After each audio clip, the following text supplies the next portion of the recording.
card for a parking problem.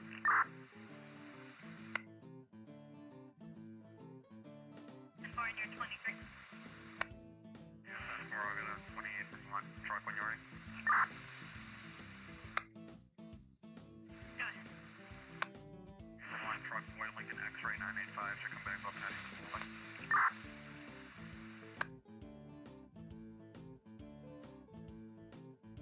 So you had 2000. Patrick Spalding. 10-4. If you can just put a little note in something like that, I'm going to be leaving a note on his vehicle so they can remove it. Fine.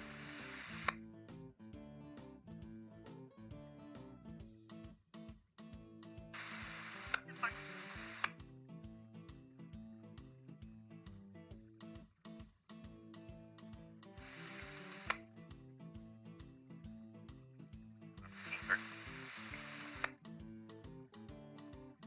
Rockingham 505.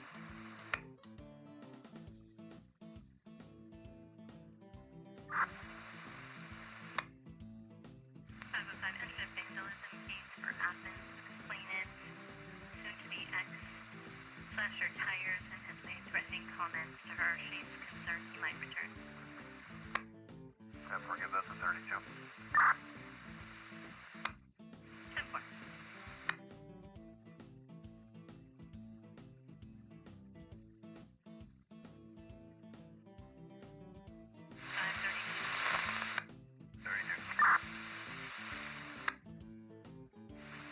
You're assigned to a vandalism case in Athens. Did you copy the 505? Yeah, 4.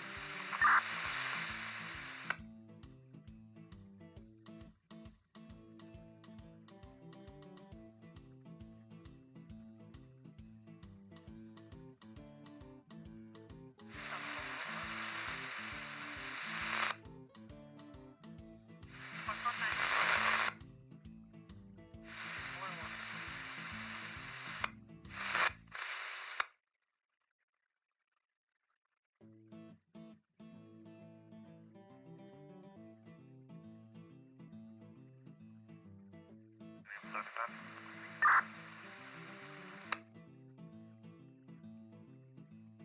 21. No, 3 in Depot Street. Truck boy entry 5. 7435.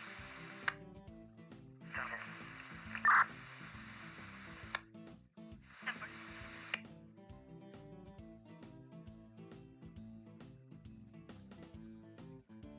You go 43 again. 143. You go with that 43 you had. I didn't hear any, but I had just looks like we do. 10-4. I just wanted to know if you should be put back 76 to Cabana Circle or to the subject's address. Yeah, I'll be 23 back on that town property case, and I'll be 76 to the Williams Road address to see if I can find the owner. 10-4. 449 1120. And 449, 1121, thank you. 10-4.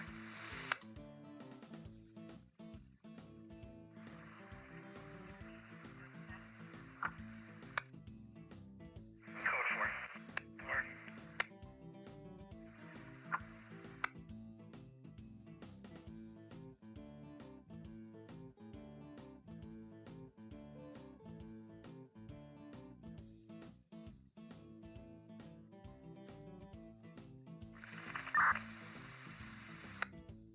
Alright, we have 535.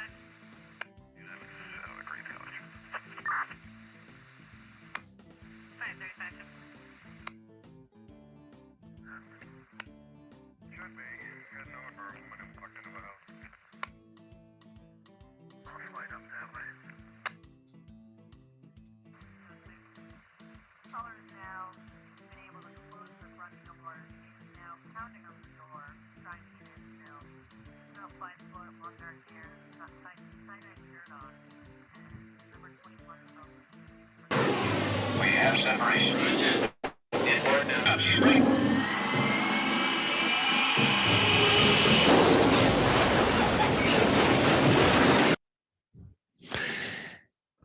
Hey guys, good morning, everybody. I think the hearing is scheduled, at least on Court TV, it's scheduled to start at 11, but there's going to have to be some flexibility on that. I'm not sure if anybody's got any word of whether the federal appeal wrapped up this morning. So I'm going to bring in a moment Kate and Jen Coffernaffer in just a couple of seconds. I just want to say, first of all, so we're going to go over a new motion that Kim Fair sent me this morning that must have just hit the docket from the state. And what this shows is Hank Brennan is more comparable to the Roman legions. He's not a cavalry charge. He's not a pincer movement trying to get around. He's not a blitzkrieg. He's the Roman legions that just keeps coming and coming, step by step by step. Thousands of legionnaires. You can't stop it. And that's what they're dealing with here, is you cannot stop it.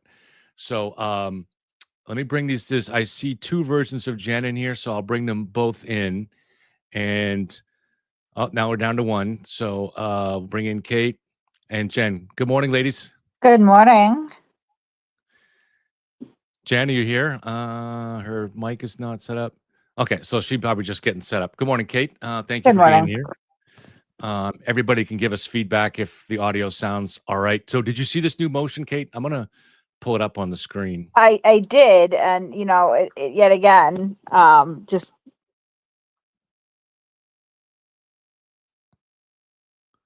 Oh, we lost you, Kate.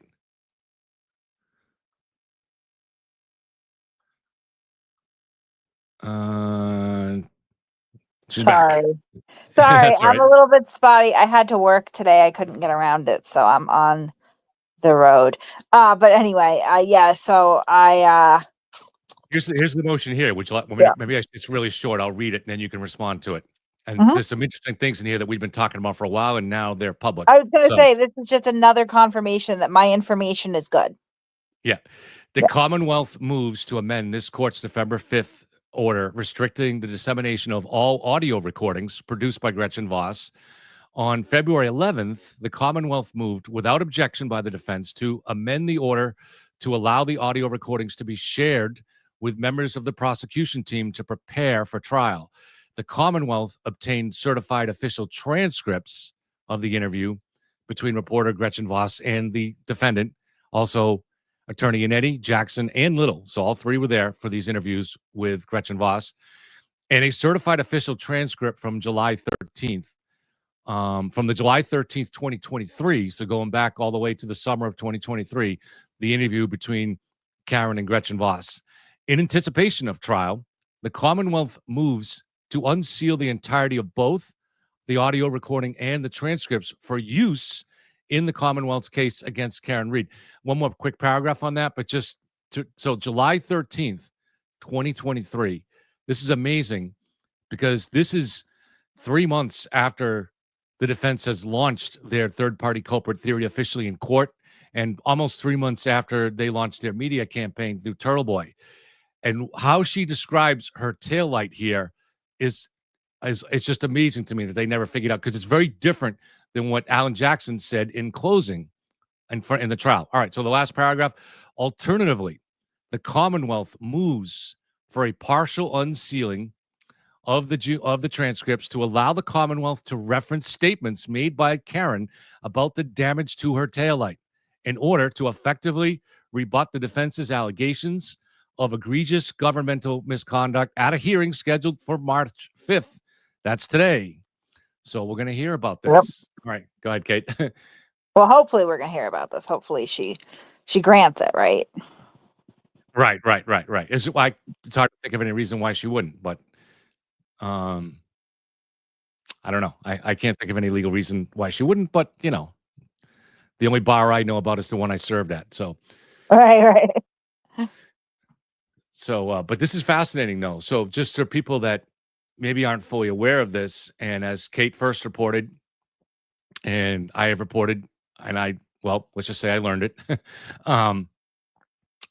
Karen describes pretty vividly when she looks at her taillight, and I believe it's when she looked at it that morning with Jen and Kerry, right? Is that the case, Kate? And again, as they were getting ready to drive the vehicle back to Dighton, because she and her father were concerned that they were going to have electrical issues. because of the damage to the taillight. Yeah. Oh, so it was actually later. So it was actually what, about I- 12?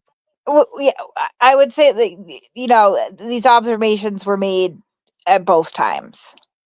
Okay. All Yeah. right. So we'll see. So we won't know until we see exactly what's in the transcript or in the audio if they're able to play it.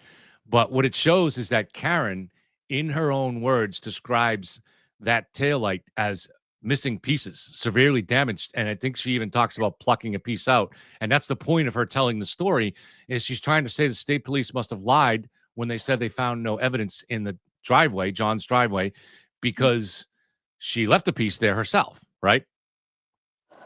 Do I have that correct? I believe so, yeah, from what I understand. Yeah.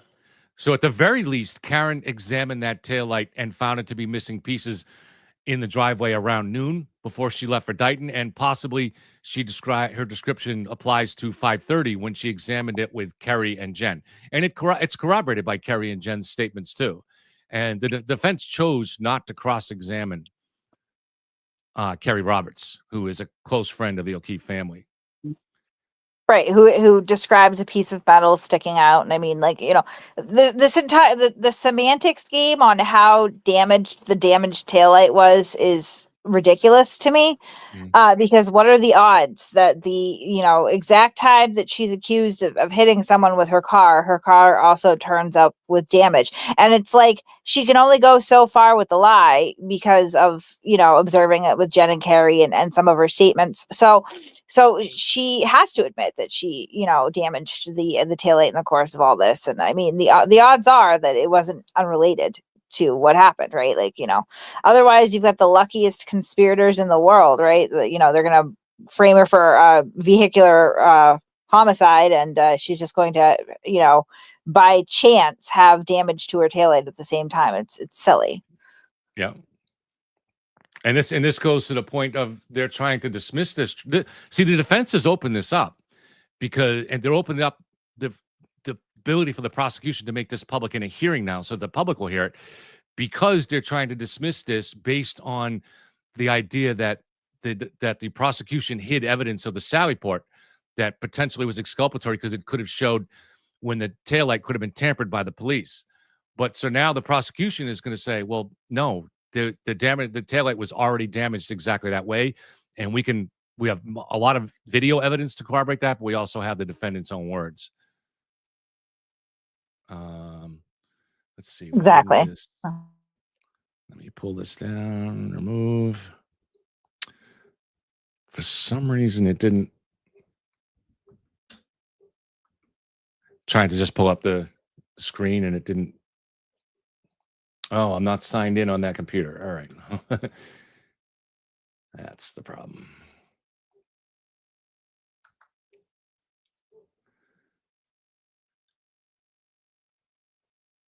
Sorry, guys. I'm just signing into my other computer that I usually.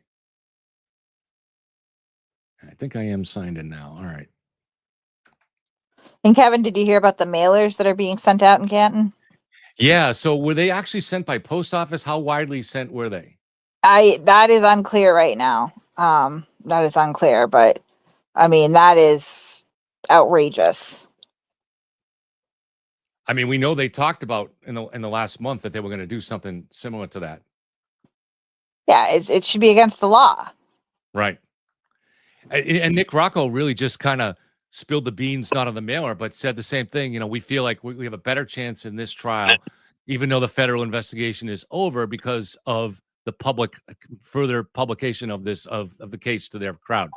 So you're just basically admitting that the goal is jury tampering. And he again went with the idea that there's no way you're going to get 12 juries to agree on the guilty verdict here, and then it's too expensive to keep trying this case, which is the real strategy here.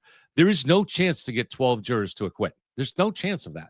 But there is a chance to get one or two that come in with their minds made up and lie their way onto a jury, and you know, and then from there, then they make the argument that we shouldn't pay for a third trial. That's their defense right now. All right, so I got it up there. So I don't know. What do you think, Kate? So professional opinion. So from my experience during the trial, the Law and Crime Network plays their feed is accurate time wise, but the audio was lower. I don't know if they've corrected that. So I've been playing on the Court TV feed, which has good audio, but which is like 30 seconds to maybe even a minute behind the other feed for some reason. It's consistently. So which do you think is, should we take a chance and go with the Law and Crime feed? It's the audio is just so bad. Is it still bad? I haven't listened to it since the trial. Okay. All right. Yeah. Somebody told me, one of my tech guys, the guy Marius, our friend from Norway, that he gave me the link to a browser app that you can increase the volume of anything that's playing on your browser. So I may try it. The only thing I'm worried about is that now you're processing more. So even though I try to keep a dedicated computer that's just doing this, I don't want to add any layer of processing that might lead to more glitchiness or something like that, you know? Well, you know more about this stuff than me. That sounds kind of promising. Yeah. All right. So we'll try that out. If you have headphones on, you can hear it fine. But I know, or if you're in your car, but I know not everybody can do that. Some people are watching it on their TV, actually. So do you think, and I don't think we will know for sure until the end of today, but is there going to be a hearing Friday? I don't. Yeah, I think it's a little bit questionable. Yeah. Maybe depends on what they get done today, because it sounds like they at the end decided to, all right, Friday will be the deadline for a lot of the other stuff that has to be turned in, but they don't necessarily need to have a hearing on it. Well, I think it's Alan Jackson arguing the motion to dismiss today. Did I misunderstand that? I think so as well. That's what I took away from that. Okay. Well, that's good. I don't knock Alessi as much as other people. I think he's a good attorney. But yeah, he can be a little boring to listen to. So Alan Jackson will be much better. Yeah, he makes me actually want to jump off a bridge, like literally. So there's that. Which one? Both? Well, both of them, but particularly Alessi. Alessi, I swear, Alessi could work in assisted suicides. That should be his actual job. Just start talking. Just start talking. Yeah. I mean, it's not even just. It's not even just the substance of what he's saying and how long it takes him to say it. It's mannerisms that I find to be extremely grating. Like, now I'm going to do that. Like, you don't need a roadmap for your diatribe. Just do it. Right. Just say it. Right. Just make your points. Right. And his ass kissing of the judge is not as effective, I think, as he would like it to be or thinks that it is. He could just knock that off right now, Right. Yeah, and if he's one of those guys that if you ask him, would you like mustard with your relish on your hot dog, he's going to give you a 2-minute answer. Every single question comes with the longest version of it. But, that said, he is a capable lawyer. He's making sound arguments, working within the limitations of what he has, right? And I would also say, too, we've had other lawyers up, like Gretchen Voss's lawyer, who made a brilliant argument. But it's just wasn't an orator. Was a little bit difficult to understand. I could easily understand what he was saying, and it wasn't redundant. Alessi, you can pick apart what he's saying. Alessi is so convoluted in his speech that I think that Free Karen Reed just defaults to assuming that he's doing a great job, and they're not really listening to the argument. I got into a little bit of a Twitter spat with one of them, and they're like, well, did you hear what Alessi was saying? And I'm like, yeah, I heard what Alessi was saying. He conceded that there were misrepresentations. He conceded there was a Rule 14 violation. And then he spent a long time explaining why, these misrepresentations were not made knowingly. Therefore, he didn't break the rule. It's not a very persuasive argument. And again, yes, he's just working with what he's got there. And I understand that part of it is he's making a record. So, I mean, I guess he's more of an appeals guy and he's good for that. But I don't see where there would be an appeal on anything the judge would do. And I don't think she's going to pull Jackson at this point. I hope there is some form of sanctions, but I don't think that that's going to be the sanction. But I mean, I don't know. The guy just he gets on my last nerve. I don't like. I don't see the point. I mean, anyone else could make the arguments that he's making, which I don't feel are particularly sophisticated with a lot less words. So you're glad Alan Jackson is doing the motion to dismissal today, right? I mean, he makes me want to bang my head against a brick wall for different reasons, because I don't appreciate his flashy showmanship and tenuous relationship with the truth. But Right. at least it's streamlined. When he said an hour and a half, I'm hoping that he means an hour and a half. And that's a lot to stomach of Alan Jackson. He's just such a shitbag. If you go back to his career, even as a prosecutor, he's objectively not a good person. Ethics are not his strong suit. He violated Marcy's law as a prosecutor. So I mean, like, I guess the one consistent across his entire career is that he enjoys hurting victims. Yeah. So are you getting any update? I'm looking on Twitter right now about what time this hearing might begin. I wanted to have some flexibility because I know they have to wait until the hearing ends, the appeal hearing in federal court. So you get anything on that?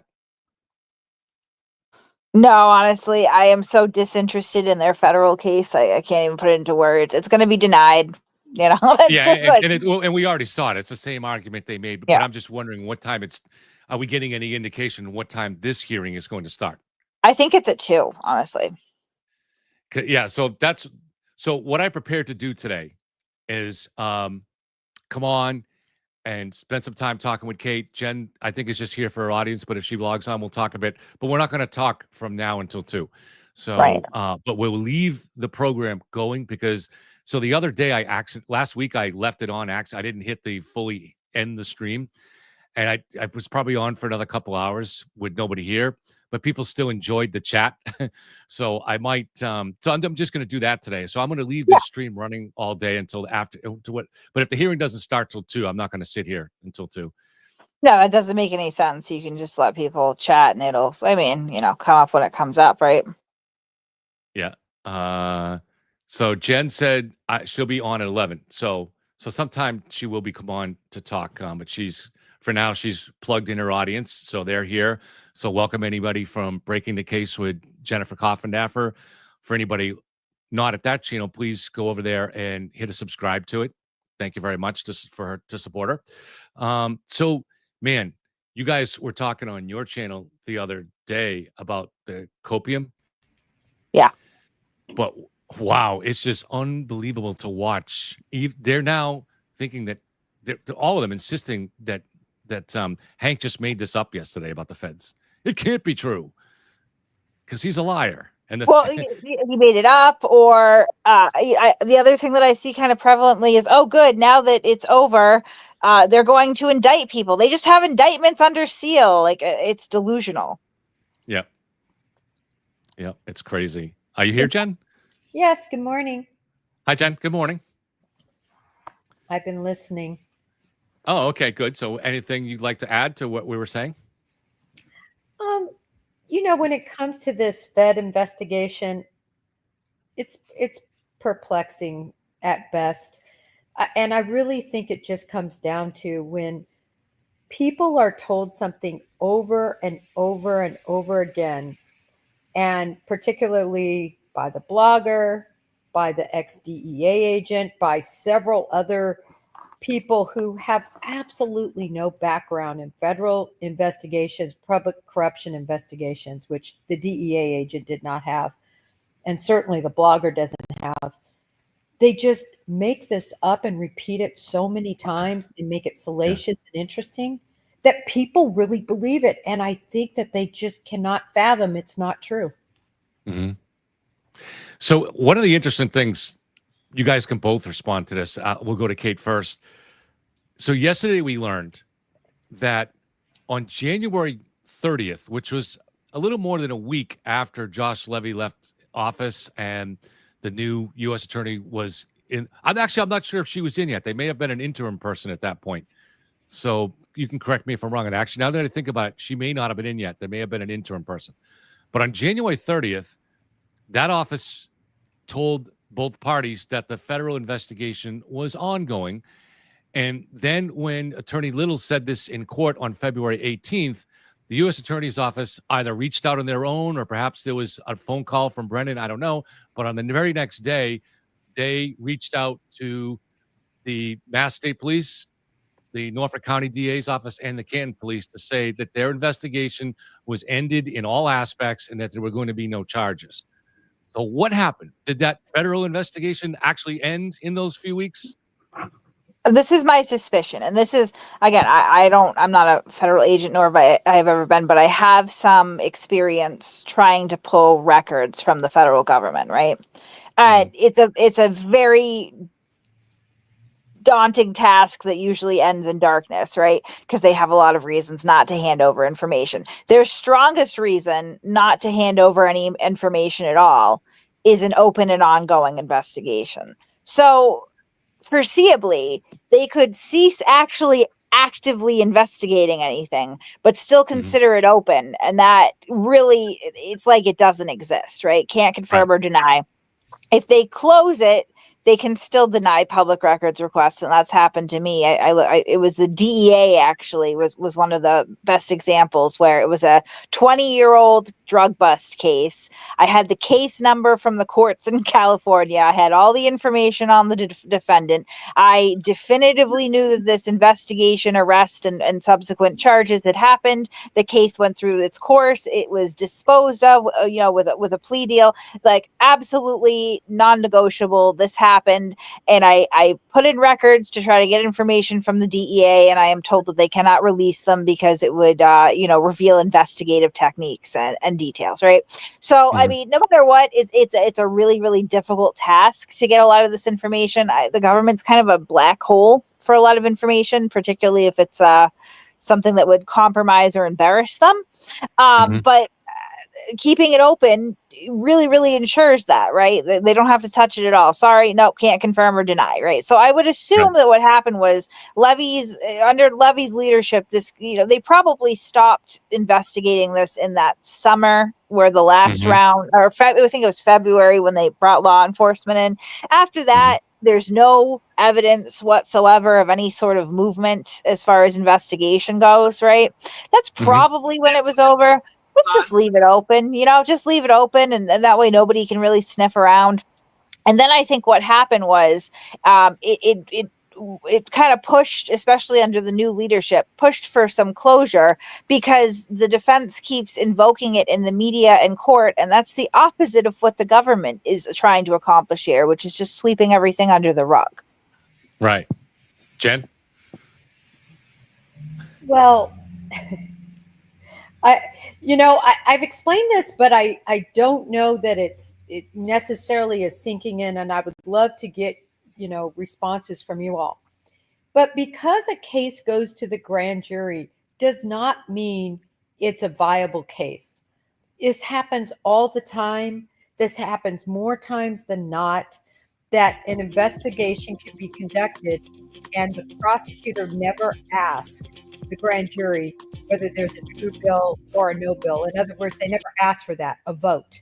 Okay. So you investigate, they realize, listen, there is nothing here. And then you just move on to other cases. For those who have never either been on a grand jury or testified at a grand jury, how grand juries work, they last all day long and they hear dozens of cases throughout the day. An agent will come in and give a return of a subpoena. Another, law enforcement officer will talk a little bit about this case and that case and the other case. So they're listening to all these cases at one time, potentially. On this one, I don't know if this grand jury was supposed to be specifically pointed to just this investigation. I would doubt that, but it could have been. But no matter what, it doesn't mean that there's ever an end. In other words, it ends because you no longer give information, but you don't see a true bill or a no bill asked for. And that's what you had here. And this happened long ago, in my opinion. See, the thing is, it's very simple to me. This is that when you suddenly have an investigation, we're told it's ongoing on January 30th, and then 3 weeks later, suddenly they say it's not. And in between that time, a new U.S. attorney takes over. To me, what changed more than likely was the change of administration. By that, I don't mean the president. I mean the U.S. attorney. So what changed? And so what that really indicates is that what was going on January 30th was dirty. It's an attempt to hide the truth from the public, or to hide things that are embarrassing to them, or evidence of potential wrongdoing. That to me is, this is to me is yet more proof that something was wrong with the Josh Levy administration. And on the 30th, Josh Levy was gone, but his assistants are still there. And so that's my opinion on this. I know that's not proved, but that's logical to me. But I think that that's pretty, like, I mean, again, like, pretty common in this. I think, I'm sort of what I'm gleaning from what Jen is saying is that I'm probably assuming the right things here, which is, again, like, just because it's not actively being investigated, particularly if they don't even ask for a bail, you just kind of throw it in a pile somewhere, right? And it's just open. Like, not that it's active, but it's just open, it's ongoing, and that's a great way to keep there's no flow of information, as well as, I don't know, maybe they thought that if they waited 6 months, 5 years, like, maybe something else will pop up. It's not. And then you get this new leadership in. You get Foley in here, and I think that I really do. I think that it's a fair inference to make that the federal government did not appreciate the way that it was continually being invoked, because any time that there has been any sort of reaction, whether it be that one comment that they made to the press, or the closing of this investigation, and then the permission for the prosecutors to say this in open court, it's always spurred by the defense making these outlandish claims and invoking them to try to benefit. So I think that's really what pushed it, was that Foley gets in and says, all right, this investigation went nowhere. It's going nowhere. I could leave it open, but the more that I leave it open, the more that these jackasses are bringing it up in court. They're trying to drag us in the middle of something that we have nothing to do with. Case closed, nothing there. Go ahead and release it, right? And that's their way of sort of washing their hands of it completely. Whereas in a normal circumstance, in a different circumstance, they could just leave that open indefinitely, and nobody's sniffing around to it. I really think that's what happened. Well, to be clear, I'm not talking about it's open in that grand jury. It just literally dies, and the prosecution stops their grand jury investigation. In other words, presenting evidence to the grand jury for them to consider. It stops, and that's what's happened. But I do agree 100% with Kevin that the changing of the guard, who's in charge, that made them make a public statement. Because even though I think it had stopped long before that, I don't think Josh Levy wanted to come out and say anything about it, because he's got egg on his face that this Exactly. Let's not pretend that these guys aren't. They're incredibly media sensitive. Josh Levy's doing a press conference every week when he's in there, right? Right. They are fully aware of what mob was stirred up, of the coverage this case was getting, and the impact that the way the defense was exploiting the existence of the federal investigation to make it seem, and even making a lot of false statements or suspect statements, like David Yanni saying that that the 227 search was confirmed by the FBI. There's no evidence of that. and there's no way that Josh Levy and his henchmen weren't aware of that. They're extremely media sensitive. So I don't think this is one of those situations where this was just innocently put into a back folder in case something new developed, because they understood the impact that this was having on justice and on innocent witnesses here. They fully understood it. They had ignored those witnesses when they asked for help. So I believe it's another sign that they were embarrassed, and they used this as a cover-up kind of tool. And I just want to clarify that I'm not saying that, it's innocent, like, innocently putting it on the back burner. I don't think that there was ever any reasonable expectation that something else would come up. But I do know that that is a great way, again, to really sweep that under the rug. Open investigation, open investigation, open investigation. Because you literally, like, with what little you can get after an investigation closes, and I mean little, you can get even less if it's still considered open. And I do think that this whole thing comes down to, unfortunately, the people in our government here sorry, but the federal government, I don't mean individual people. I don't mean like, FBI Yeah. agents but I mean like the leadership are Right. driven by headlines. And I think this is a Yes. prime example of Josh Levy. He did. I said that the other day. He loved his press conferences, was always doing them, always wanted to be that guy. I think he selfishly saw an opportunity here to make headlines and then quickly realized once he started, acquiescing and looking into this, that there was nothing there. And then it was Not just quickly. a job to, Yeah. I mean, I don't know. I'm sorry, go ahead. quickly. I Yeah. would say, like, in the matter of, I think that the active part of this investigation that we can track down, where they were actually actively investigating anything, was like 6 months. That is that's pretty quick, as far as this stuff goes. That's pretty quick. It's not like Well, this drug on for years. Well, they seem to have got, so we know that in November of 2022, they subpoenaed the communications of all the people that the defense pointed to as third part of the conspiracy. But then in addition, and I don't know if you have different information on this, Kate, but my most recent understanding is that it was September of 2023. So after most of the grand jury testimony was done, that the federal grand jury testimony, that they got probable cause, they got warrants, so they got probable cause for the content of the communications of almost everybody in the house. Right. So that's still pretty late. Now, you might make the case that at this point, Josh Levy knew there was no conspiracy, but was just desperately grasping for some reason to justify his investigation. I don't know. But they did look hard into this for a pretty long amount of time, and they were brutal to Michael Proctor in their treatment of him. So, I mean, they were allegedly, we don't know for sure, but allegedly, according to Turtleboy and Karen, having a teleconference call in November of 2023, just months before the trial, to suggest a postponement. And I would say that's I don't know if I consistent believe with that. everything. I don't know if I believe that anymore, though. I mean, again, because Karen is someone who I'm really looking at it more and more going, she's a fraud. And this is, I mean, I've been working on a project kind of highlighting this, but I think there's a lot of smoke and mirrors and illusions that she's put up. She's somebody who is very proud of, she feels like she's coming from a place of power now. That's her words, not mine.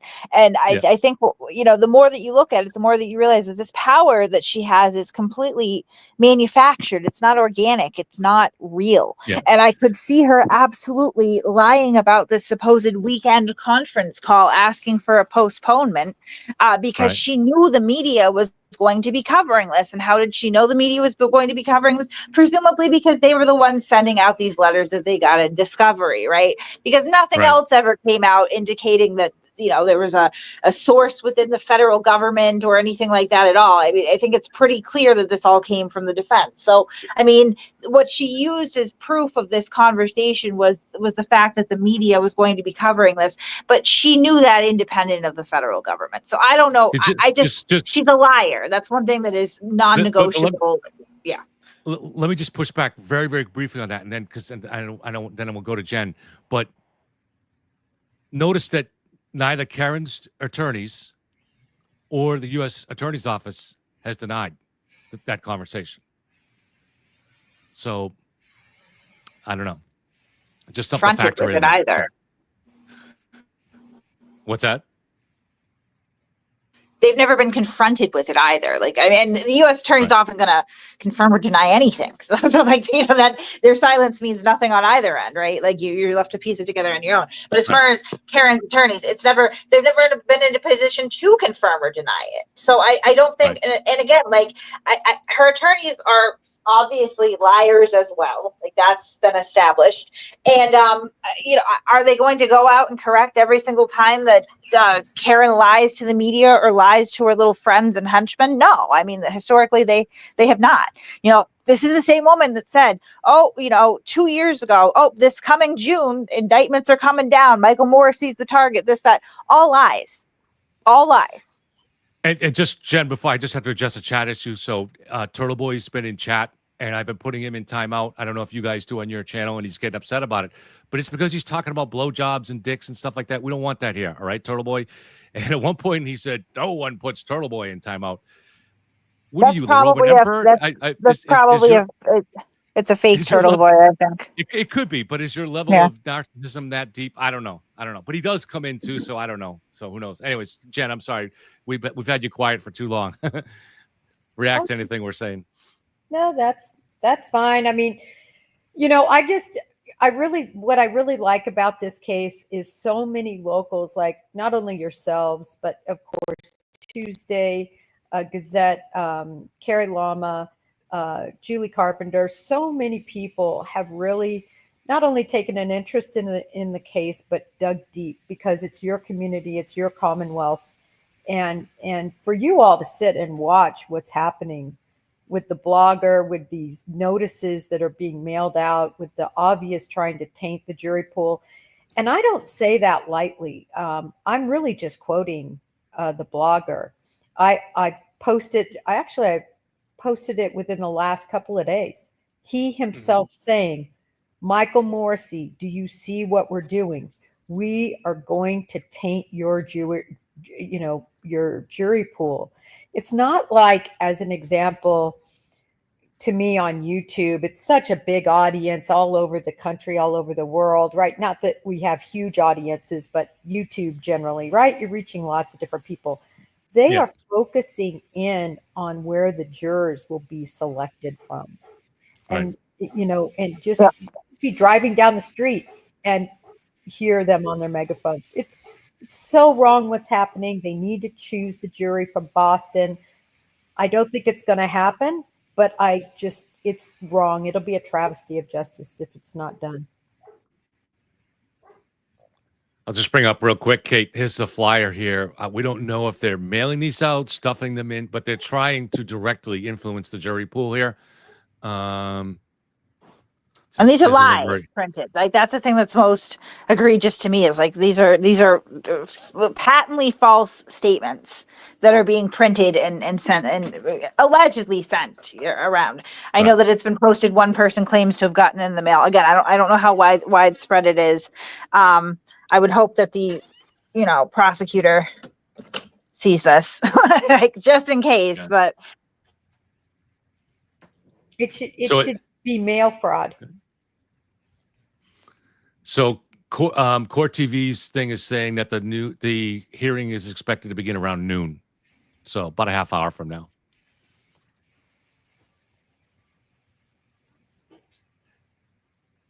Yeah, it's interesting. I'm just reading through each of the details. Hopefully your audience was able to read through each of those, but I think they're important to note. When Kate says they're false, reading through them, the lion's share are just patently false, and the others are misleading. Yeah. I can pull it up and read each line if you like. I know people get nervous if they don't see the screen up. Kate is better with the technology. She knows how to put both the screen for the hearing up and this, but when I do a live, and I've actually, people are, can't you post pictures of people, and can't you do this? I get so engaged in the conversation. I don't do any of the technical stuff. I probably should get better at it someday when it's more full time. There's this new feature on here now. Did you see this, Kate? It's called Scenes or something like that. I have to play around with that and see what that does.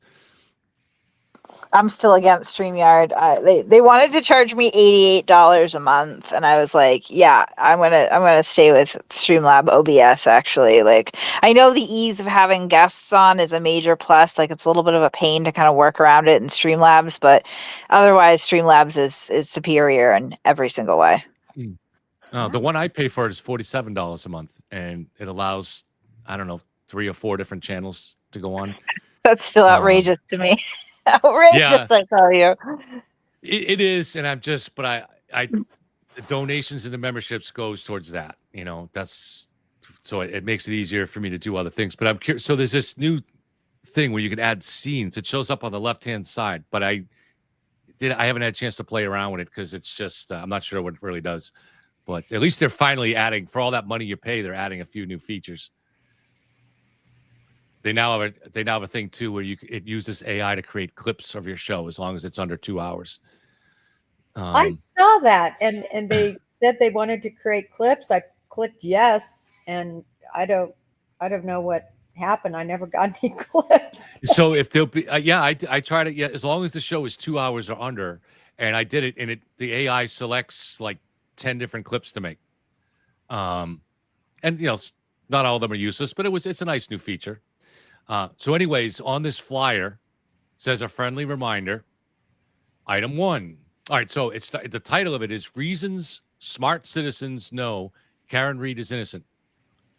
Item 1. Experts hired by the FBI concluded that John O'Keefe was not hit by Karen's car or any motor vehicle. You guys want to react to that? I think we should just each react to these. I'm Okay, going to say really quickly. Leave the FBI out of it. This was a DOJ, U.S. Attorney's Office pushed case, and it went before the grand jury. It wasn't like, as far as I know, you didn't have the FBI agents going out and interviewing. You had agents under subpoena. I'm sorry, you had witnesses under subpoena by the grand jury to show up. This is so different from your normal FBI investigation. I also wanted to say really quickly, not to digress, but when you talked before about search warrants, to get records, as far as I know, they weren't search warrants. I think they were subpoenas. There's 3 different ways to get records, right? One is administrative subpoena, where I sit at my desk, I literally type it off, my supervisor signs off on it, and I get to send it for records. Those are typically in drug and organized crime investigations. There are grand jury subpoenas, like what I believe happened here. And then there's search warrants. That's a whole nother level. So you don't need probable cause for a search warrant, for a subpoena. There's reasonable suspicion, which is the lowest level. So I just wanted to bring that up. But they did later on for most of the people that were in the house extend this to get search warrants for the content of their phone. I know this. It's not been submitted in court. I know it. I'm sure Kate knows it too. So they would have had to provide probable cause for that. For search warrants, definitely. Before judge. Yeah. So, and then I don't know if Kate wants to react to that first point on there, but also I think it's smart that they said FBI, although I understand why you don't like it because it's not accurate. But I think the average citizen out there, the letters FBI mean a lot more than DOJ, and certainly a lot more than USAO, So that's probably good strategy for them to use that. Kate? I'm not sure if Kate's here. I guess. I mean, it's I don't know if necessarily it's tactical or because these people just don't really understand that's the thing is, just in general, if you can get the federal government involved somehow, you can fool a lot of people. People take that very seriously and have a very low understanding of how that works or what it means. And so you really can. I like how, Brennan keeps calling it the boogeyman. You really can create a specter with this, right? Because it's so outside of the, experiences and understanding of the general public that you can really create this shadow and fill it with a lot. And nobody's any wiser about it. Just those 3 letters, you invoke them, suddenly it sounds very serious. The FBI, DOJ, any of that stuff. It sounds a lot more foreboding than this really was. Than DOJ. Right. Than an FBI investigation. Yeah. Sounds more so than there's no TV show named DOJ, so the FBI definitely has that cachet, So do you think, Kate, that there's a chance we'll actually hear some of that Gretchen Voss audio today in the hearing? I don't know. That would be just amazing, and shows that I'm not saying he's breaking any rules, but I think that Hank Brennan is aware that there is a public relations battle going here. There's that you has to be aware of that aspect of it, that this is what the defense is doing. So if he's got an excuse to put that in this hearing, it's important that he does it. Well, I think more what I'm reading from it, and I think that Hank Brennan is aware of what's going on. I don't think it drives him. He doesn't just talk about a vested interest in her, Miss Reed having a fair trial. He does show it, right? He really does seem to be focused around equity and fair play. And again, I think that, tossing out that the federal investigation is over. Yeah. Is he aware it's going to go to the media? Yeah. Probably. Does he also Right. want to put that to bed because it keeps coming up in court and it's unfair? Yes. Right. And I think the same goes with this. They're asking for it pretty much, in my opinion. They open the door. They open the door, Right. right? Repeatedly. And now, Brennan is like, let's just shut it already. So I'm sure Right. that he is cognizant that this, will generate some headlines, but I don't think that, whereas the defense is driven by that, I don't think Brennan is driven by that. I think Right. he's driven more about, like, we need to shut down a lot of these issues. Right. The same thing with, I am very offended that, maybe offended isn't the word. I'm irritated and disturbed to hear Vinnie Politan up on Melanie Little's stream talking about how Brennan is unfair and he is, trying this like a defense attorney, and he's trying to get Karen's lawyers kicked off. And, why doesn't he want the truth out there? Why is he trying to throw out, expert witnesses? Like, that's not accurate, though. That's not what Brennan is trying to do at all. And even with the expert witnesses, it's not like he is just arbitrarily like, you shouldn't have anyone testify. He's trying to limit or eliminate these false flags that are being thrown out, that he tests, that he goes out and tests and comes back and says, yep, I've conferred, I've got these reports here, this is outside of the realm of what is realistic and feasible, they're lying. And he's trying to do, again, so that there is a fair trial. And I think that when he talks about representing the Commonwealth, it's more so than other cases, even because the fact of the matter is, as citizens of this Commonwealth, we have all been aggrieved in this as well. This is a direct attack on our criminal justice system. That's a lot. He's got a lot on his shoulders here. And I think that we are blessed with this vigorous advocacy from Brennan, but I don't think that it crosses over into anything that is nefarious, unfair. You know what I mean? I don't see that. Right. Jen? And he's clearly not creating any falsehoods. That's whereas the defense is trying to create these specters and trying to mislead the public in a lot of ways. So let's just call it a spade, whether it's, library gaps or non-human hairs. This has been their strategy since day one. And maybe there's a little bit of room for that for a defense team than there would be for a prosecution. That is supposed to be the goal of the prosecution. Vinny actually stated this pretty well on another episode of his show during the week, that the prosecution is tasked with getting to the truth, whereas the defense is tasked with getting the client off. And that's just a common sense thing that people have to understand. Now, Vinny last night on the show said that he claimed that the prosecution, that Hank Brennan was trying to get Karen's attorneys removed. And I corrected him. I said, no, there's no evidence of that. He hasn't asked for that. And I don't even think he wants that. I think he wants this trial to go off on April 1st as much as anybody. So, I mean, what the real game is, I think he's trying to get clarity. And in particular on this issue, he wants to stop the defense from going out there and keep saying that the ARCA guys are independent. They're defense experts, just like any other expert, and they have the same biases. And it's a huge issue. And I'm sorry. No, I'm sorry. I was just going to say, well, how are we just getting? Can we just cut to the chase? They lied to a judge. Okay. Exactly. They lied to a judge, and we're talking about all these other things. Oh, they want ARC off. They lied to a judge. This would never happen in federal court. They would be in so much trouble. It's always weird to me when I see what can happen in state court and what these judges let people and attorneys get away with it. It's sickening. And that's what they did. And that's a fact. And that's exactly, I had tagged Vinnie Politan actually on Twitter because obviously he knows who I am. I think, I probably cut a little bit too deep for his thin skin. No disrespect. I know you guys have a working relationship with him. I do not, nor do I want one. But, what is he trying to insinuate with this? This was an issue of candor to the court and a Rule 14 violation. Is he insinuating that the ethical and just thing for the prosecutor to do would be just not to apprise the court of this issue? This is, again, it is an issue of candor to the court. It is an issue of, not just late disclosures of reciprocal discovery, but, disclosures that were essentially made at gunpoint and were purposefully hidden. Like these are huge issues. Anyone on either, if the prosecutors did that, would the defense be then, in error? Would it be wrong of them to alert the court of that? No.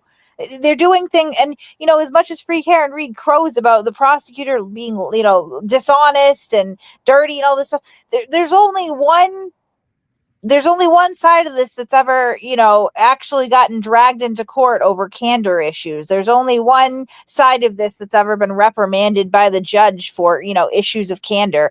And it's not the prosecution. And it's certainly not because the judge is biased at all. That's a ridiculous claim that doesn't hold water at all, especially if you go back and look at her rulings. She's been more than fair to this defense, and she's put up with a lot. Right. The only time that we've actually had concrete, provable, documented issues of dishonesty, it's come from the defense. So we'll go to the second item on the list, but I just want to say, as far as Vinny, one thing to keep in mind is that he's covering multiple cases for a TV program at a time. So he doesn't probably have that same in-depth knowledge of, and well, Jen has the same problem too, because I'm saying the same challenge where Jen Coffeneffer is covering multiple cases at the same time. So it's a little bit more challenge for them. But she knows what's going on in the cases Right. that she's covering would be the difference there from Vinnie Politan, respectfully. Right. Right. And I for whatever reason, I think Vinny has developed a friendship with Nick. So maybe he may be getting more information from Nick, and that unintentionally colors some of his view. But all right, let's go on to the next piece on this flyer that either was sent around or is being sent around with the purpose of the stated purpose, because they talked about working on this a few weeks ago to try to influence the jury pool. So the next on the list was no pieces of Karen's taillight were found at the scene when Officer O'Keefe's body was found. Jen? Blatant lie. Blatant falsehood. You can show the pictures of that SRT team being out there. Yeah. I don't know if you have them, Kevin, and them digging through and I do somewhere, but and the other one on number 1, you could dig through and find where the Arca Wolf, where he actually said, yeah, it's possible the car hit him. Everybody, I've posted that on Twitter. I've posted the pieces many times. People just want to, I guess it's because they say at the scene where Officer O'Keefe was found. That's just false. Right. I think the issue here is the Canton police didn't find any pieces. But they say no pieces of Karen's light were found at the scene when his body was found. Right. So the state police didn't search till much later. But at that time, the Canton police searched and they didn't find the pieces. This is when I talked to Turtleboy on the phone a couple of years ago. This was his main reason for believing there was a conspiracy. So go ahead. You can take this on, Kate. Yeah, again, that's just, outright lie. No. Misstatement of, the facts. Yes, it's missing a lot of context there, namely that the state police have jurisdiction over all homicide and unattended deaths. The Canton police do not. It looks like they just did kind of a cursory search around the immediate area where the body was found, where John was found, and didn't find anything right there. Within the 24-hour period after he was found, those pieces started to be found, and obviously there was a blizzard and the things that they're leaving out. Yeah. And again, like, this is completely improper either way, because that's all the stuff that would come out during trial. That's why you're supposed to make your determination as a juror from the information that you get during trial, right? Not from a pink flyer. And of course, the reason was the Canton police never took a shovel to the scene, ever. They just searched with a leaf blower, very cleverly, I think, only in the area where John was found. The taillight pieces were buried 3 feet down. Well, eventually they'd be buried 3 feet down, but they were already, at the time the Canton police were there. You could look at, when I was watching this trial, when we saw Officer Sharaf's video, his dash cam video, the first thing I wanted to see was how big were the plow banks. And you could see they're about 1.5 feet tall.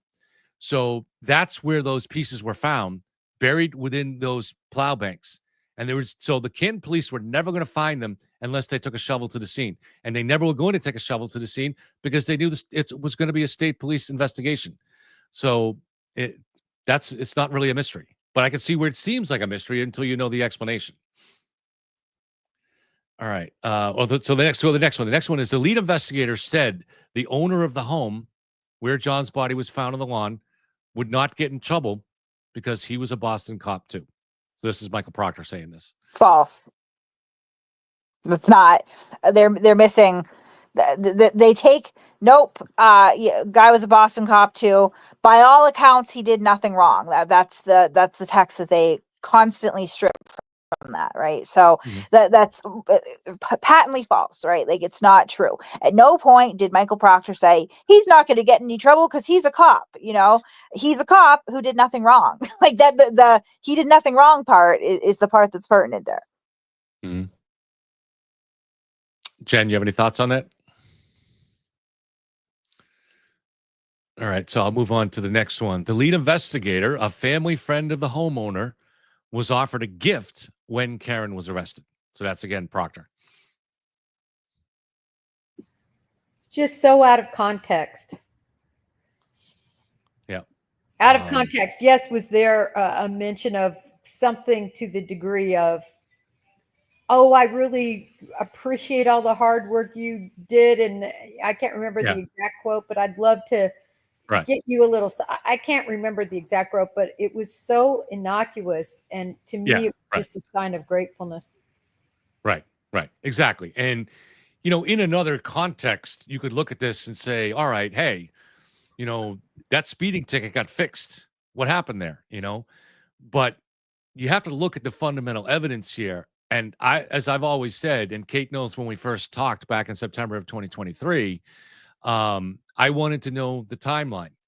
And so whatever you think, if Proctor might have had some bias here or some desire to help somebody here, there's no evidence of that. But in addition, the timeline just did not allow for that vehicle to be tampered with in time to get those pieces that were found by the CERT team later on. So those pieces were buried in the snow, and the Lexus was all day either under video surveillance or Karen was within the vehicle until it was towed. And then when it was towed, but a half hour before it even arrived at the Sally Port, the CERT team was setting up. WBZ News was there. There was just no way to plant the evidence. I don't know if anybody wants to respond to that. If not, I'll move on. I agree. No evidence planting. If there would have been evidence planting, we would see an FBI indictment of somebody for public corruption violations. So, right. Next on the list, the lead investigator lied about the time Karen's SUV was taken into custody, and no photos were taken at that time. Just to remind people in the audience, so what was described as a Scrivener error. At one point in the initial report, the troopers said the vehicle was towed at 5:30, but in actuality, it was towed just before 4:30. And we might look at us as civilians and not understanding how police investigations work and say, why didn't they take a photo in Dighton? But I don't think that that's part of the policy for individual troopers, even detectives, to take photos. That's something that is documented by the CARS team, specialized team that comes in later. So I don't think they would have ever thought of that. Is what I would say to that. But and as far as the mistake on the time, it's just a mistake on the time. Right. Again, like these, and it's not like it's to the hour, right? The mistake on the time. So I think at one point they had blamed daylight savings, and it could be that he hadn't switched a clock in his office, right? Looks up at the time, and so I mean, it would be a little bit. If it was 3 hours off, if it was 2 hours and some minutes off, that would be a little bit more like eyebrow raising, I think. But the fact that it's to the hour, I think, really supports that this was just a bit of confusion. And that's the thing, is like in this case in particular, such superhuman standards have been applied to every single investigator and witness as far as recollection goes. It's not. I could tell you what time I got up approximately yesterday, but not to the minute. It's just not, your brain can only hold so much information. Right. I'm going to bring an analogy on the Gene Hackman case for those of you who are following this. In a sworn affidavit, the affiant before the judge swore that a German Shepherd died in a closet. when really it was another type of dog that died in a cage. Right. So it wasn't even a German Shepherd. I didn't it know wasn't that. even Okay. a German Shepherd. It was another mix of a dog. It was a dog a breed I had never heard of. But in any event, it was wrong. And people, one thing I want to make clear about affidavits, literally the affiant half the time didn't firsthand see anything. They are literally debriefing from other people that were there, from who saw what, from what they were told, and they're typing it all up.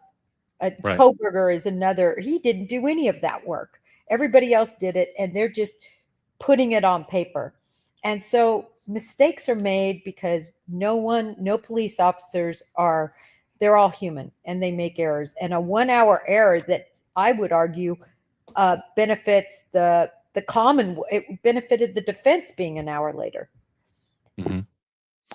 Okay, so next on the flyer, and just so people know, I guess the hearing is expected to start at noon, so 9 minutes from now, and I do have that on another screen, so we won't miss anything. So next on the list was 8 people.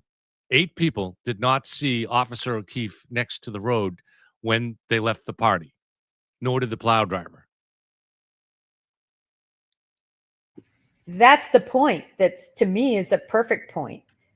First of all, they're forgetting about Julie Nagel, I believe, that said she did see what she described as a blob. She thought she saw something a little out of sorts. Remember, everybody was drinking. It was freezing out. The wind was blowing, and their cars were in the opposite direction of the body, and the body was in darkness. If you look, that would be very difficult to see, especially when you're trying to navigate ice and a wet sidewalk and get as quickly as you can to your car in the middle of the night. That's just facts. Yeah. Kate, do you have any thoughts on that? I've temporarily lost my dog in the dark in the yard. Not lost him, right? But I'm saying, you'd call his name and then all of a sudden you see some movement. Like, oh shit, I didn't realize you were right there. Like, it was dark, it's late, it's cold, right? Exactly. You're not always going to see something that you're not looking for. Right.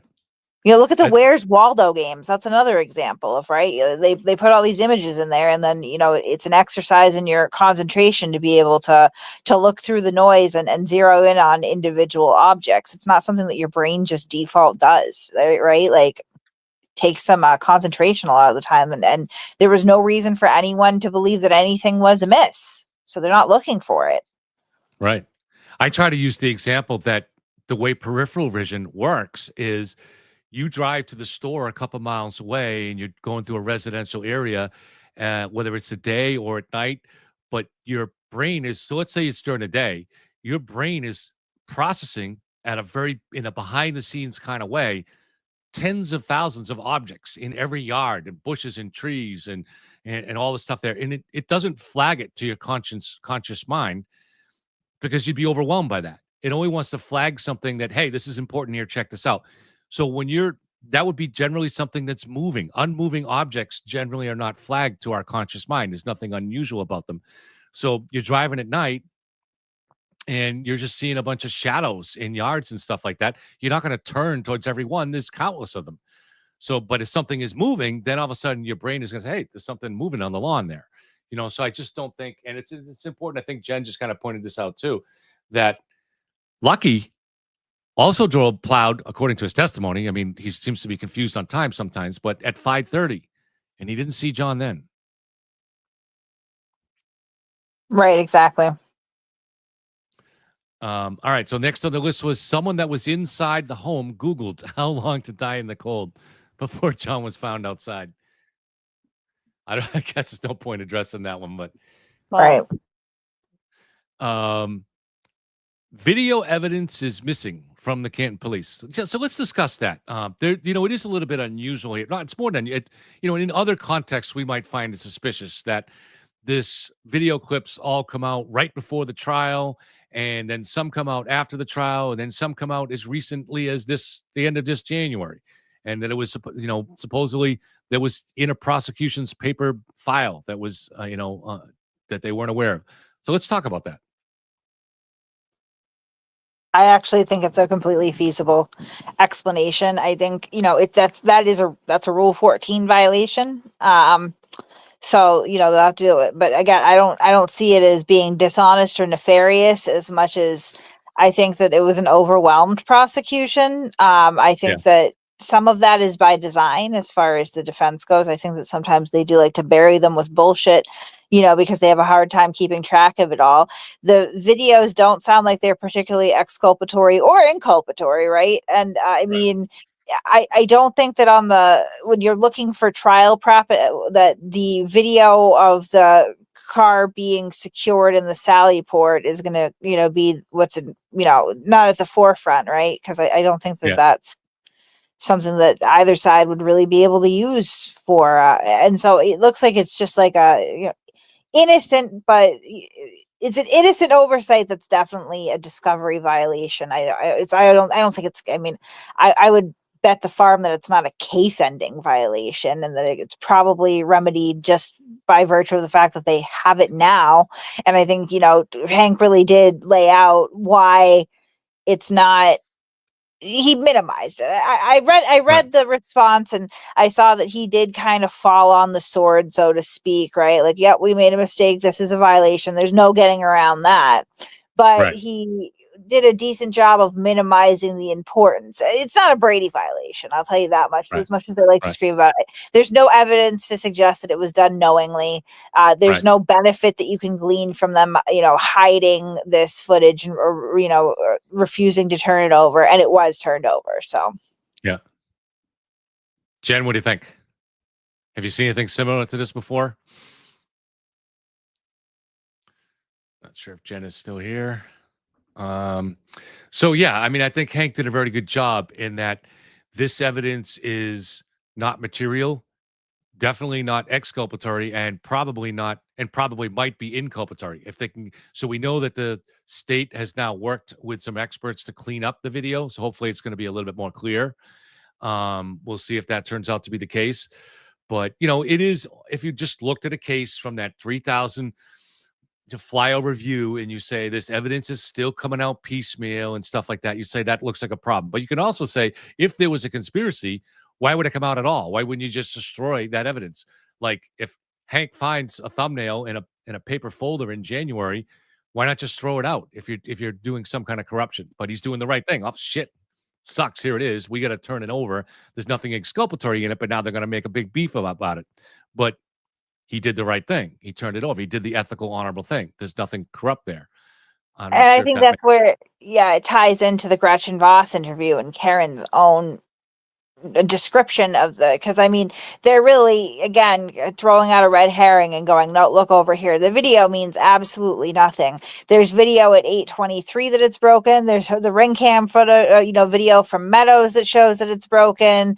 Karen has admitted 1 million times to 1 million different people that it was broken. You have 2 eyewitnesses that saw it that morning around 5 o'clock that say that it was broken. You have the Dighton police officer that observed it as broken. Like, this is a point that is so hotly contested, and I still don't understand why, because it's one of those things that, as much as the defense likes to grandstand and try to play a part, semantics, cracked versus, broken, like stupid stuff like that, it's really, if you listen to everybody's accounts individually and match them up, it's actually not in dispute at all, right? They just want something to scream about. And so I recognize that is a Rule 14 violation. It's clear enough that even a simpleton like me can see that, but I don't think it's then if you contrast it to the very clear Rule 14 violation that the defense was just caught on, right? That they concede to as well. Both sides have taken responsibility for the respective Rule 14 violations anyway. But if you compare and contrast it, now you have a situation to where you can't say that you weren't aware of these communications because a member of the defense team was having them, and they repeatedly lied and covered it up to the media, to individual people, to the court. And definitely there's a benefit to them in hiding this, right? Two very different things. One is, I think, a explainable oversight that comes from, I don't know if incompetence is the word that I would use, but, an overwhelmed prosecution. And then you have another Rule 14 violation that comes with candor issues and looks quite intentional. So, I mean, just Right. something people should think about, I think. Right. So there's 2 items left on this flyer. Security videos were not obtained from neighbors. Anybody want to take that one on? My understanding is that they tried, and this is again, Ashley Bell was a free Karen Reed person. It was reported by her early on that they approached her looking for Ring camera. So obviously they were looking for it, and the truth is it just doesn't always exist. I've heard actually a piece of information about the camera across the street, that the issue there was that they were not paying for a subscription at the time. Yeah, and most people don't, right? But the other thing is that, and I think the state police, if they could talk about this, would say this, and I don't have this from them, but I suspect maybe they can talk about it after the trial, is that the general limitation to where your Ring camera will pick up motion is anywhere from 25 to 35 feet. Now, there's some settings you can change on that, so it's going to vary a little bit, but that's generally what it is, because you wouldn't. So let's just say you lived on 34 Fairview, and the distance to the street is maybe 60, 70 feet. You don't want it picking up every car that goes by. You don't want that being recorded. You don't want to get alerts for that every time a car drives by or every time somebody walks their dog by. That's crazy. So you only want it when someone is driving into your driveway. And so you get alerted that way. So it's set that way. So people say, yeah, but it clearly the video can be seen from across the street. It has a long that's different. We're not talking about the distance that it can see. We're talking about the distance that it detects motion in order to make a recording or in order to notify you that there's someone out there.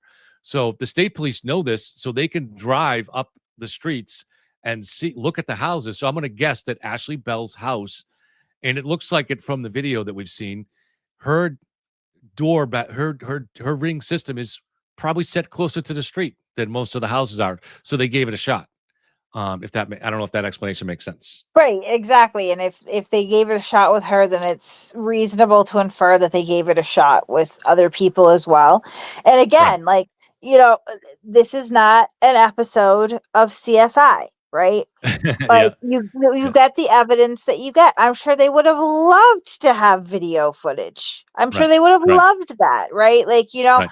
But if it doesn't exist, it doesn't exist. And again, I go back to there are murders that occur that there are no witnesses, there are no video. Sometimes there's no body and people get Yeah. convicted, right? So Right. these little, you cannot view these questions that the defense tries to pull out in a vacuum. You have to weigh Yeah. it against all of the evidence, and all of the evidence clearly points to Karen Reed being criminally responsible on some level for John O'Keefe's death. It's really unassailable at this point. And the last thing on the list was officials asked for phone records for Android, but not iPhones. I don't know if actually no. There's a few more things on the list. Sorry. So I guess unless anybody has any thoughts on that, is that just an oversight by the state troopers? I don't even know that that's accurate. I don't even know that that's Yeah, accurate. right. I don't know either. I guess we'll have to ask Melanie Little. I mean, honestly, that doesn't make any sense because they asked for phone records. Based on phone records, they have to get a warrant or they have to, have it Right. voluntarily given over. And Right. obviously they didn't try to get a lot of phone records, period, because they couldn't. And the defense came in later. You know that they weren't going after phone records. The defense came in later and started going after phone records, and they were Right. denied, which reinforces that the cops could not have done that, right? Like it just was like, it's not going to fly. So that doesn't make any sense to me at all. As I recall, I think there may have been a subpoena for geofence that included Apple, or not, maybe, I don't know if it included Apple or not. It might have been Google. I know at some point they had put out a subpoena for Google records, because that is in the case there. And I don't think that was necessarily exclusive, and or the way that they were handling geofencing or whatever else they were looking at only dealt with Google, right? Right. Yeah. That actually might be what they're talking about here. What this is in reference to is the geofence. Right. It's not 100% clear, but I think that might be the case. Yeah. All right. So, and I think in that case, it's Google because it goes through Google Maps. Yeah. Yeah. Right. Next on the list, John's wounds were not checked for DNA. Yeah, no reason to. Yep. Exactly. And there was no blood on Karen's SUV.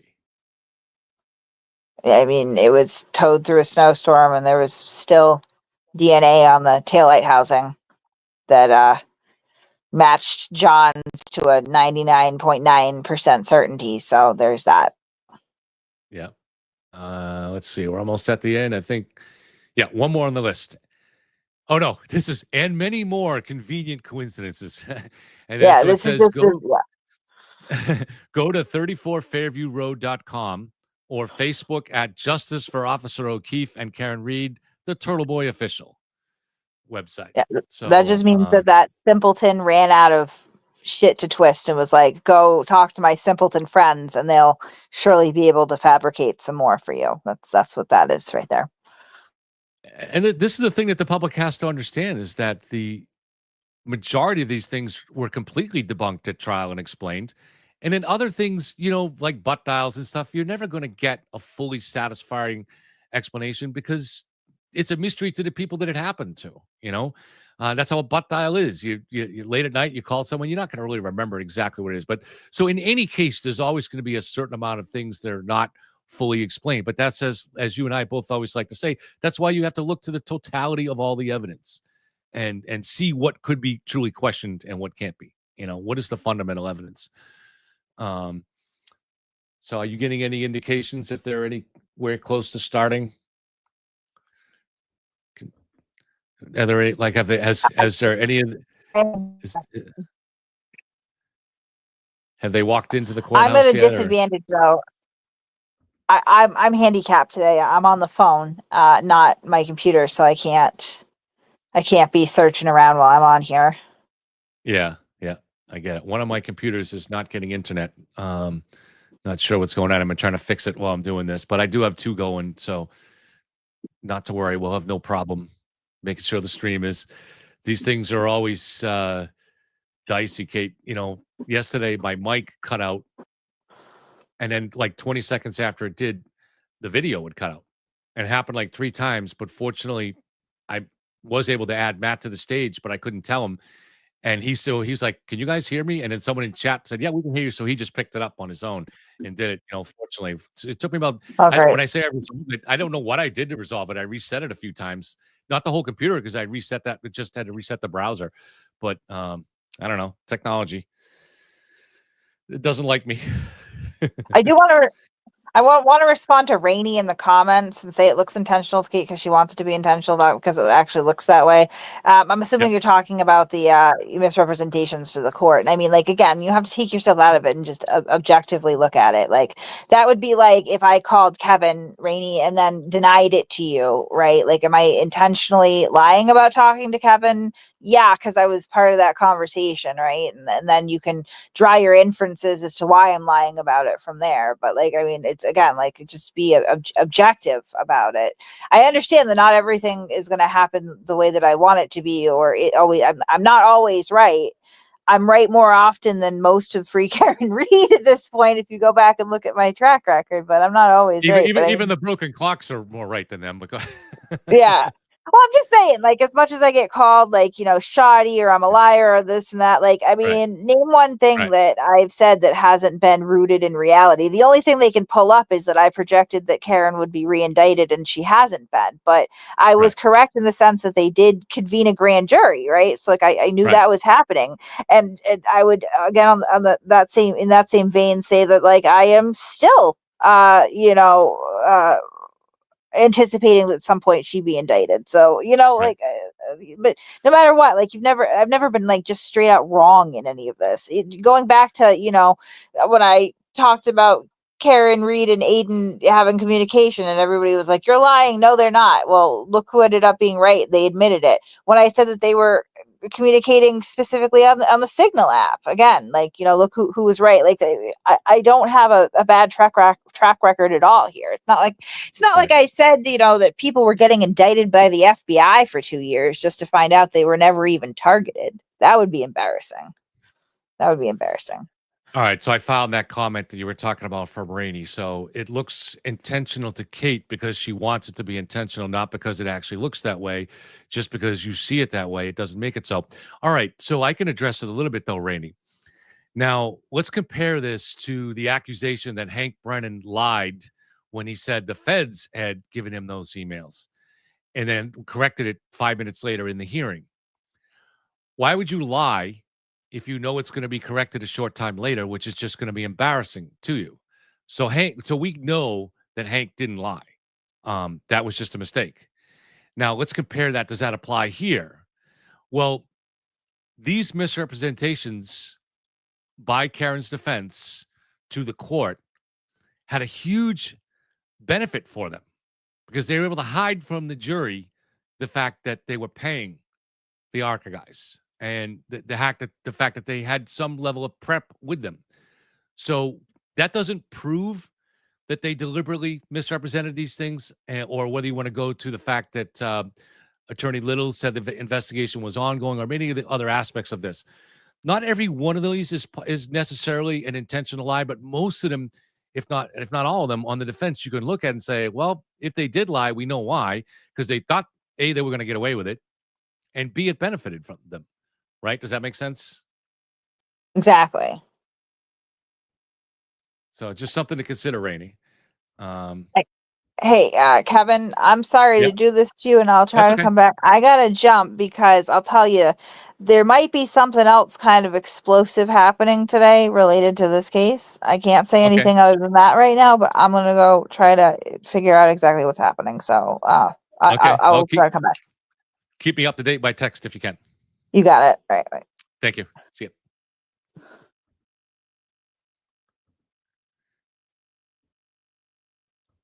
All right, guys. So Kate is on the job, and if there's something new that we can report, she certainly will tell us. Um, Obviously, it might not be the case that we can report it. So I try to be very careful and responsible with any information I get. So, for instance, when I revealed that the federal investigation was over, I was very, very cautious, not first to make sure that the information was accurate and to get it from multiple sources, but then to make sure that it was okay to report it, that it wasn't going to harm anybody. And it was what they wanted, various people involved. So not that I don't make mistakes. I've learned a lot, but I still will make mistakes again. All right. So let's see. We got Sworn without to under the warning. pains and penalties of perjury this 21st day of February 2025. So the fact, what you state as fact, that Lieutenant Fanning had control over and access to this jury is simply not true, Mr. Jackson. The only people who have any access to those jurors are the court officers in the Department of Security of the trial court in this courtroom. So I am going to ask you what your good faith basis is for that, and I'd like you to start there. If the court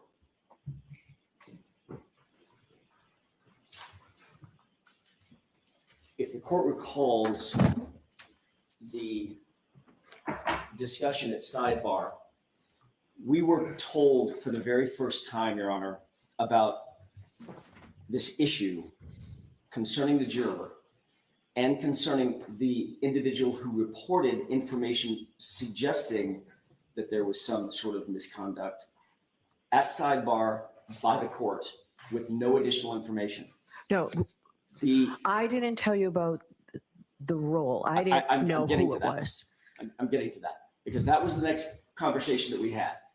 When we were told on the day of closing argument to approach sidebar, the court indicated through multi-level hearsay, we'll all agree that it was some sort of multi-level hearsay suggestion that there was some sort of misconduct by the jurors or by a specific juror. We pressed the issue at sidebar and asked who the source was. At that time, for the first time, we were told the name Lieutenant Fanning. We obviously recognized. You were not, just so we're clear, you were not told that by me. No, we were told that by, and I'm getting to that as well. We were told that by Ms. McLaughlin. She's the one that indicated that it was reported. I'm sorry. That's not right. That's not right. We pressed the issue on who was the source. I believe the court then inquired of one of the court officers. Who are in charge of the jury? Your Honor, I'm getting to that. I understand that. But if you'll allow me to make the argument and to indicate what as my declaration says, my good faith belief, based on reasonable belief, this is how we get there. We were then asked, or the court asked the court officer to join us at sidebar. He then indicated that it was Lieutenant Fanning. Ms. McLaughlin then went on to say, and by the way, he indicated that Lieutenant Fanning had reported this, supposedly gotten it from some unnamed or unidentified person. There was no evidence presented at the time. As the court knows, there was no declaration, there was no report, there was no supporting documentation whatsoever, no recording, even though this report to the court through the court officer from Lieutenant Fanning indicated that this juror may be, quote unquote, may be on a recording. And the court confronted that juror with that information. There was a brief colloquy with the juror where she said, not that I remember. No, that was the initial statement that she said in terms of any misconduct. No, I wasn't talking about the case. Over the defense's objection, this very potentially defense-friendly juror was then excused. During that discussion at sidebar, that's when Ms. McLaughlin explained for the very first time to the defense that who Lieutenant Fanning was in this circumstance. And she said that he was the, quote, commander of the extensive security operations that this case has required, period, end quote. That sentence says a lot. It said a lot to me. It does not say he has access to or control over the jurors. It says that and he has. I'm just going to stop you. I'll let you finish in a minute. Okay. Mr. Yannetti, as a Massachusetts practicing lawyer, knows that the court officers are in charge of the jurors. Go ahead, Mr. Jackson. If there is a commander of the extensive security operations over the entire case, there is, Your Honor, no greater security operation than securing the jurors. That is sacrosanct. It's paramount among the security operations that the court embraces. And we were told, I didn't make it up, Ms. McLaughlin told us, we were told he was the commander, not part of a security operation that was outside the court, not part of a security operation that helped parking cars or making sure that citizens got in and out of the courtroom appropriately. We were told he was the commander of the extensive security operations in this case. It is reasonable to conclude from that statement that Fanning was either directly in charge of the jurors, which the court is now telling me he wasn't.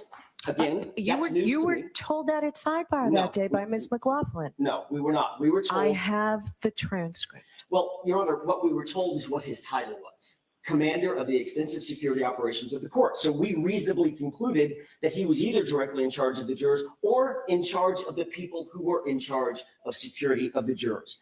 But we were never allowed the opportunity to find out exactly what his role was because the court didn't take evidence, refused our request at the time in good faith. Both Mr. Yannetti and I asked the court to take evidence from Lieutenant Fanning. I think it was Ms. Little. I'm sorry? I think it was Ms. Little who asked me to. And what was the court's response? The court's response was to decline that invitation. We didn't take any evidence, which would have drawn down on the issue, so I wouldn't have to make reasonable conclusions. I would actually have the information. So, of course, that's one of the issues that is attendant to our motion to dismiss, because it seems wildly inappropriate. Here's what we do know about Lieutenant Fanning. Once his name was uttered, here's what we did know. He's among the troopers that is one of Michael Proctor's supervisors. He interviewed several prosecution witnesses who testified at trial against Miss Reed, including Laura Sullivan, Marietta Sullivan, Bridget Meehan, Heather Maxson. He interviewed all of those individuals or took part in those interviews. Lieutenant Fanning was at the defendant's home and seized her cell phone in January of 2024, just months before the trial began. Lieutenant Fanning was included on the text chain where Trooper Proctor said he was going through my client's phone looking for nudes. And then his name comes up at sidebar as the commander of the extensive security operations attendant to this case, and he's the source to whom something was reported about juror misconduct. When you couple those two things together, that he's the commander of security and a person who supposedly, through hearsay, overheard a juror making statements about the case, and they have an entire myriad of individuals to whom they could report it. They report it to Fanning, and then Fanning reports it to the court officer who reports it to the court.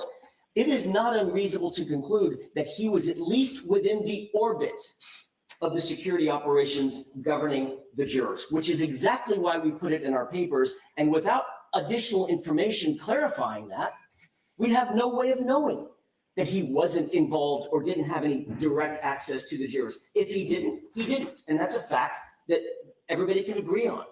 But when we heard the information, the only reasonable conclusion we had, given the fact that he was the source of the information and he was defined as the commander of security over the entire case, not part of the case, the entire case, which includes the jury, that is a reasonable conclusion.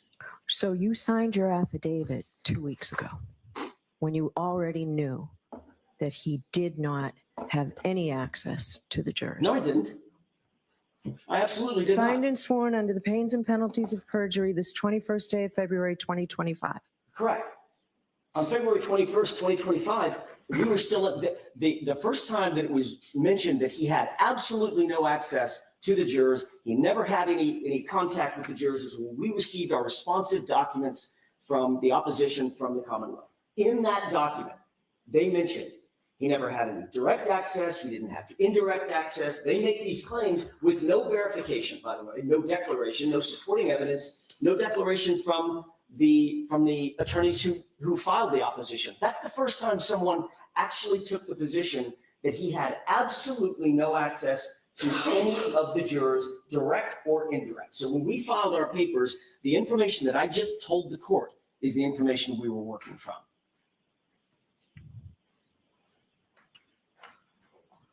I will let you move on. I can tell you, I'm really not satisfied with your answer, Mr. Jackson. Well, put it this way. Let's say it this way. So now that you know that he had absolutely no access to the jury, what's the nature of the conflict? How is your client's right to a fair trial jeopardized? Is now there that evidence you know it's not true? Is there evidence? My question to the court is there evidence that he had absolutely no access, either direct or indirect, with any of the jurors? I don't know that to be true. I mean, I take the court at its word, obviously, clearly. So we will move on from that, Mr. Jackson. We'll move on from that. So well, the court's asking what is our evidence of, or what's our indication of the impropriety of him being the person that actually reported this misconduct and ultimately leading to the exclusion of a very, very defense-friendly juror, or presumably a defense-friendly juror, and knowing at the same time that he was intimately involved in the prosecution of my client.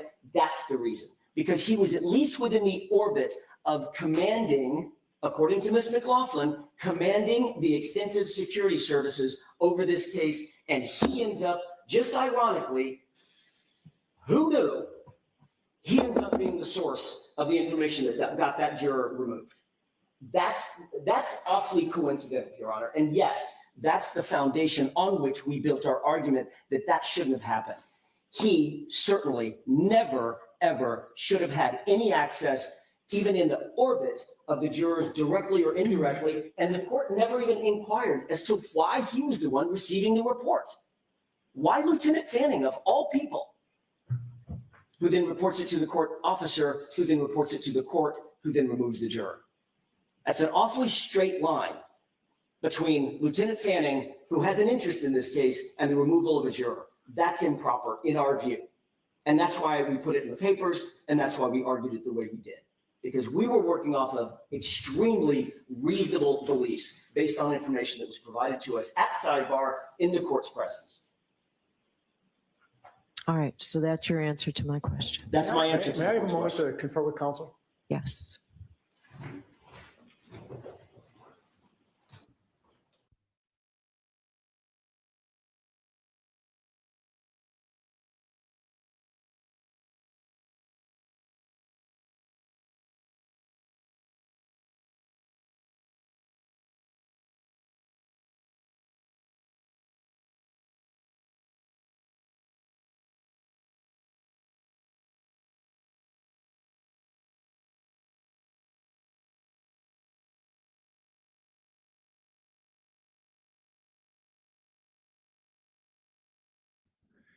All right, guys. So as far as I can tell, that sudden jump there when it suddenly came on, I've gone and looked at the Law and Crime Network, and it didn't start any earlier on that too.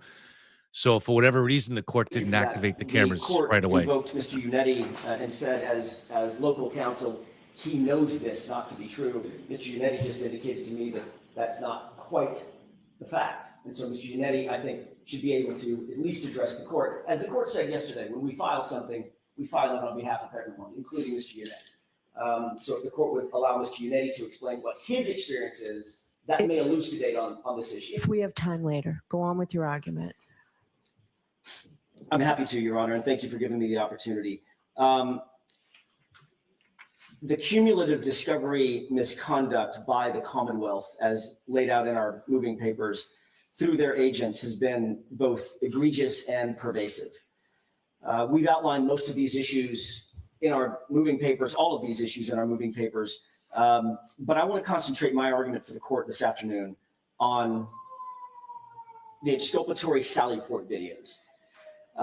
I'm not waiving any of our arguments in the moving papers, but in the interest of time and focus, I think it bears upon the court at this point to consider most prominent Sallyport issue, or the Sallyport video issue.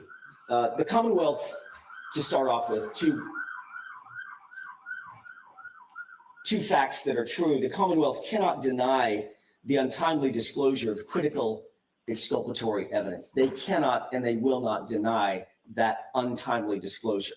And they also cannot deny that critical evidence was intentionally, not by some sort of mishap, but intentionally was withheld from us. So what do they do in their opposition? Most of the time they spend saying that the prosecutors themselves did not know. They had no actual knowledge. While they concede the unavoidable in their moving papers, which is that the Massachusetts State Police and the Canton Police Department both knew about the evidence and both withheld it. Conveniently, they throw much of this on the back of Michael Proctor. It was sort of to be expected. He's already damaged goods, so why not? And they also bring in a newly revealed sergeant, a sergeant by the name of DGM Petro, who's already retired, gone from the police force, and who interestingly retired just 2 days after the Commonwealth's October 2024 disclosure revealing previously withheld Sallyport video. I'm just going to ask, is he available, Mr. Brennan? Not today, but he could be available. I'm just curious. So he's still around? He is, Okay. yes, and he's cooperative. All right. All right, Mr. Jackson, go ahead.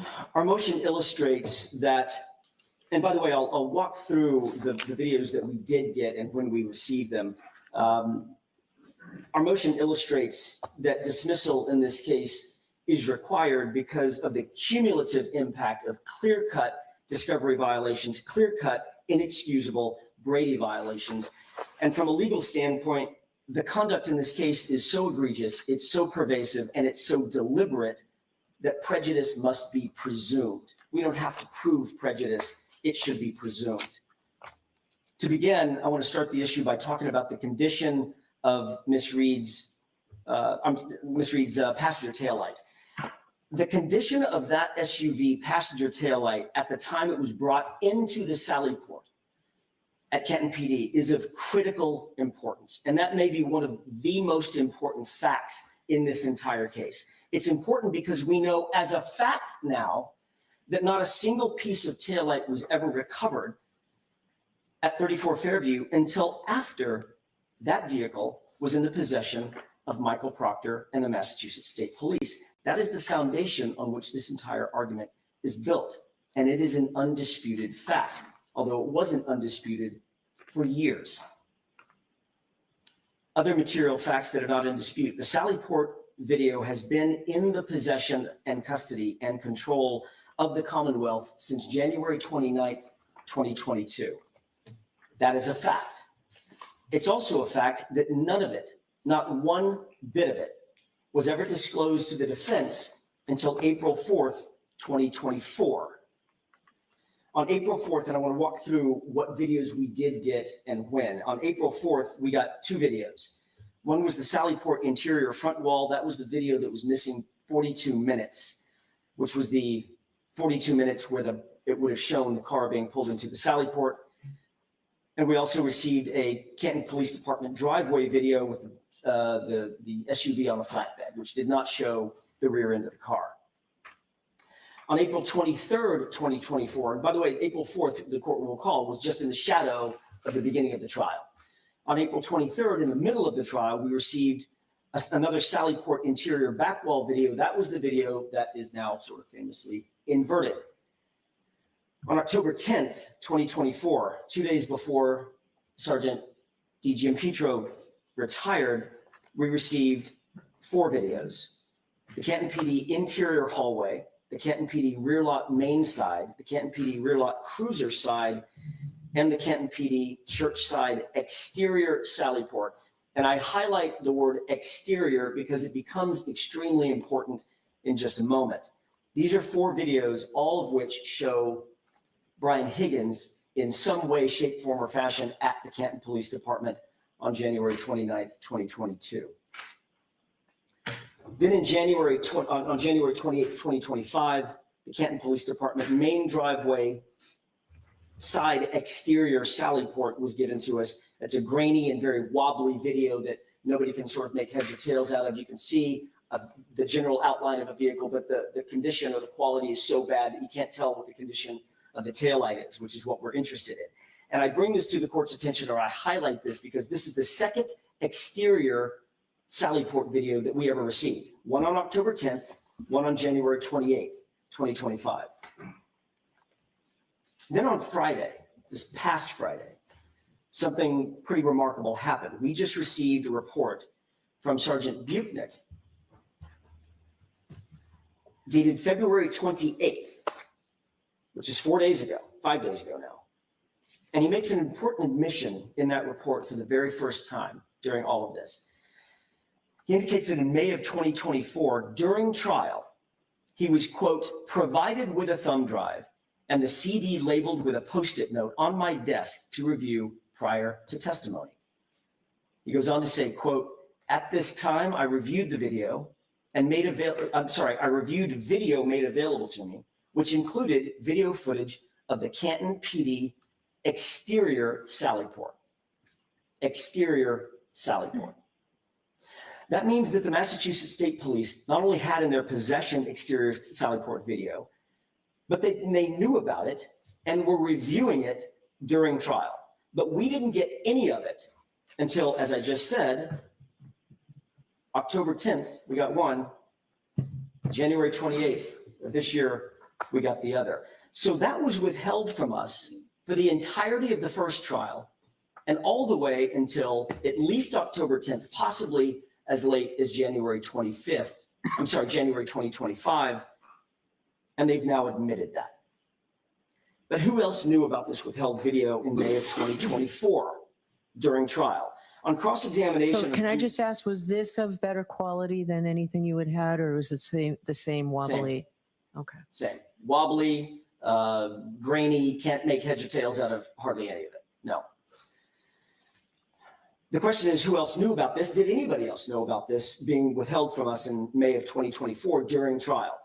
On cross-examination on June 6th, Trooper Buchnick admitted to reviewing video evidence with Mr. Lally in May of 2024 in prep for his testimony.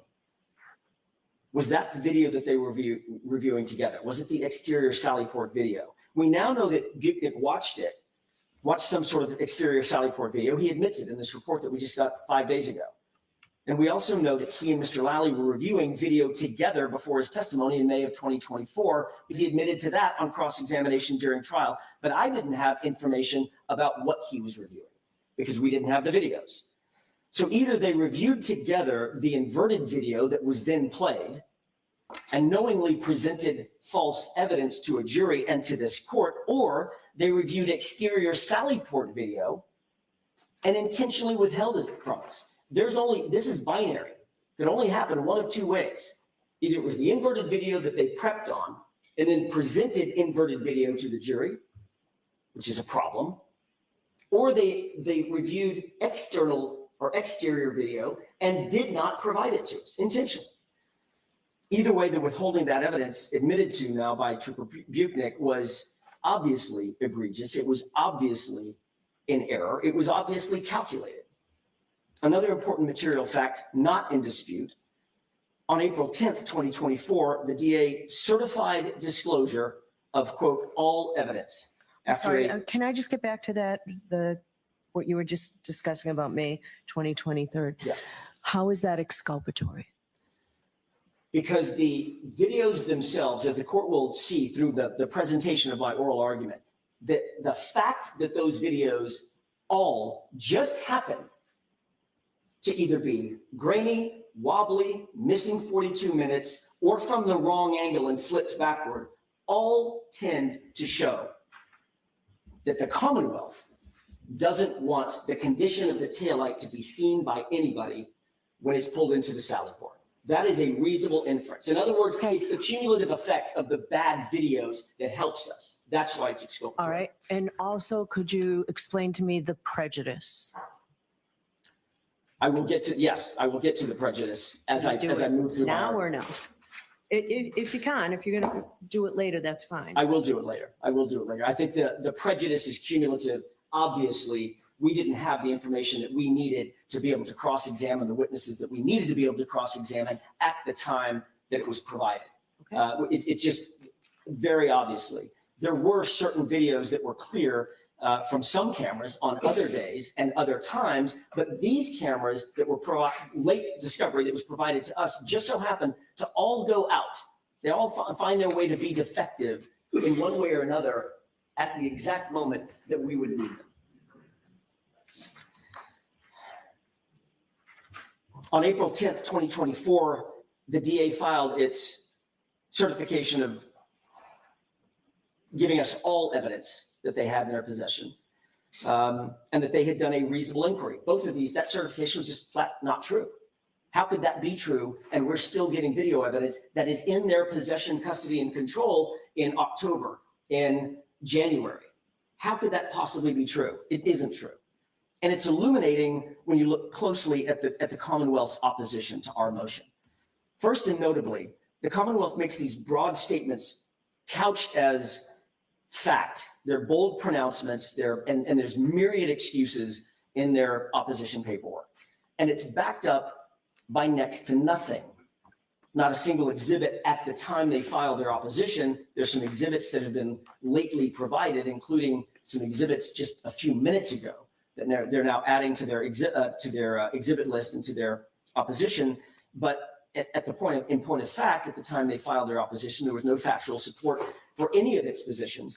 So are you pointing me to something specific, or are you just saying in general and you'll wrap it up? In general, the only thing that they had attendant to their opposition was this joint affidavit that doesn't address any of the defense allegations at all. Contrast that with the defense motion, which was supported by nearly 20 fact exhibits. There may be a reason why they didn't support their positions with exhibits at the time. It's because the facts don't support the Commonwealth's position. These are indefensible and indisputable facts that I'm explaining to the court about the turning over of these Sally Port videos.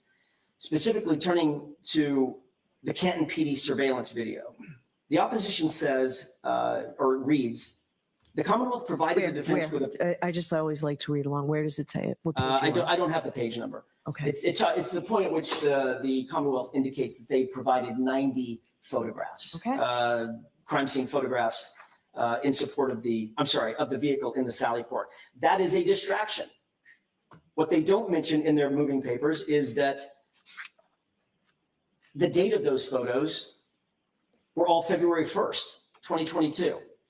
There are no photographs from January 29th, 2022, when the vehicle was brought into the Sally Port. The only thing we would have would be the videos, the surveillance videos, all of which are somehow, some way defective, and which were held in their possession in some instances for nearly 3 years before it was turned over to us.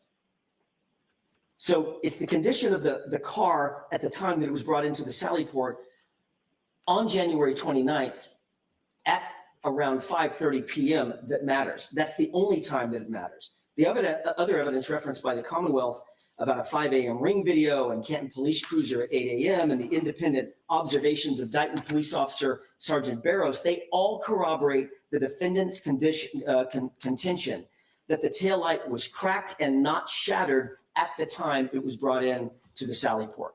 And we're still talking about the condition of the taillight, obviously, when it was brought into the Sally Port. The Commonwealth next mentions that Lieutenant O'Hara from the CERT team arrives at 32 Fairview Road at 4:56 p.m. They then go on to mention that he was preceded by another trooper at 4:54 p.m. and that the car got to the Sally Port at 5:30, suggesting, obviously, that the search began and taillight pieces were found before the car ever arrived. That would be interesting if it were true, but it's not true. It's a distortion of the truth. It doesn't matter when the CERT team actually arrived and drove up there and sat in their warm cars and waited for other team members. The last team member to arrive didn't arrive until 5:41, 11 minutes long after the car had already been secured in the Sally Port, long after Trooper Michael Proctor had access to that passenger taillight. The first taillight piece was not seen or found or recovered until 5:45 p.m. after the vehicle's arrival at Canton PD. That was seen. We can see who's got access to the vehicle and who makes access to the vehicle in that inverted video. Once we turn it back around, it's very obvious. It's Michael Proctor milling about at the passenger taillight. These are important details to get right. The timing matters. The opposition claims that the defense theory is quote unquote evolving.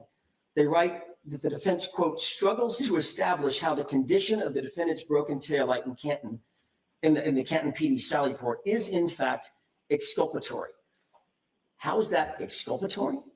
The condition of the taillight, that it was cracked and not shattered as it moved into the Sally Port. How do we struggle to describe that as exculpatory? Of course it's exculpatory. Of course having those videos withheld from us is prejudicial. There is no struggle.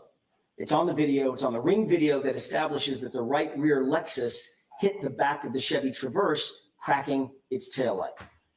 The Commonwealth, pretty desperate to ignore that inconvenient fact or that inconvenient piece of video evidence, literally previously said in open court that the Lexus only got close to the Traverse, only to be completely impeached when everybody in the courtroom at trial saw that 5,000-pound Traverse jostle, its rear wheel jostle, under the impact of the SUV right at the right rear or the passenger side taillight. Now the Commonwealth, with no factual support, no factual underpinnings whatsoever, says, okay, hang on a second. It did hit it, but it didn't crack the taillight. So whose theory is evolving? Ours or the Commonwealth's? The defense has never wavered. We knew that Michael Proctor from the very beginning of this case had been lying about the time he first took possession of that SUV. He claimed that it was at 5:30. The court will recall this. We had litigation concerning this. He wrote it in at least 9 reports that we were able to count. 9 reports or affidavits. Those affidavits sworn under oath, and the Commonwealth repeated that time for nearly 2 years, even going so far as to argue to this court that the defense got it wrong, that we were wrong because we failed to calculate for daylight savings time. So the Commonwealth battled us, and this is something I think the court has to really weigh and balance the following conduct. The Commonwealth battled us for nearly 2 years on the singular issue of the time that the SUV got to the Sally Port. They finally took their medicine at some point and had to admit to the false time and chalked it up to a Scrivener's error in 9 separate documents, memorialized 9 separate times, some of them under oath. And all the while they were battling us on the time that it got there, no, the defense is all wet, they're wrong, they just didn't account for daylight savings time. Oh, no, this was just a little mistake, it's not a big deal, it was a Scrivener's error. And the entire time they're making both of these claims, they had video in their possession that established unequivocally that that car was in Michael Proctor's possession at 5:30 and pulled into the Sallyport at 5:30. They knew the time. They knew that he had retrieved it at 4:12 in the afternoon and not gotten it to the Sallyport until 5:30. So the Commonwealth was well aware in 2022, the Commonwealth and their agents were well aware in 2022 that the SUV got to the Sallyport, and that was the centerpiece of the defense case. They knew that the videos would directly impeach the lead investigator on this case, and they say that we struggle to explain the exculpatory nature of this evidence. It's not our struggle to explain it. It's their struggle to acknowledge it. Of course, that's exculpatory. It directly and unequivocally impeaches their lead investigator on one of the most important issues in the entire case. And that's only one aspect of the withheld videos that also is exculpatory. The other is the point at which it would show the condition of the taillight. In other words, when it's being pulled in to the Sallyport, would it show the condition of the taillight before Trooper Proctor had access to it in the Sallyport? That's what we've been seeking. The Commonwealth is well known from the beginning of this case that the defense has demanded all physical evidence be preserved. That is, this is not a game of Wordle. This is not something that's supposed to be parsed. All physical evidence be preserved. That's pretty straightforward. The Commonwealth shouldn't be in the business of withholding exculpatory evidence by playing some sort of a gotcha game with definitions of words. They knew what we meant. We don't actually know what the Commonwealth has, so we have to be as broad as we possibly can when asking for evidence to be preserved. So all physical evidence clearly includes the entirety of all the Sallyport videos. The Commonwealth parses words by saying, well, we never asked for the Commonwealth to preserve the CPD footage from the Sallyport because the Canton PD is not the crime scene. You asked for crime scene footage, and Canton PD is not the crime scene. Well, first, I think that's a disingenuous argument that plays right into that sort of gotcha that we've discussed. I think the Commonwealth is better than that. That's not what we should be doing in a trial for murder. And second, let's not forget that District Attorney Morrissey actually defended publicly Michael Proctor by explaining that when Michael Proctor said he responded to the crime scene, and of course we knew he didn't respond to 34 Fairview, DA Morrissey said, oh, he was talking about Canton PD, which is the crime scene. So they can't have it both ways. They write on page 4 of their opposition, quote, the trial prosecutor was not aware of the existence of surveillance video in the Canton Police Department's Sallyport until receiving the federal grand jury transcript of Massachusetts State Trooper Michael Proctor, end quote. So they've taken the position, look, we personally did not know anything about that Sallyport video existing until we received the federal grand jury paperwork showing that Michael Proctor testified to it. First, the Commonwealth has to know that that is not the state of the law in Massachusetts. Massachusetts State Police and Canton Police Department are both arms of the prosecution actively involved in the investigation of this case. Not one, but two separate agencies not only knew of the existence of the footage, but the lead investigator actually admitted to a federal grand jury that he pulled the footage at the start of the case. He pulled it all. And then he said he reviewed it all because that's what the case agent does. The Commonwealth cannot absolve themselves of the egregious and very obviously intentional discovery violations by Michael Proctor, by the Massachusetts State Police, by the Canton Police Department, by saying, I personally didn't know about it. The cases are legion on that issue. Commonwealth versus Sleeper, 2002 case found at 435 Mass 581. And this is Hornbook law. Quote, a prosecutor's duty to disclose exculpatory information or exculpatory evidence extends to evidence in the possession of the police who participated in that investigation. And then Massachusetts Rule of Criminal Procedure 14A1A, the prosecutor shall disclose information covered by mandatory discovery, provided it is in the possession, custody, or control of the prosecutor. Persons under the prosecutor's direction or control, or persons who have participated in investigating or evaluating the case and either regularly report to the prosecutor's office or have done so in this case. Michael Proctor worked out of the Norfolk DA's office, physical plant. There is no question that Michael Proctor and both agencies intentionally withheld that evidence. Let's talk about Michael Proctor's testimony before that grand jury. He was asked the following question. Are you aware whether there are any cameras in the garage or Sallyport where Karen Reed's SUV was parked? Answer, yes. Question, have you reviewed the footage of that garage? Answer, I saw one very grainy video and then another of Sergeant Buchanan and I arriving in the main entrance around 5:30 following the vehicle. Question, when did you watch the video from the Sallyport? Answer, I haven't reviewed it, sir, in quite some time. So do you have those page numbers for me? I can get them for you, Your Honor. Okay. I didn't cite them in my notes. Yeah, if Ms. Little can get them for you before you finish, that would be helpful for my review. I haven't reviewed it, sir, in quite some time, so I can't recall what's on there. Question, why did you review video of the Sallyport? Answer, we review every video we pull. We pull a lot of video. It's on the case officer to watch it. By his own admission, Your Honor, Michael Proctor recognized himself in a video along with Sergeant Buchanan. That was likely the video that ended up being inverted by where Michael Proctor was by the passenger side taillight.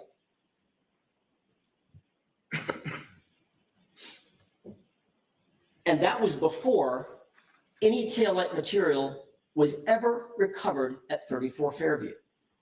That is highly inculpatory of Michael Proctor. It is highly exculpatory of Karen Reed.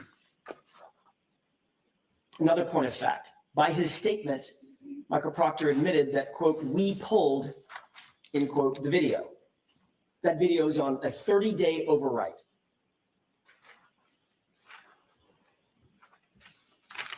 The Michael Proctor testimony in front of the federal grand jury is at page 79, lines 1 through 13. Thank you. Thank you, Ms. Little. Exhibit C is in Charlie. Okay.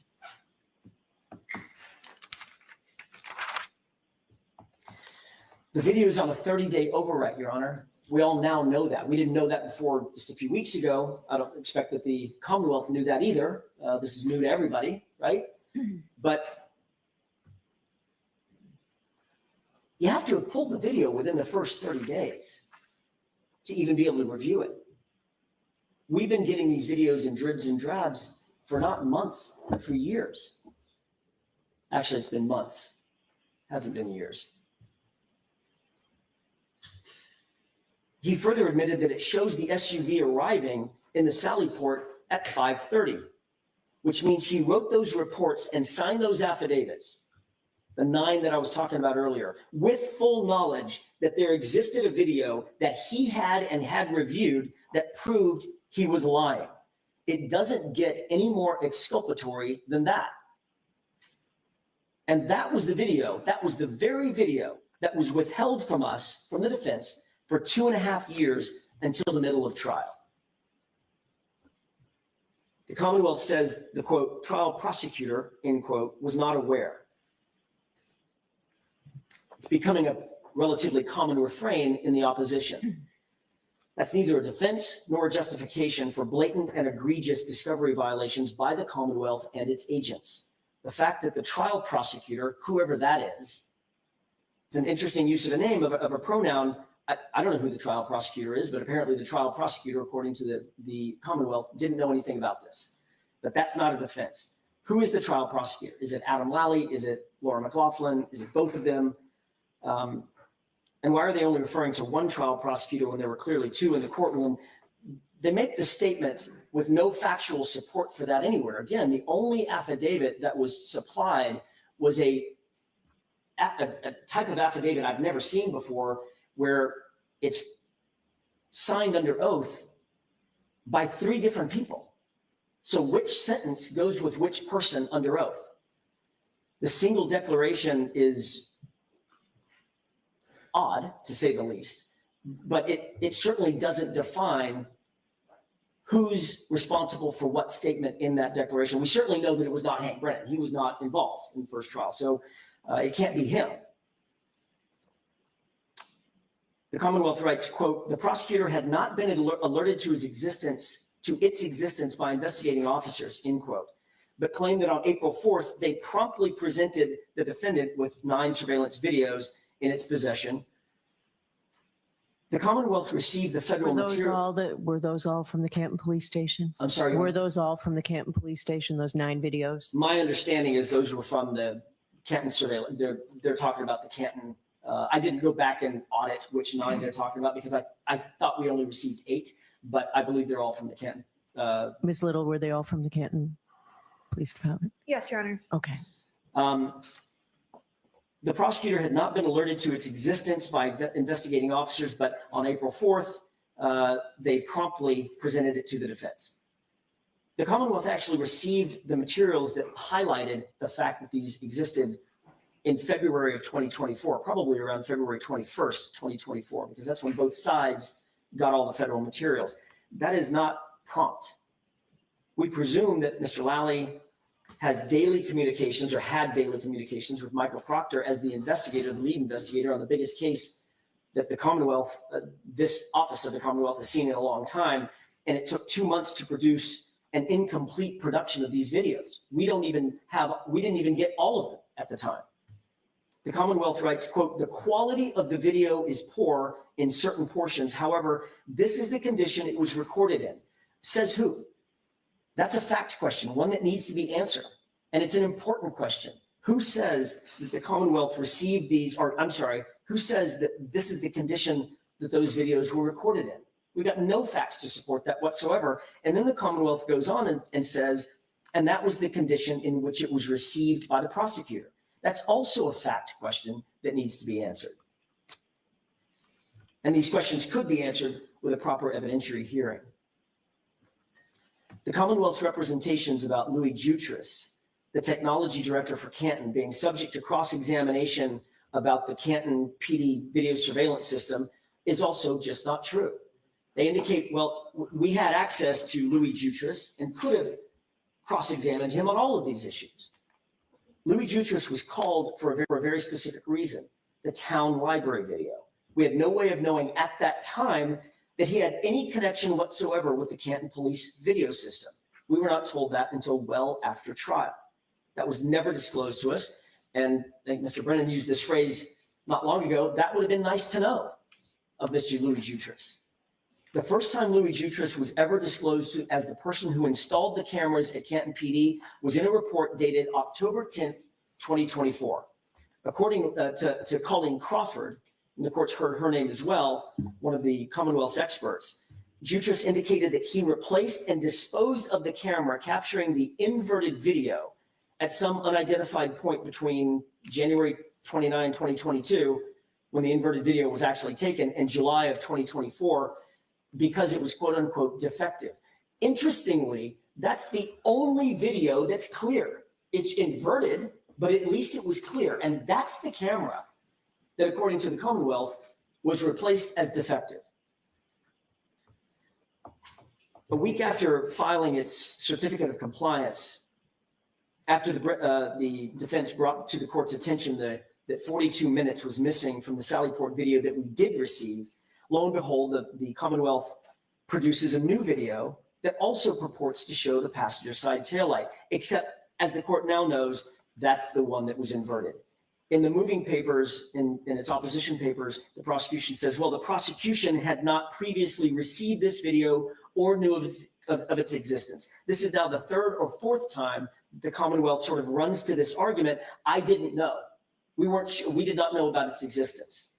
No matter how many times they write it, however, it does not change the Commonwealth's responsibilities. It doesn't change the prejudice that the defense suffered. We should have had these videos at the very beginning.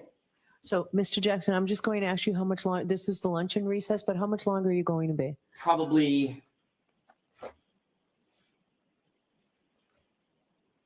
45 minutes, I would say. All right, so we'll break. What? All rise, please.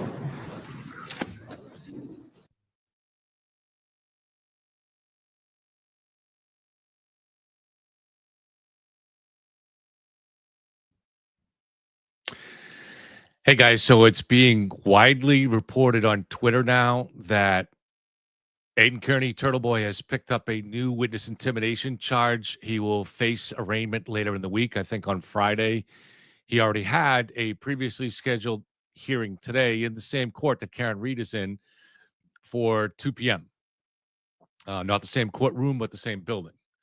So my amateur lawyer question would be, will his bail be revoked? And will he be sent for another 30 or 60 days like he was last time? So not being a lawyer, it seems like a pretty good chance to me. But again, I don't know. So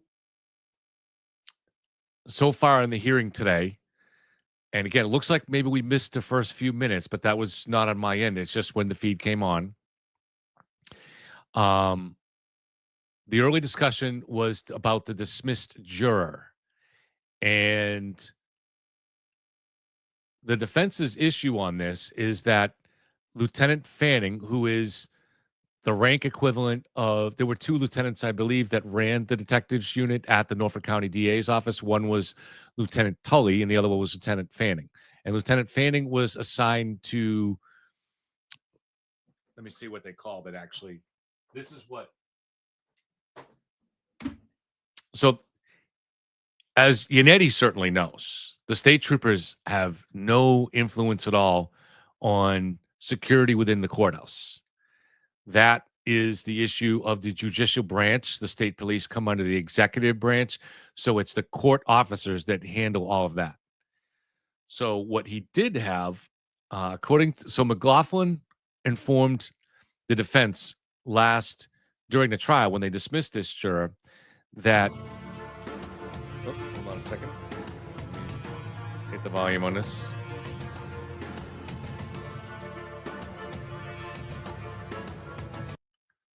Okay. Sorry about that. So the defense was told that his title was, or his job relevant to this case is that he was, quote, commander of extensive security operations of the court. Now, the reason you would have something like that in this unique case is because of the buffer zone. So I'm going to guess that's the only reason that he had any involvement at all. He never came in contact with a juror. That's what the state says, and had no involvement with any of the jurors. However, it seems that he is the one who gave information to the court based on this juror's. Oh, Matt's here too, so let me bring in Matt. Hey, good morning, Matt. Hey, how's it going? Very good, thank you. So let me just finish my explanation for the first part of this hearing. Was they were going over the dismissed juror, and so what Alan Jackson is saying is that this juror was dismissed based on information obtained by Lieutenant Fanning of the state police, who they're accusing of some kind of bias. Now, we don't know what information the court was told it resulted in the juror being dismissed. I know what happened from multiple sources, and this juror was on at least 2 occasions during the trial, on nights before she had jury duty, going around drunk in bars and basically shouting out so everybody could hear it that I'm a turtle rider and I'm going to acquit Karen. Now, there's a way more involved. The night before she was dismissed, the story is way more involved than that. I'm not going to relate it to protect her privacy, but some version of what happened the night before, and it seems to even have involved Boston police, reached the court, maybe through Lieutenant Fanning. So I don't know if you followed any part of that at all, Matt. Yeah, I mean, I've heard things too. Similarly, that she was out in bars saying like, "I'm gonna quit her," blah blah blah. I just don't. I don't think the judge was too amused by his. Yeah. She kept cutting him off and saying, "All right, you didn't even prove the basics," Right. because he wasn't in charge of the jury. And I think there were things that she was doing in the courtroom even that people were noticing, because I remember a few commentators saying like, this woman's like eyes, like she was like very expressive, and. Right. So, I mean, I don't think that's a reason. I don't think you're allowed to like dismiss someone because of that, but the comments in the bar, certainly. get her out of Right. there. And there's no indication. I think like where something potentially could be wrongdoing here is if the state police had also identified that this juror was sympathetic to the defendant and they tailed her, or had someone following her and came back with a report like this. There's no evidence of that, and I've talked to multiple people.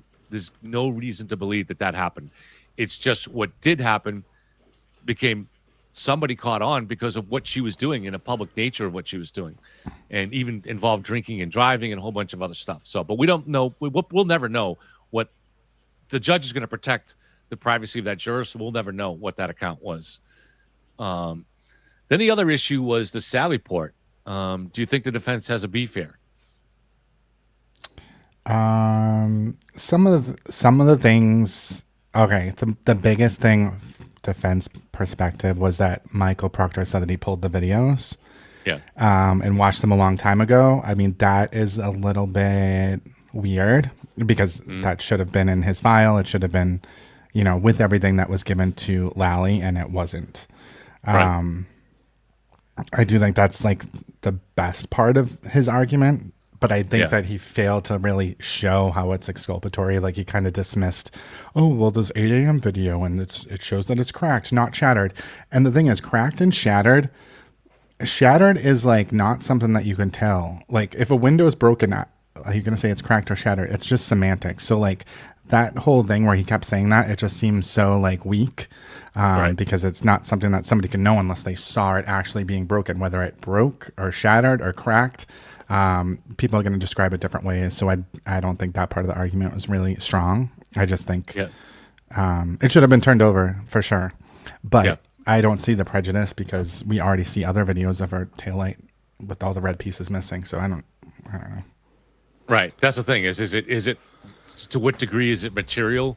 And if we just ignore the materiality of it for a moment, yes, it's very troubling that you have this. So the question is it skullduggery or is it inefficiency? Is there some problem with the way this evidence is being moved around and made available to the prosecution? And to decide whether it's skullduggery or whether it's inefficiency is to try to examine as to whether it's even relevant. Is it actually exculpatory, as you said?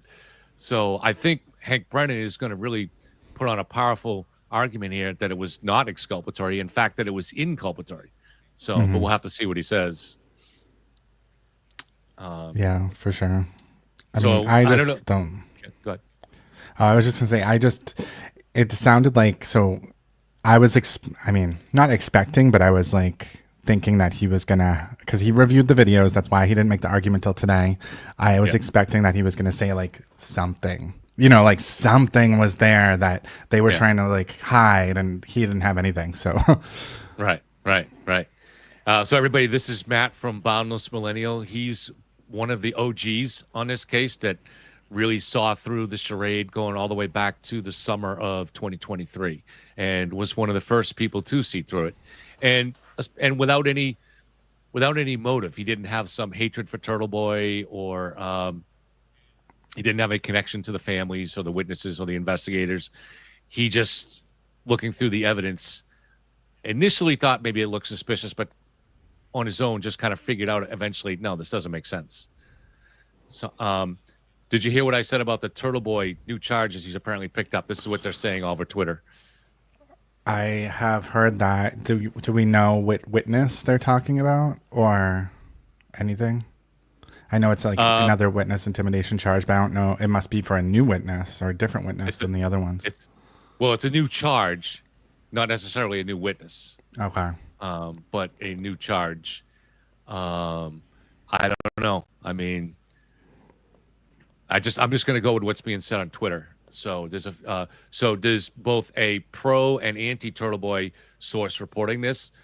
So let's just put it that way. So I don't think so the first person I saw it from was Dag Nabbit, who is, I wouldn't say pro Turtleboy necessarily, but she is pro Karen, very strongly so. So, Okay. So I believe she has no incentive to want to put this out there and make something up. So, and I don't think she has a history of doing that. She's just really strong pro Karen. So, Casey Gates says, "Hey, Kevin and Matt. Kevin, as some sort of sensitive, I have a huge gut feeling she went back to the scene. Also, if we tell the truth, it will always stay the same, and a lie will change consistently." So, was that a factor in your flipping, Matt? The fact that her story seemed to be changing. Was it already changing back then in 2023? I think it was before she did any interviews or anything when I was like, hell no. And I think the main things were just like, I don't know, just reading, because the narrative that was put out was that it was like Jen McCabe Googled that, she like orchestrated the whole thing, and like he was killed inside the house. And when I first read the affidavit, it was really about just the amount of corroboration from all these other people. And that was like the main thing, like her niece waking up the niece and saying this and that. And just like the way that it was described, like I could tell from the descriptions of all the different people that she was like drunk and like having those drunken regret moments. And she was freaking out, realizing what she did. Because she was already hysterical before they even found the body, like screaming in the car, just acting erratic. And they were kind of just like, what the hell? And then she's saying, I hit him at the scene. And then I think the next thing that happened after that was, I think the father's interview was the first interview, right? Before she was shown. Yeah, they did that interview in July with the parents. Yeah, I'm trying to remember if like it's on 2020 or something. I can't remember if Karen was in that interview too. I think it was Ted Daniels, right? Okay, all right. And it was, I don't remember, but yeah. I think at that point I already knew. So the one with the father talked about the hospital, right? Where he said when he went to the hospital, Karen said, "Dad, I backed into something." Yeah, I was shocked by that. I was like, why the hell would he want to even say that? I was like shocked. I was like, I don't know. Everything that happened after I realized what was going on just supported my belief, like my changed mind. And I was disappointed because I wanted a conspiracy. Like I was bloodthirsty for conspiracies, just like everybody else. Yeah. But I mean, I can't just deny facts to make my dream come true of the conspiracy. And that's what people are doing here. I know that's what's something that people don't understand when they try to say, Kevin, you're just grifting on this. It's like, I wasn't grifting when I was covering for the conspiracy side, because I was always going to cover the truth, and I was asking questions right along about whether it made sense. But it was in my interest to stay on that side. That crowd became very friendly to me, and I built a team around me, not just two co-hosts, but then also a team behind the scenes. They were all pro Karen Reed, and I enjoyed working with them, and so it would have been hugely beneficial for me to just stay on that side. But like you, I kept asking the questions, and then so what about the other question? The other part that she asked us was, what do you think about Karen? Do you think she returned to the scene of the crime, and how strong is that evidence if you do? I mean, so to me, it makes more sense. Like someone said it recently, like that she would have driven back right away and saw him, and then she gets back and starts calling, saying nobody knows where you are. And that's where she started being like, oh, he's cheating on me. I left him at the bar. And that was going to be her story, not realizing that 7 people saw her car outside that house. Right. But the original affidavit was suggesting that she went back in the morning, which also could be true. Yeah. I don't know if they got more than what they had. I mean, they just had tower data in the first trial. Yep. But if they got more information from the Lexus text stream, which could be, because I haven't seen anything else. Like I think they might be getting more information from her phone, or they're trying to, but I don't think there's anything there because the defense didn't really like put up a fight about that. Right. So I wouldn't think that they have anything there, but the text stream maybe is going to prove it. I think that would be like paramount to proving that it was second-degree murder. If they can show that, but I don't know if that's something that they can prove beyond a reasonable doubt from what we know so far. Right, and that's the key thing. You have to prove it beyond a reasonable doubt to 12 jurors, and it's not just enough to show that she drove down Fairview. You have to show that she saw John, which is a taller order. One thing that I've said is that Lucky could actually be a key witness for the prosecution in that, because even though he claims it was 3:30, he could be confused on times, and there was reason in his testimony to believe he was confused on times. But if he did see an SUV parked there with the lights out, now if you could make a juror believe that that possibly was Karen, well, sitting there with the lights out, that's consciousness of guilt. So to me, that Hmm. would go a long way towards. But yeah, but but like you said, I don't think there's. My bet is that we're not going to find any evidence like that in the chip off. We're not seeing any signs of it from the way Karen's team is responding. So we'll just have to wait and trial to see. Yep. Any bombshells for you this morning?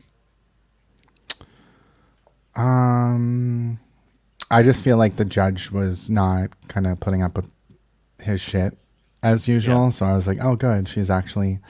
Yeah.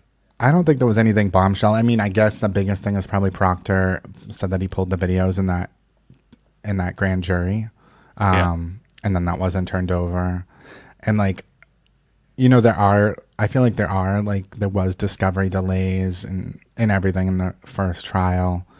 Yeah. I don't know. I just don't think the video is exculpatory, but it definitely this is the best thing that they have going for them at this point, because everything else is so solid. But I mean, if jurors look at those videos at 8 a.m. and 5 a.m., are they really going to be like, I mean, I don't know. Like, what do you mean? There's no red pieces. So like, I don't understand. Like, what could he have planted? And I don't think anyone believed that in the first jury anyway. So I don't know why they're like trying to die on this hill. I mean, I guess they're trying to get it dismissed today, but I mean, it didn't seem like it was an argument that worked last time. So. Right. And you're trying to get it dismissed, and then even if you don't get Judge Canoni to dismiss it, you're laying the groundwork for an appeal. And you never know. You get a sympathetic judge or something like that. So I'm going to do a little booting. Oh, it's not even on this. It's on somebody else's. I can't boot this person. All right. So I'm going to go have lunch, Matt. Do you want to stay on and just talk to people, or it's up to you? I'll pop off because I got to do some things, and I'll be listening when they get back, and I can pop on later if I'm around. Okay. Thanks for being here, Matt. Always a pleasure, and we'll continue after lunch. All right. Thanks, Sounds guys. good.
So, hey, everybody, I hope you hold on a second.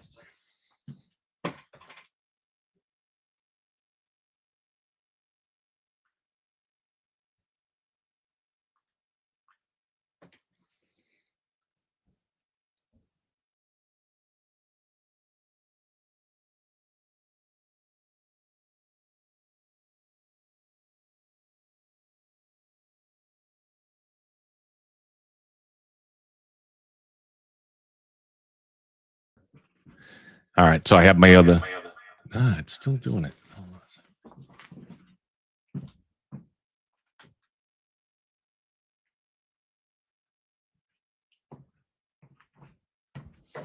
second. The audio was on my other laptop, so it was going to create that echo for you. All right, so we have. All right, I'm going to briefly pull this onto the screen so you can see it. I brought it on before. So this is the new charge that Turtleboy has picked up. Witness intimidation. He will be arraigned on March 18th. It's 18th. All right, looks like we're getting ready to go back in court too, so let me break that up.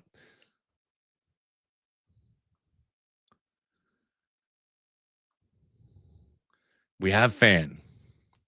So once we have fan, usually within a minute or two, we have court action. So we'll be getting back to it soon. But it's actually 6 minutes to 2. So maybe this is just a little fan teaser to get us going, and we'll start up at 2.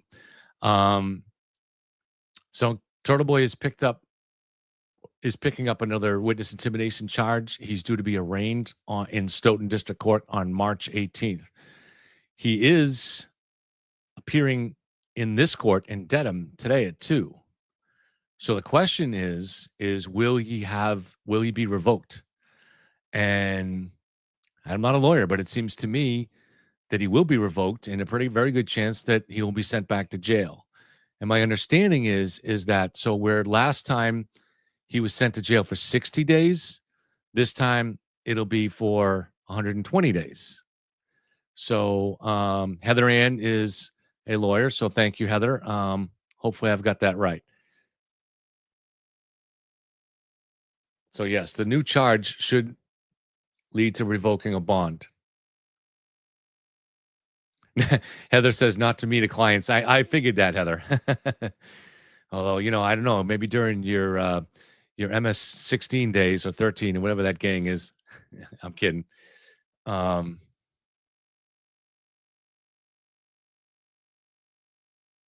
So very good. So, I mean, is this intentional? These stupid new charges that he picked up.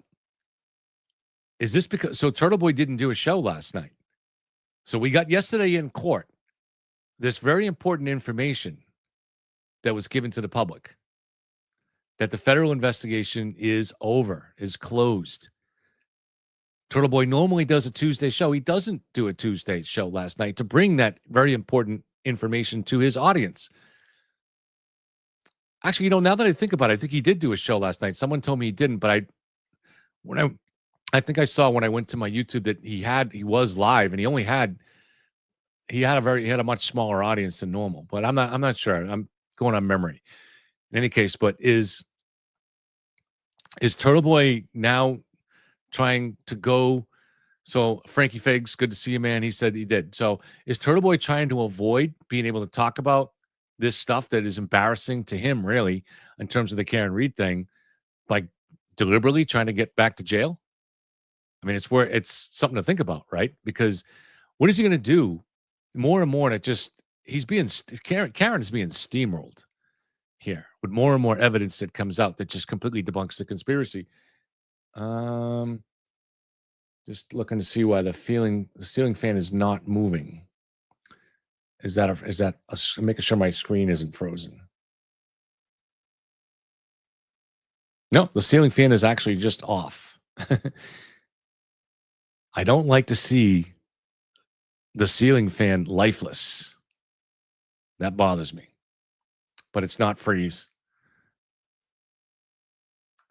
Obviously, it's cold enough in court today that they didn't want to put the fan on. But if somebody could send a memo to them, please put the fan on. That's comforting to us to see the fan be alive. You don't see the fan.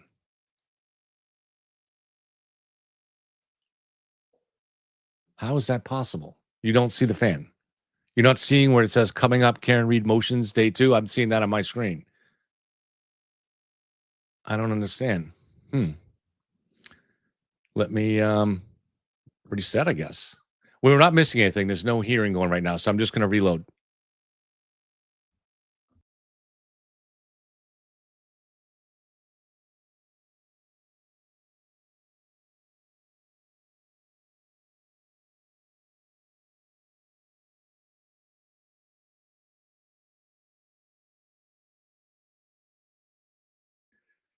So I guess just reloading it did it. Huh. That's weird. Well,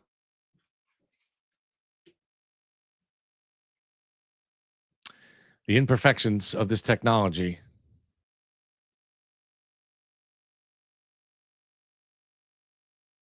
It's just me on screen. You still don't see the fan? What the hell is going on? I don't understand.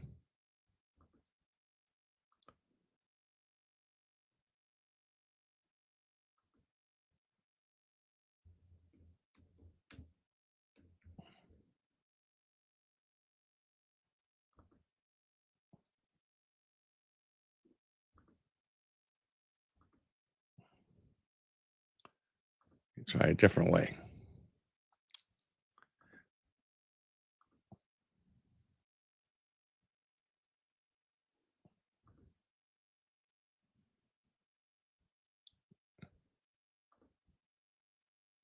All right, you see fan? I don't. It's really weird.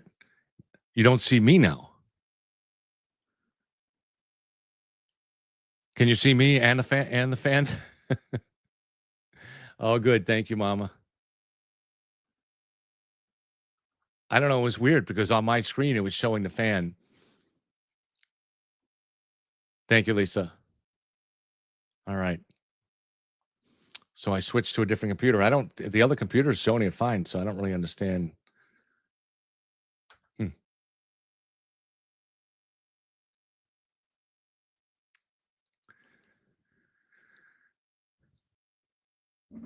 Well, that's why I try to keep multiple screens going in case something freezes on one where I can jump right over.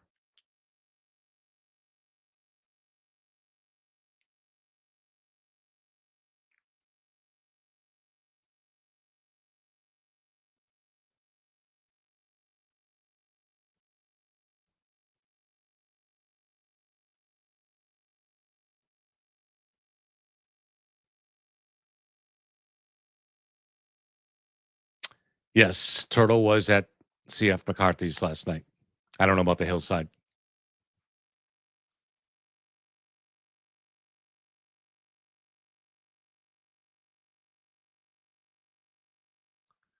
What do you mean everything is perfect except the fan? You see the fan, right? It's just not moving.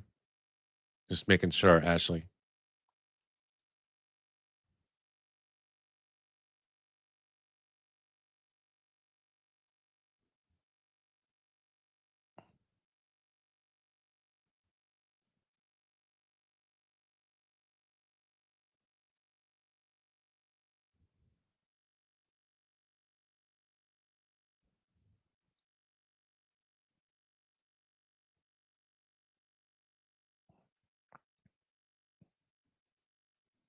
Okay, cool.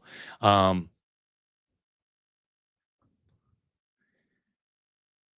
I don't know who's coming back on with me this afternoon. At some point, could be Matt, could be Jen, could be Kate. Hopefully, with an update. Could also be Daniel from Drunken Turkeys is live now on his own channel talking about some new information on the Idaho on the Brian Kohlberger case.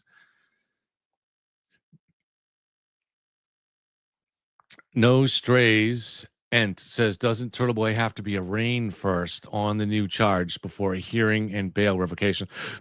I don't know. Not being a lawyer, I don't know.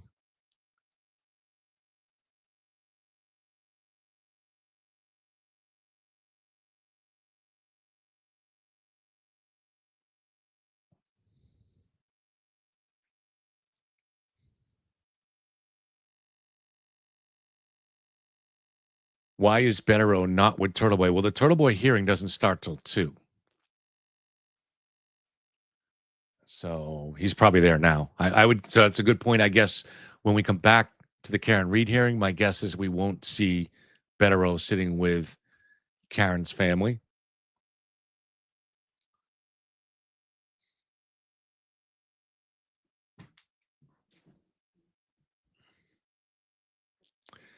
Heather, so the question there is, and you may have already answered it. Okay, we're getting movement on the fan. All right. So, but does Turtleboy have to be arraigned first before you can charge him with violating his bond?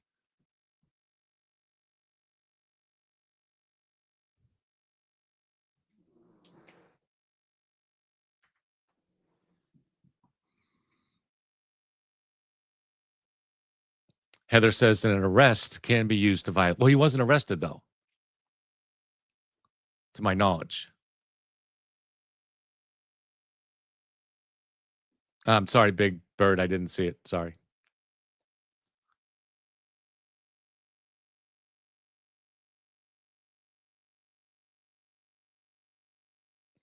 Okay, Jen, I didn't see the email yet. I will check that, and I won't play it now because the hearing looks like it's about to start any time here, and I can't have both things on the screen, so we'll play it after.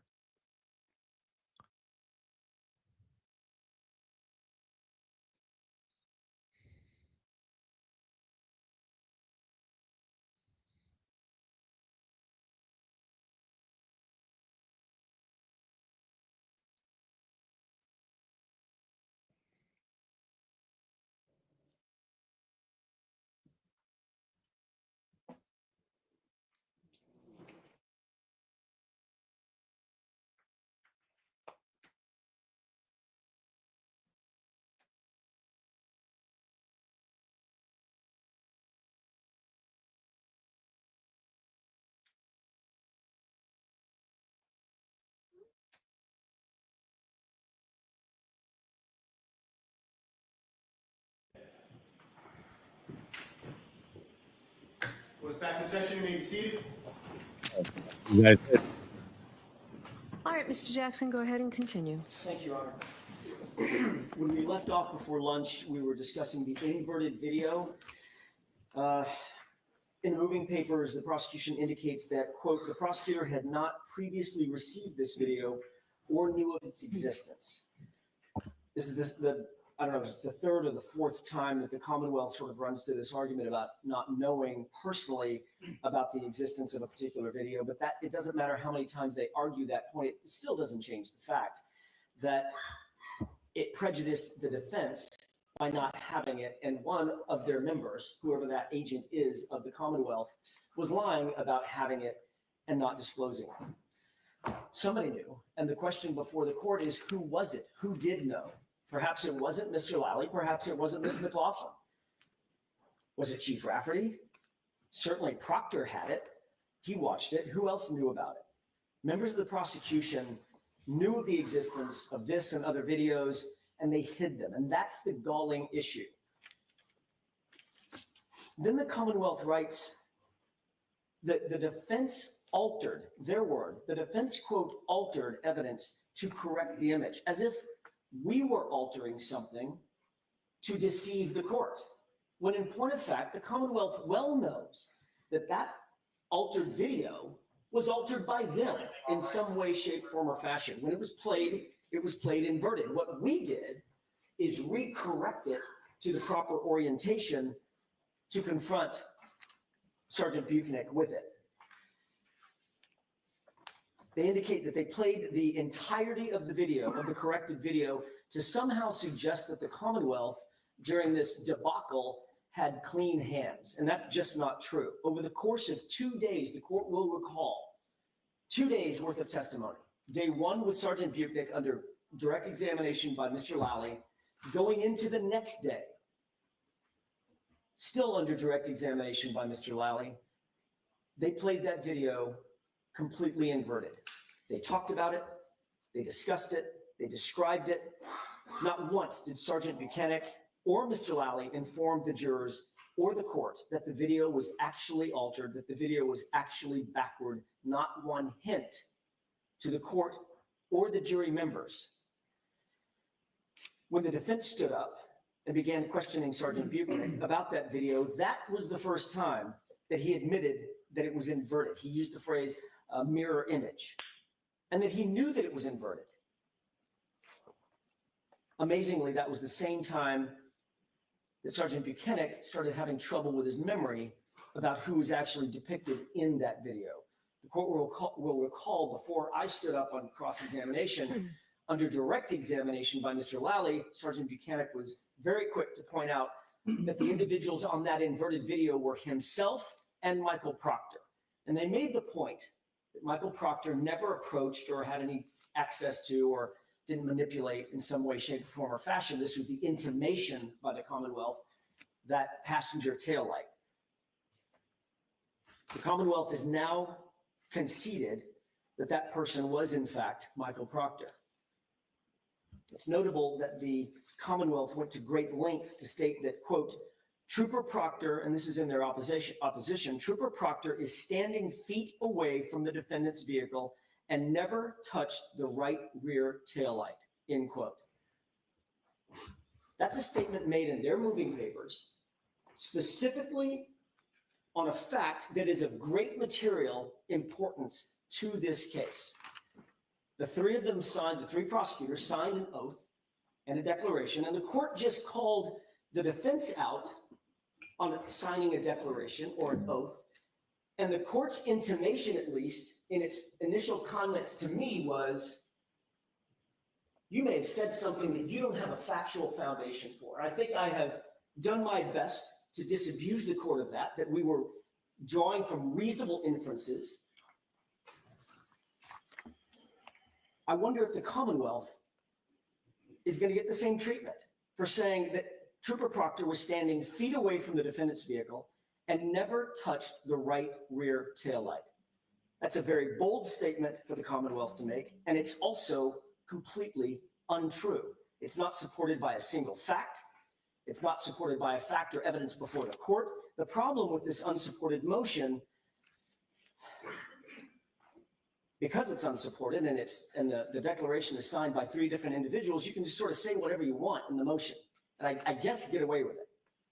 The video speaks for itself, Your Honor. It shows Michael Proctor walk behind the car directly to the position of the passenger taillight. He positions himself right on the other side of the camera view, not feet away. And it certainly does not show, and there's no evidence before the court, that he, quote, never touched it. As a matter of fact, we would submit. Does it show that he does touch it? Well, of course it doesn't show he touches it, Your Honor. He's on the other side of the car. That's not the point. The point is, a reasonable inference is he could have touched it. He was standing right there. Nobody forced him. Nobody was holding a gun to his head. He walked around the other side of the car and obviously was standing there for a reason. By himself, in a corner, out of the view of a camera, and then when the Commonwealth plays the video, it switched, and the intimation to the triers of fact was he never approached the right rear taillight, that passenger taillight. And all of that And was you unclear. cleared that up. Right. But that is the galling part of this entire thing. The court has asked me a couple of times, and I'm going to get to it a little bit more in detail, what the prejudice is. If that's not prejudice, I don't know what is. It's literally propounding false information to a trier of fact. That is not a small thing.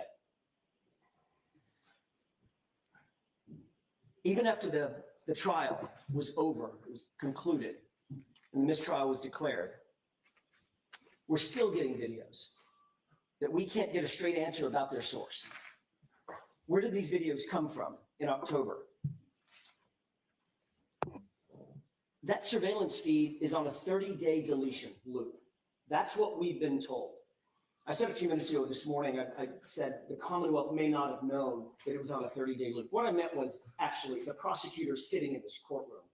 The three, my brothers and sister, may not have known about that 30-day override.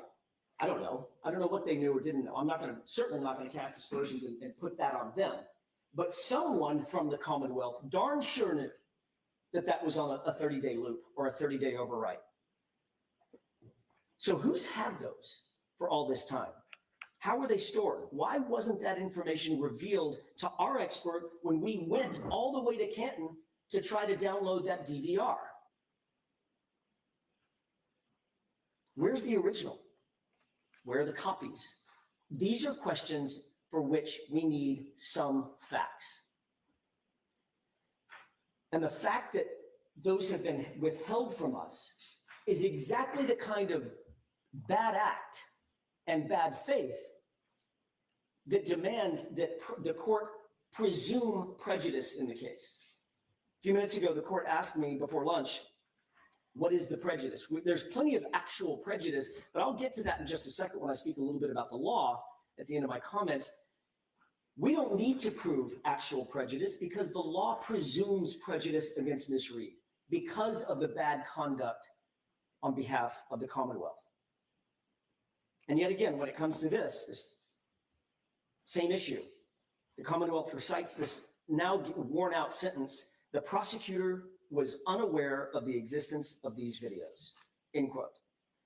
How many times are they going to try to excuse away a blatant discovery and or Brady violation with the sentence that the prosecutor was unaware? It just doesn't matter. And that brings us to the October 10 videos that we got in 2024. The Commonwealth claims that they received these videos on or about August 21st, 2024. They sort of vaguely claim that these videos were provided along with a letter, quote unquote, letter from Canton Police Chief, end quote. There's no report, there's no email, there's no communications, there's no text message, nothing other than this, quote, letter. And it actually wasn't a letter, it was more of an informal note written on a personal pad, a Canton PD pad by the chief. There's no chain of custody log authenticating the videos, no authentication documents whatsoever, no foundational documents, no indication of where the videos came from or how she came to possess them at the time. But she did write on that little pad, quote, that is how it records, LOL, no tampering, end quote. LOL, laugh out loud. So the chief of police is laughing in the face of serious Brady violations, in the face of serious evidentiary violations and what was the discovery date? violations. 10/10/24 you received that? Was that the date? 10/10/24. That's correct. By the way, the Commonwealth claimed in its opposition papers that, quote, the prosecutor requested that both Massachusetts State Police and Canton Police Department produce all relevant and material surveillance video, end quote. And that was sometime unidentified between April 17th, 2024 and April 24th, 2024. I laud them for that. Good. I'm glad they demanded finally, in the middle of trial, quote, all relevant and material surveillance video. So why didn't we get this from Canton PD until October 2024, well after trial? What was the delay? And why did we get another video in January of 2025? What was the delay? How could this be seen as anything other than intentional? We know now that Sergeant Buchanan, we know that Proctor, we know that Chief Rafferty, and now through another report, we know that this officer, DGM Petro, all had access to and knew about the videos. And then we have on top of that, in the middle of trial, I think it was Mr. Lally, it may have been Ms. McLaughlin, someone said, it's unclear from the opposition, that all relevant and material surveillance video be turned over immediately, and it still wasn't done. That is an intentional withholding of evidence. And then we get these new reports. What's probably most troubling is what's in the reports that we got on Friday, this past Friday. Additional reports from the Commonwealth in a report from Sergeant DGM Petro. He reveals the following. He writes this report on the 27th, which was last Thursday, and then we got the report on the 28th. He says that in February of 2022, and I'm paraphrasing, in February of 2022, Proctor requested Sallyport video of SUV inside Sallyport. Apparently that was provided. I mean, we have to presume from his report when he says Proctor requested Sallyport video of the SUV exterior footage that he downloaded it from somewhere and gave it to him. Assuming it was February of 2022, that would have been before the override, I presume, because I think the math in my head is it's 28 days in February. If it's in February at all, it's within the 30 days from January 29th. So it has to have been. Then he writes that in June of 2023, Proctor requested Sallyport video again of the SUV exterior footage. Quote, this is from his report, I believe this may also have been the approximate time that I downloaded video recordings that covered the entire time frame that the suspect's vehicle was held at the Canton police station, end quote. He goes on to say, quote, due to the large size of the files at that time, I had to break it down into 6-hour blocks for ease of exporting. This is the first we're hearing of any of this last Thursday. How is that? Sure. Ms. Lewis just handed me a clean copy of the DG and Petro report. I would like to have this marked and appended to our motion to dismiss if it's okay. Sure. Did I get that attached to your motion to change the scheduling? Yes. You probably did. So I've seen it. Okay. May I approach? Hold on. What, Ms. Little? We'd still like to make it part of the record if that's Sure. all right, Your Honor. Sure, I just wanted to know whether I needed a copy because I have a copy. I've seen it. May I approach? Yes. Okay.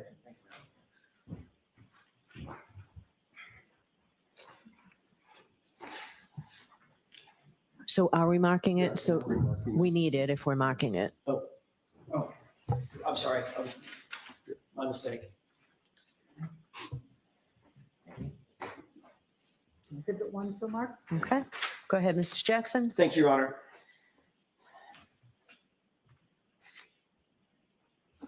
The question is, how in June of 2023, now I'm going to go a little bit slow here just because it's linear. The argument is linear. In June of 2023, according to DG and Petro, he downloaded every single bit of video of that car while in the Sallyport or while at Canton PD in Sallyport. How is that possible? How could that be? As of February 28th or maybe March 1st, those videos are gone. So how could he have access to the whole thing? It's because someone at the Commonwealth downloaded the whole thing. They saved it. Or the only other explanation is that DVR was not at the time on a 30-day override. It's the only two explanations. Again, this is binary. So in April of 2024, as the court knows, we got additional video, and that's the inverted video. In the spring of 2024, while trial was being held, DG and Petro, quote, it says, quote, I downloaded some video recordings that you and I believed may be needed to refute claims being made by the defense. The you and I is him to Chief Rafferty. That's who this report is to. And it includes footage of Higgins. So now we find out for the first time that Chief Rafferty and this sergeant had been talking and strategizing about how to defeat some defense arguments, presumably, by use of videos that had never been turned over. And the Commonwealth uses a phrase in its moving papers, I believe in this motion, about ambush. That is the definition of an ambush. So DG and Petro admits that he, Rafferty, and the Canton Police Department had Sallyport video that was material to the case. Remember, his quote was that you and I believed may be needed to refute claims made by the defense. They were strategizing about how to defeat certain of our arguments, and they didn't turn it over. Specifically, he downloaded video and presumably gave it to Chief Rafferty. But then the interesting thing is Chief Rafferty held on to it. She never turned it over. Probably because they didn't help the prosecution. They showed Higgins engaged in conduct that is, at the very least, highly suspicious and clearly exculpatory because it impeaches his other testimony. It shows him on the phone. And he testified that he didn't make calls in the middle of the night. There's no question that with this example, that is an intentional withholding of evidence. That is the legal definition of bad faith, and it's unconscionable to do that. Now put in context what we eventually did receive during the trial and then after. We received the inverted video that was falsely presented as the right passenger side of the vehicle, or the passenger rear side of the vehicle. Number two, we received several videos of Brian Higgins at Canton Police Department, clearly using his phone at approximately 1:35 or so a.m. And we received exterior footage that would ordinarily show the condition of the passenger taillight, which all happens to be corrupted, like every other video of the rear passenger side of that SUV. This is stunning. It's not like the Canton Police Department and the Massachusetts State Police were sort of blissfully incompetent or blissfully ignorant and unaware of the existence of these exculpatory videos. It's quite the opposite.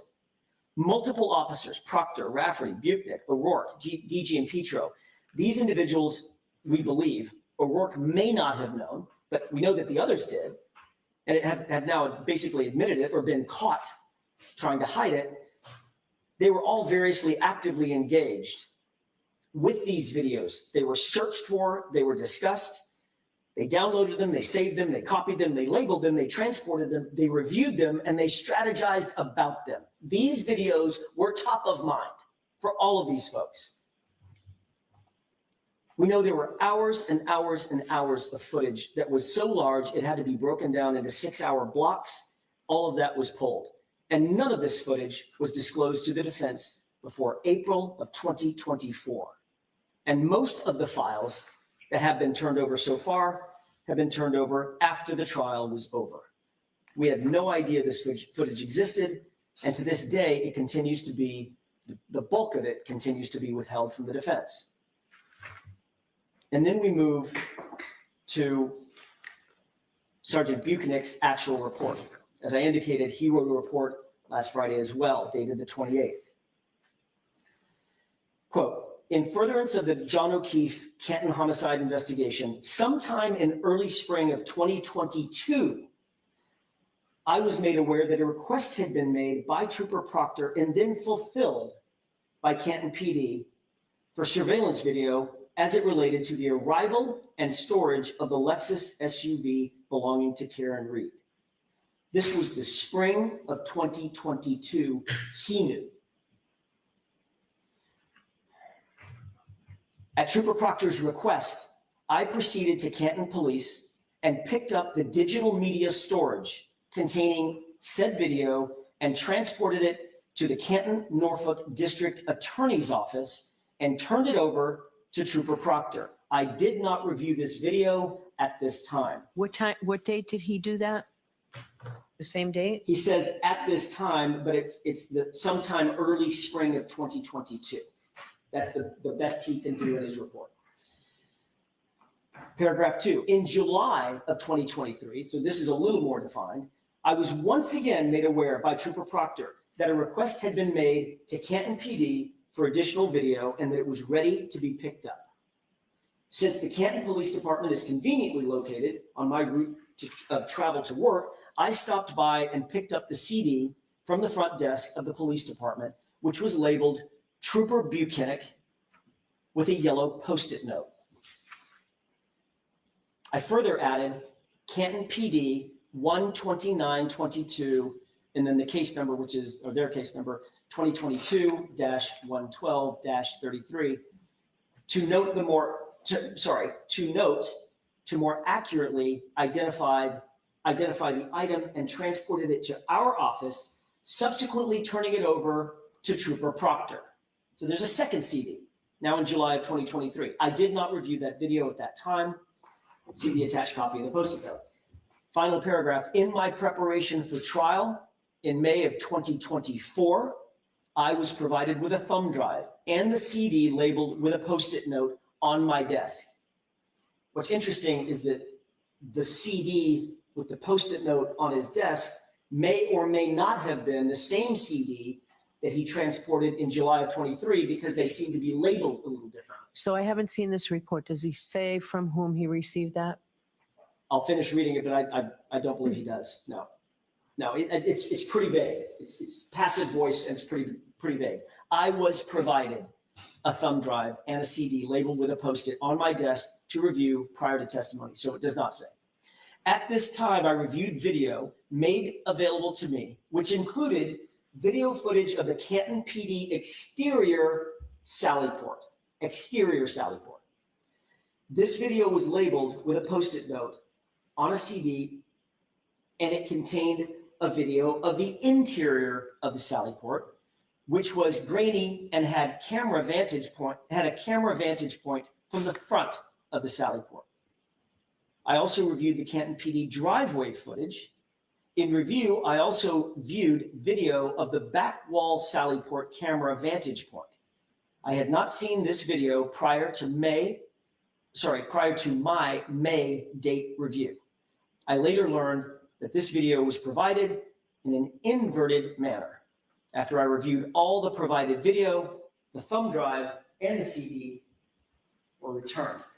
It doesn't say to whom they were returned.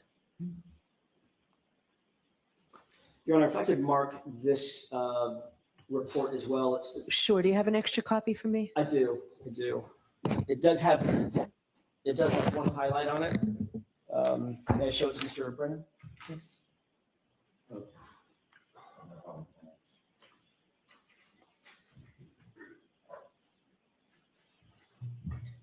The two still marked? So you do have an extra copy, Ms. Little? I do not have an extra copy, Your Honor. I thought Mr. Jackson just said he had an extra. Oh, I'm sorry. Yeah. Mr. Jackson, do you have an extra copy? I think I might. I've got it right here. You have an extra copy? Is that one clean? Not clean.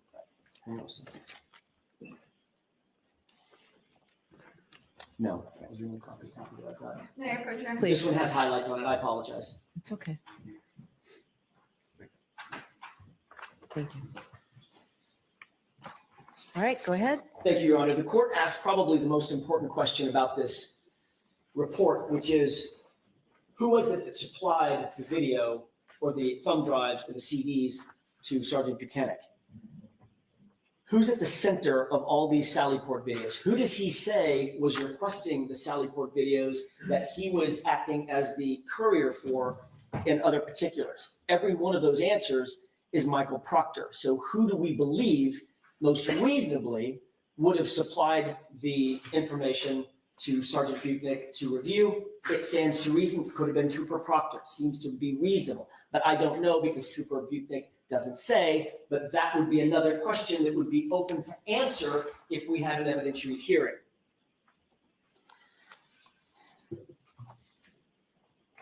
Michael Proctor was receiving the footage directly from DG Petro, dating all the way back to February of 2022. He was the one receiving the footage directly from Buchanan, dating all the way back to the spring of 2022. Michael Proctor was receiving footage from both sources multiple times through the years. Proctor was the one who clearly had possession, custody, and control over the exculpatory footage. It was his, every bit of it. And now let's recall what he said at trial when asked about all this footage, because he was confronted about footage. And keep in mind, Your Honor, when I'm asking these questions, I know none of this. None of it. Michael Proctor lied during his testimony, but he knew that we couldn't impeach him. There was no way I could impeach him. I didn't have any of these videos to impeach him with because we didn't have any of the evidence that had been secured concerning that Sallyport. Question, There's surveillance video from Canton Police Department's Sallyport garage that wasn't turned over, right? Answer, that video was discovered later on and then handed over. That video was discovered later on. So where in the transcript is that? I can get you the page and line number, Your Honor. My guess is Ms. Little can get it pretty quickly. I'm guessing I'll she provide that to can. you in just a moment, Your Honor. June 10th? It was either June 10th or June 12th, but let me double check. Well, she's looking for that, Your Honor. May I Please go proceed? ahead, yeah. Okay. The only thing it's important to remember from a date standpoint, we'll get the date that he actually testified to this, but from a date standpoint, the only thing that had been handed over at the time that he testified to that was a single video with 42 minutes missing and a flatbed and the flatbed driveway footage outside the Sallyport that doesn't show much of anything. It's now been proven, that testimony, that video was discovered later on and then handed over, suggesting there was either only one video or all of it was discovered later and turned over. Both of the clauses in that sentence are a lie. The video wasn't discovered later. It was discovered in February, at the latest, February of 2022, just days after this incident. He asked for it and he received it, according to Sergeant DGM Petro. And it wasn't turned over either. None of it. But at trial, we didn't have the truth. I couldn't impeach him with this. He made sure that all the footage was delivered directly to him starting days after this incident. And he controlled it, he hid it, and then he lied about it. That is the definition of bad faith. That is the definition of withholding exculpatory evidence. That is a definition of suppressing Brady evidence. There is no other way to define this. He fooled us, and it's egregious. Is it possible with all this sort of years-long flurry that we've just talked about surrounding these Sallyport videos that the actual trial prosecutors were completely unaware of their existence until Proctor testified before the federal grand jury? Is that possible? I suppose it is. I want to give the prosecutors the benefit of the doubt. I do. Is it reasonable? That's another question, to believe that they just knew nothing about this. We know Proctor lied to us. Could he have lied to them? I suppose. But as the law mandates, Your Honor, it just doesn't matter. In the eyes of the law, Proctor is the prosecution, and the prosecution is Michael Proctor. And then we move to January 28th, 2025, this year.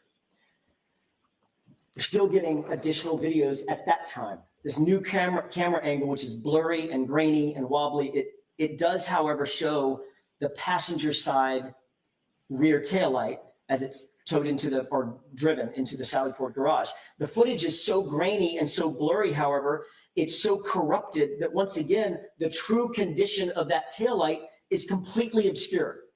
At a certain point, it begins to defy logic. And the reason I wanted to talk about each one of these videos in turn is because it absolutely defies logic that all of this footage magically cuts out, blurs out, becomes grainy, becomes obscured at the precise time that the SUV is pulled in to the Sallyport. The question then becomes, what's been happening to these videos that have been in Michael Proctor's possession since that time, for the last 2.5, 3 years? And again, I've lost count how many times the Commonwealth makes the claim, quote, prosecutors had never seen this video, end quote. The entirety of the Commonwealth's defense on this issue is the indefensible, which is, it just wasn't me. Okay, fine, it may not have been you, but it was the Commonwealth, in quotation marks, capital. The Commonwealth then claims that, quote, after directing a review of all physical evidence and data files, after directing a review of all physical evidence and data files, this video was located within a paper case file of the investigators, end quote. I believe that Mr. Brennan, when he came on the case, he's the one who directed a review of all physical evidence and data files? I would have to guess. Again, I would applaud that. Should have happened years ago. What's most curious about this video, however, is that the prosecution now admits, quote, after inquiry, it was learned that an investigator obtained this video from Canton Police Department in 2022, and it was placed in a physical case file, end quote. That's a direct quote from their opposition. They don't name who the investigator is. They don't indicate whose case file it was. They don't tell us where that case file had been, who had control over that case file, just a paper case file somewhere, mysteriously. Whether it was CPD or MSP, we don't know. Which investigator, we still don't know. What can we learn from this admission by the Commonwealth? That investigators did, in fact, download the Canton PD videos in 2022 before they were overwritten. That's the only way these videos could exist. We've talked about that. And what we don't know is where the rest of them went, and why we don't have them, and why we didn't have them for the first trial. The Commonwealth basically concedes that it is in direct violation of its discovery obligations not to have turned over these videos that were in their possession. But it makes the claim that it doesn't matter because, quote, the poor quality of the video makes it difficult for either party to benefit from the video, end quote. In its opposition, it sounds like more of a desperate argument than anything else, that these cumulative, that these egregious errors don't justify the court taking any action because they claim, quote, there's no evidence of bad faith. I would take issue with that.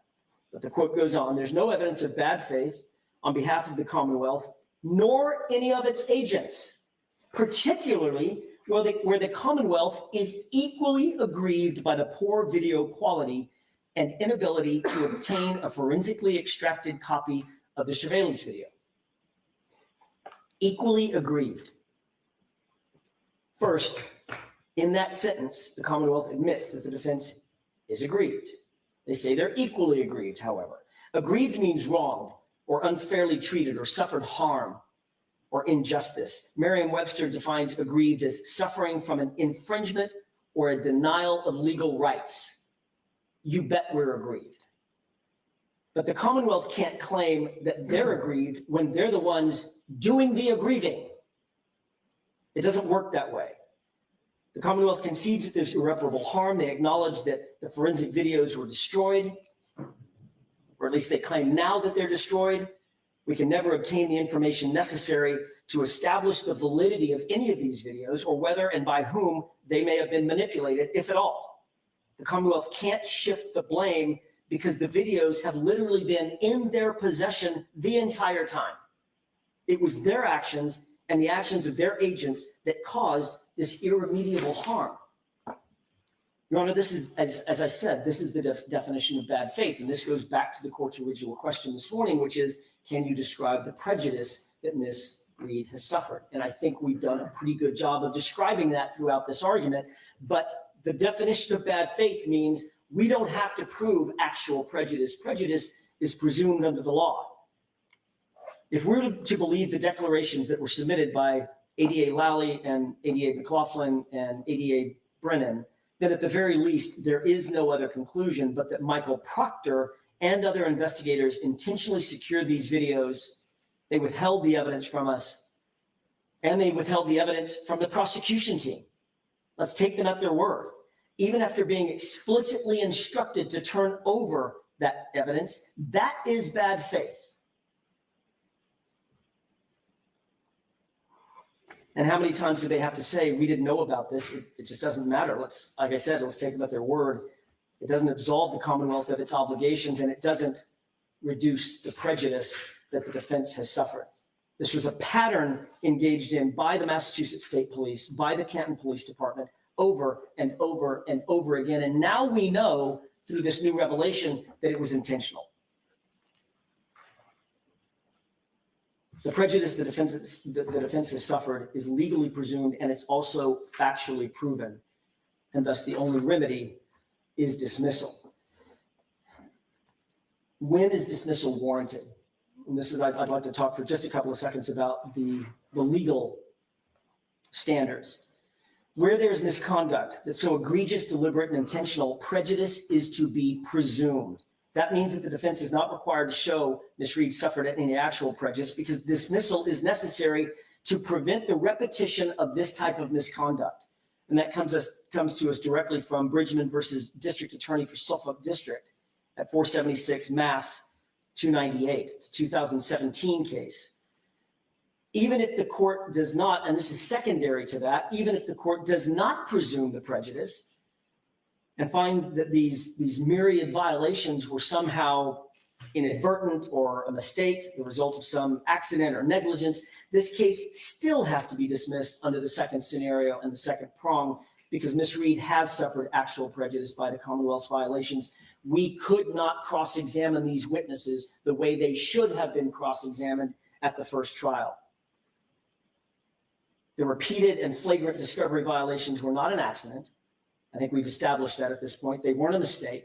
There were too many people looking at them, strategizing about them to then say, I didn't realize their import.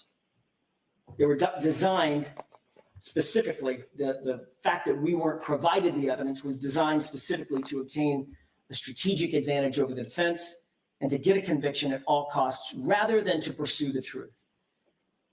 There are obviously additional Brady violations and prejudices that Ms. Reed has suffered. I've detailed those in our moving papers. And I want to incorporate all of those arguments by reference here as well.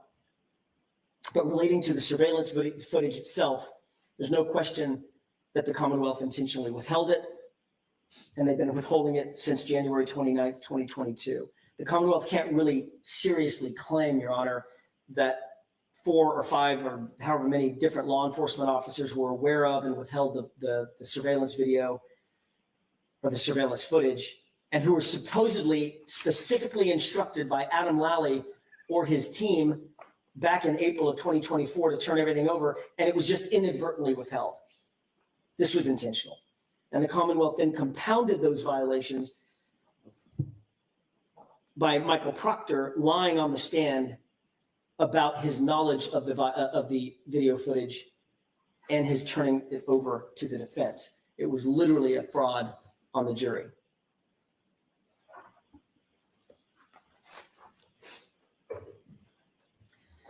And now, well after trial, the Commonwealth has been forced to admit that even more exculpatory evidence or surveillance evidence from January 2022 is in their possession. And it was also entirely withheld from the defense throughout this litigation and throughout the first trial. In addition to the presumptive prejudice, Your Honor, there has been actual prejudice. This was, some would say, a close case when it ended. The court recalls that. The jury was hung on some charge or charges, and the evidence suggests that they voted in her favor on others. The court needs to ask itself, what would the jury have done had they had all the evidence to which they were entitled, to which we were entitled? But they didn't. Every one of these videos was in some way compromised, even the videos that we did have. And the compromise always conveniently obscured the truth and obscured Ms. Reed's rights. This is an exculpatory fact that we should have been able to explore during the past 3 years, and certainly we should have been able to explore it at trial, but we did not have the videos. The Commonwealth did, though, and it's the cumulative effect of all these gross and repeated violations that undermines the Commonwealth's argument that this is just about a broken camera. It couldn't be further from the truth. We're to believe that all these cameras just spontaneously became defective at the exact same time. Like I said before, it defies logic. For the Commonwealth to have all this footage for a solid 3 years and hold it back from us the entire time, it makes one question what was going on with that evidence. And I have to say, in terms of lesser remedies, Your Honor, what's interesting is that the exclusion, obviously the exclusionary rule exists. I understand that does not help the defense. It doesn't help the defense. And I appreciate the court finishing my thought on that. It's the opposite.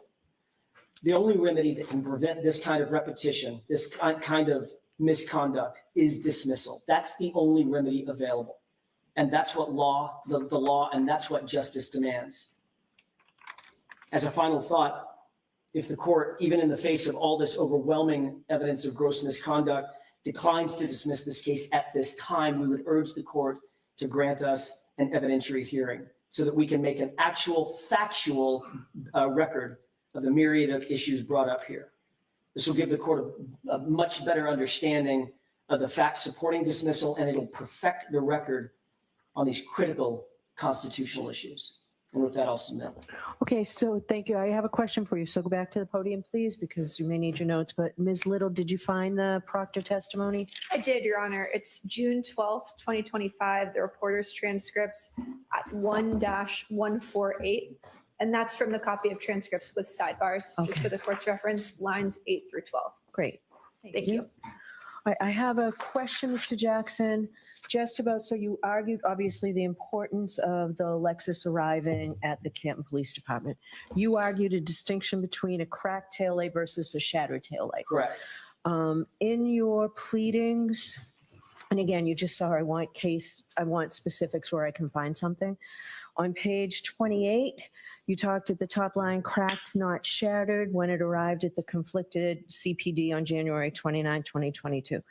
If the taillight was largely intact and only cracked rather than shattered and missing 47 pieces, as Dighton Police Officer Sergeant Barrows testified he observed earlier that day, after the Commonwealth claimed Ms. Reed had struck Mr. O'Keefe, the evidence would establish Ms. Reed's innocence and be case ending for the Commonwealth. The 47 pieces I'm having trouble finding. I just took a quick review of Sergeant Barrows' testimony yesterday upon being prepared for this. I didn't see it in there. Ms. Little, do you know where that 47 pieces is? Yeah, the 47 pieces is not related to Sergeant Barrows' testimony. Well, it sounds it from this, so I'm not to read it this way. What Sergeant Barrows clearly testified to was that he observed a taillight that was cracked and not broken. Okay, the 47 pieces, I read that to mean it was from Barrows' testimony. No. As Dighton Police Barrows testified. All right, where do I find that 47 pieces? The 47 pieces, I can get multiple transcript sites, but those were the photographs the Commonwealth presented at trial, that there were that many pieces found at the crime scene. It's the number of pieces that were booked into evidence. Okay. Yeah. Great. Yeah, if you have trial transcript of that, I don't need 47 points, but if there's something that summarizes it, because I took that to read as I see it reading. No, Sergeant Barrows specifically testified about his observations of the taillight earlier that day. Right. It was uncontroverted that there were 47 pieces of taillight Okay. recovered at the scene. That's not clear to me the way this is written, so I'm glad I asked you. Okay.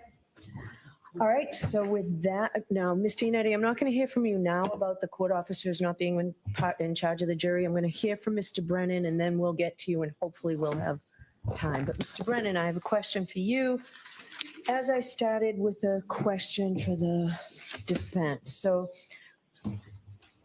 I'd like you to explain to the court, please, what efforts the Commonwealth made to comply with the Rule 14 obligation regarding the Sally Port videos, and why the dribs and drabs of the way the discovery came in. It may be most helpful if I give the court a history as I've learned it about the production of video in this case. Okay. And it will explain in context the production of video and will help create the foundation so the court can understand, and perhaps the defense can best understand. All right, and just like I did with Mr. Jackson, if I need to, I'm going to interrupt you Of course. to clarify some of this. So know that that's what I'm focused on. I understand clearly. In November of 2024, has asked me to see if I could provide a chain of custody regarding the production of video in this case. And so I agreed that I would do that and made best efforts to talk to as many witnesses as I could, review the discovery, and speak to the attorneys. Now, when I started sometime in late September, I had found the letter from Chief Rafferty with the production of video in August. The letter or note was dated in August. So to start from the beginning, the prosecutors in this case did not have knowledge that there was videos from the Sallyport area. There was nothing about it that was particularly relevant to them. The defense theory did not make it clear to them that that was important. There was no motion filed by the defense. At what point in time? This is leading up to trial. Okay. At that point, there had been no request by the defense for video of the Sallyport area. What I learned is that Trooper Proctor had requested Sallyport video from the Canton Police Department. And the person who was the custodian of Canton Police Video, who would download it from the DVR, was Sergeant D.G.M. Petro. He made a request shortly after this event on January 29th, 2022. Sergeant D.G.M. Petro downloaded video from the front wall camera, which was later characterized as the blurry camera, and he left it at the front desk. Trooper Buchanan, at the direction of Trooper Proctor, picked up the video and he brought it to Trooper Proctor. Trooper Buchanan did not look at the video at that time. It was given to Trooper Proctor. Trooper Proctor did not provide it to the prosecutors. So Trooper Proctor was aware of the video. The prosecutors were not aware of the video.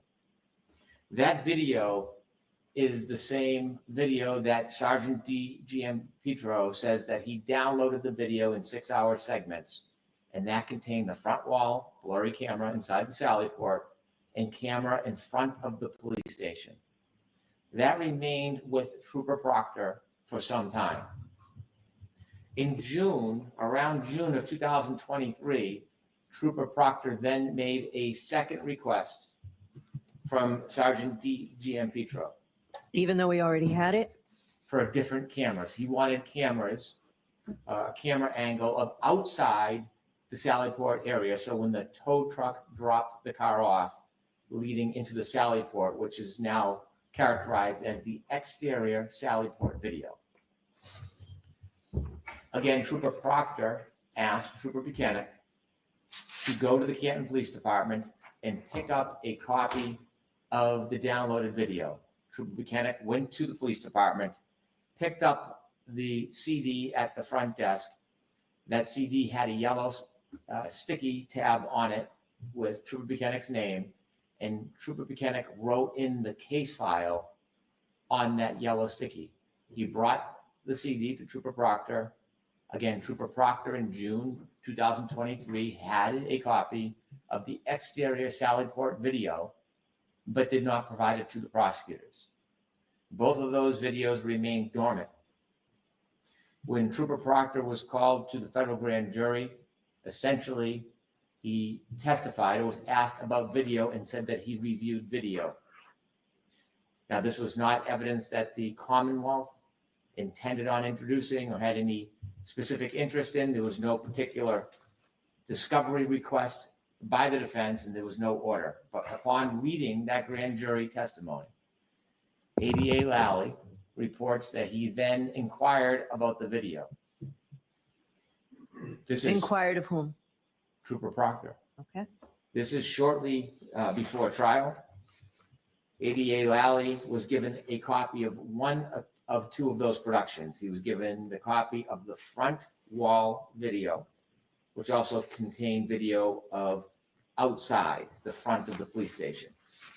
That was quickly turned over after Attorney Lally received it on April 4th, 2022.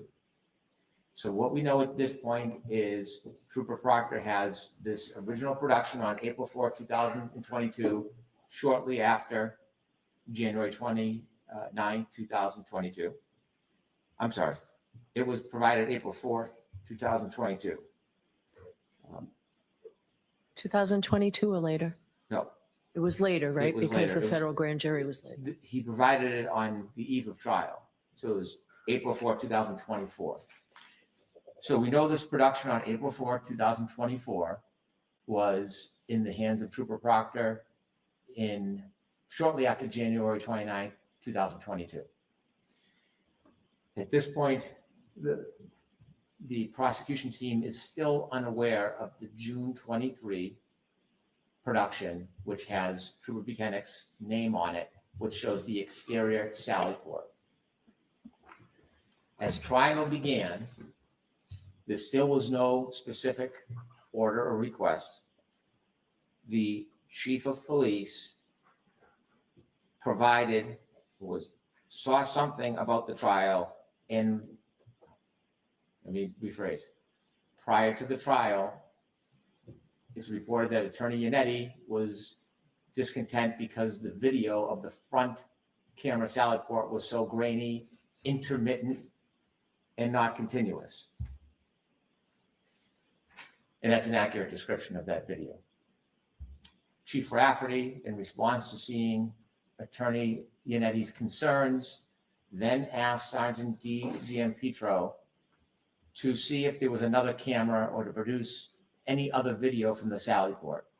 Sergeant D.G.M. Petro then downloaded video from the DVR, which is the second camera that is inside the sally port, known as the inverted camera, or now characterized as the inverted camera. That was produced April 23rd, 2024, given to ADA Lally, then given to the defense.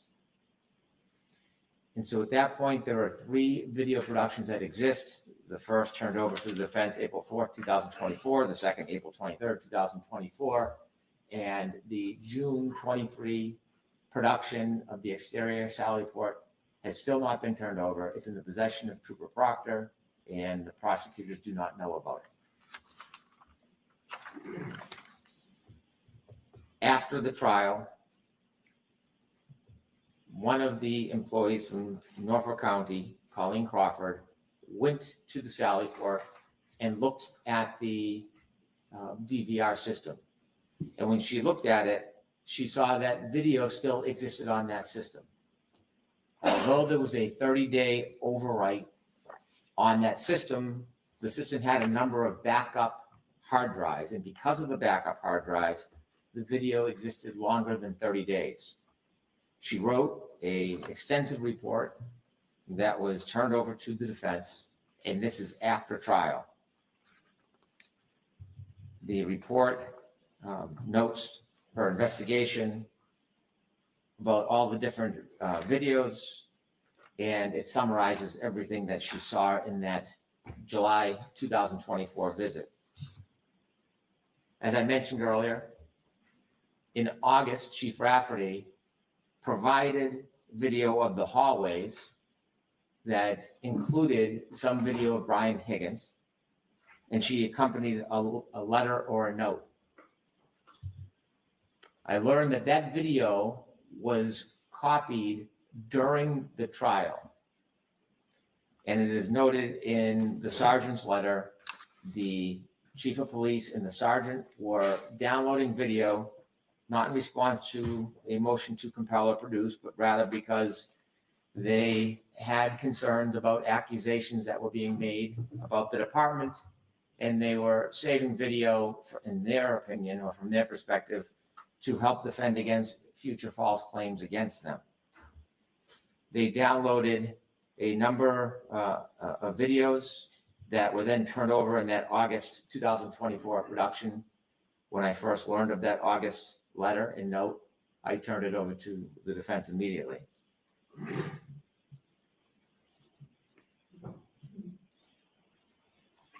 The issue came up regarding the DVR in November, and as we've litigated extensively, so I'll simply summarize it, I invited the defense to come to the Canton Police Department.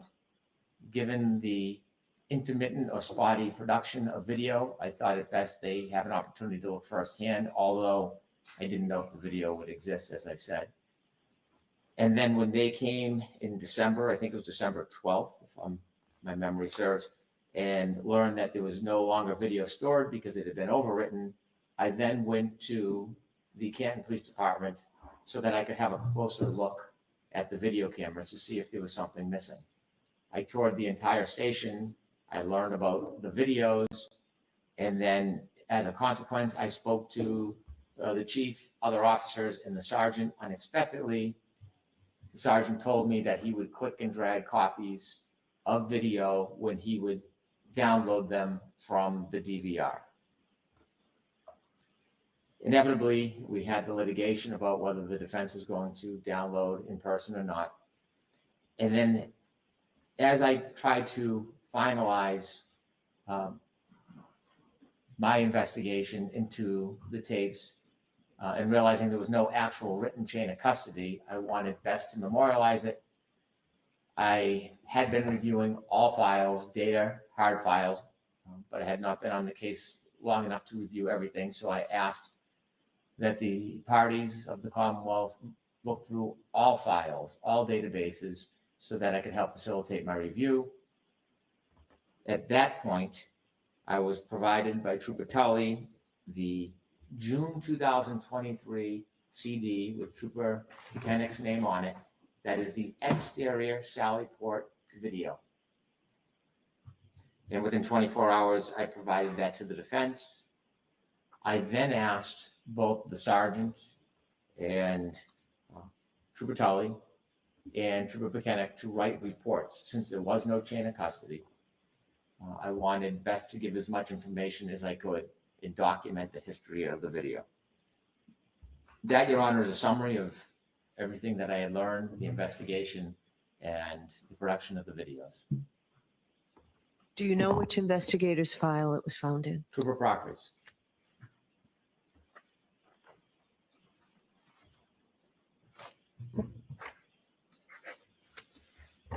Okay. Your Honor, I have 3 separate arguments. I will proceed with the videotape argument since we've lodged into it. Sure. Okay. Now, the defense has made a number of conclusions that there was somehow videotape that was tampered with.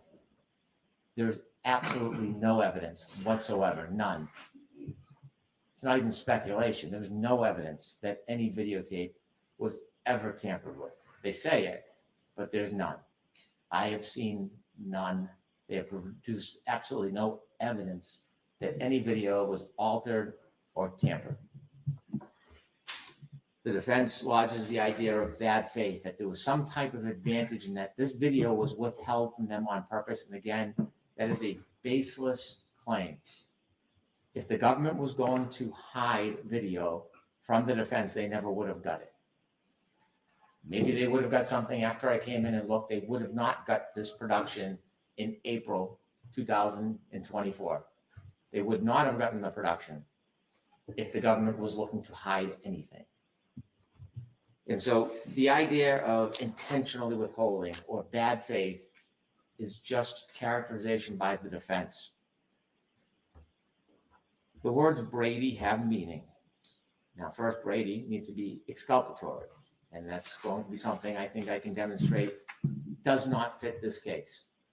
And secondly, in order to compel the court to conclude there was some type of remedy that should be issued, they want the court to conclude, like they do, that there was some type of tampering or some type of destruction of evidence. There was none. There was none. Now, Trooper Proctor had this video from June 2023 in his file. And I think the best evidence that this was not intentional is if you review Trooper Proctor's trial testimony. So do you have a volume? Is it at the same place that Ms. Little gave me? Well, I have the same volume. They gave you a fragment of his testimony, which is about 3 sentences. But if you actually read a number of pages of his testimony that deals with this video, and it begins on page 133, what you will see, and I won't spend a half hour reading it, but what you will see is that Trooper Proctor was aware of the grainy video, which was the video that was provided right after January 29, 2022. He was unaware of the inverted video until it was produced right before trial or right during trial by the Canton police. And you can also see that he in no way was hiding the June 2023 video, because you can see the confusion between all the parties at trial. Attorney Jackson is asking Trooper Proctor about video, and Trooper Proctor is explaining there is a Sallyport video, and also there's an exterior video outside the Sallyport. And it is clear that Attorney Jackson does not have that June 23 exterior Sallyport video because he's very confused in the questioning of Trooper Proctor. And Trooper Proctor continually tries to explain that there is both the Sallyport and there's the exterior video. So clearly, Trooper Proctor was aware of the exterior Sallyport video, but it will be clear from the reading of his cross-examination that there was no intentional withholding. He should have, since it was in his possession, whether it was relevant to the government's case or not, he should have provided it to the prosecutor, and then it would have been properly provided. But it was his oversight. There was nothing intentional or advantageous about it because he struggled to try to explain to Attorney Jackson. And so it's also notable that Attorney Lally never has an opportunity to ask more details about those. Well, he has the opportunity, but he doesn't ask more details about that misunderstanding because he's wholly unaware that it even exists. It's a confusing moment, but it clarifies that there's nothing intentional whatsoever about this course. And so it's important that although the defense now suggests there's something exculpatory about it or something about it that's important, it is important to note that the defense never filed a motion for the production of the Canton Police Department video. It is not incumbent or assumed that the Commonwealth is going to obtain every video from every part of a town during an incident. It's not assumed that they will do that. The Commonwealth seeks evidence that they think is exculpatory. They seek evidence that they think is relevant and material, and when they receive it, they are supposed to provide it. There are many cases where video from a police department is never provided to the defendant unless they ask. Or many cases where it may be a video of the booking, but not the hallways, not the bathrooms, not the back parking lot. Put in context that the defense theory was an evolving theory throughout this case to this day.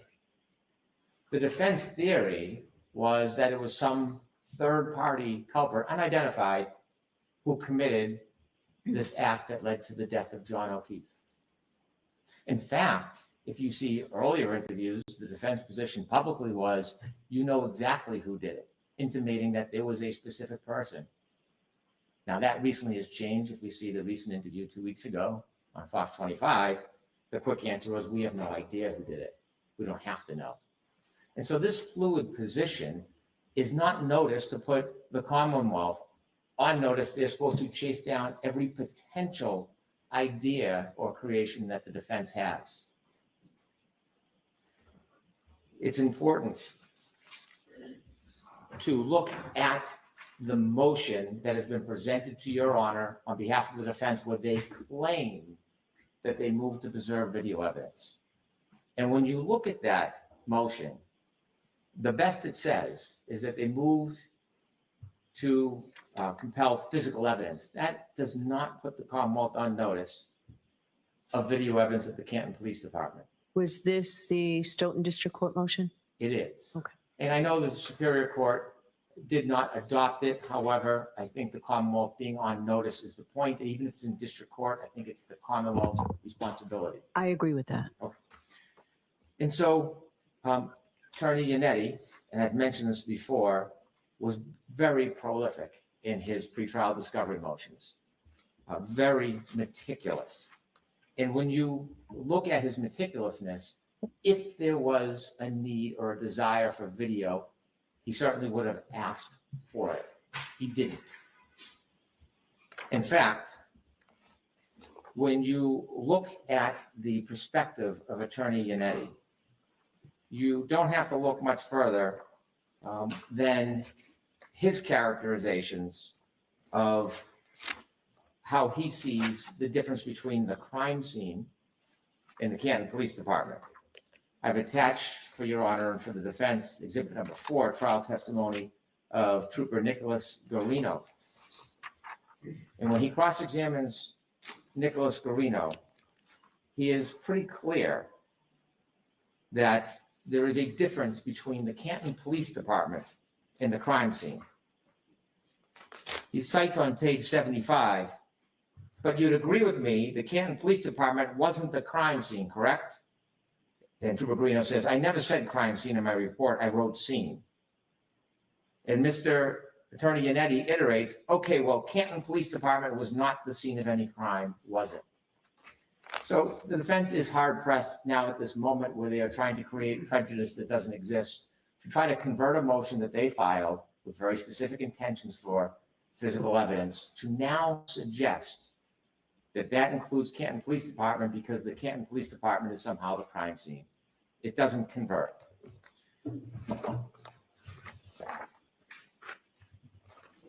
In argument, Attorney Jackson characterizes not only Trooper Proctor's testimony, and I encourage the court to look at that because when you read it in context, I think it clearly screams that Trooper Proctor is hiding nothing whatsoever. But if you look at Trooper Buchanan's testimony, on June 6, 2024, if you start at page 103, Attorney Jackson, and to paraphrase, I'm not quoting him verbatim, suggests that there's something about Trooper Buchanan that is lying about his position or about what he saw, or that Trooper Buchanan admittedly saw the inverted video. Not the case. Trooper Buchanan reported that he did not see the inverted video until after Canton produced it, because how would he see it before Canton produced it? And that was in his preparation in May. And he did not say that he sat down with ADA Lally and watched the inverted video. He was asked, were you shown any of the videos that you see in anticipation of your testimony? Now remember, there's not just Canton Police Department video at that point. There is video from Ring, Town Hall, a number of different places.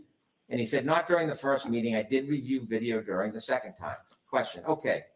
And that video that you did see the second time, was that the interior video of the Sallyport that we saw yesterday, correct? He says, Trooper Buchanan, I'm just trying to remember exactly what video I saw. I had reviewed videos outside of our meetings. That is what he put in his report about reviewing in May, not with ADA Lally. So I don't remember exactly what video Mr. Lally showed me.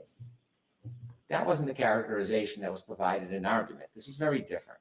Question, but you do recall seeing the video that you saw yesterday, the sort of clear one that has the crime scene tape being put up and all that. You've seen that one before. That's the inverted video. Answer, yes. I'm on page 104. And that was with Mr. Lally, correct? Trooper Buchanan, clearly. That is not correct because I do not recall when I saw that video or what video I saw with Mr. Lally. That sworn testimony is not only in stark contrast with the characterization that was offered by the defense, but it directly contradicts the conclusion they asked you to reach, that Trooper Buchanan watched this video with ADA Lally in preparation for trial. Therefore, it is a lie that the Canton Police Department provided the inverted video sometime earlier.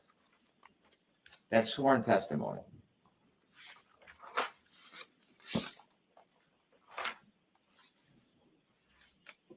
Now, again, trying to assert some type of relevance, the defense suggests there is something in the federal materials that would show relevance because Mr. Higgins said in the federal materials that he does not believe he made any phone calls.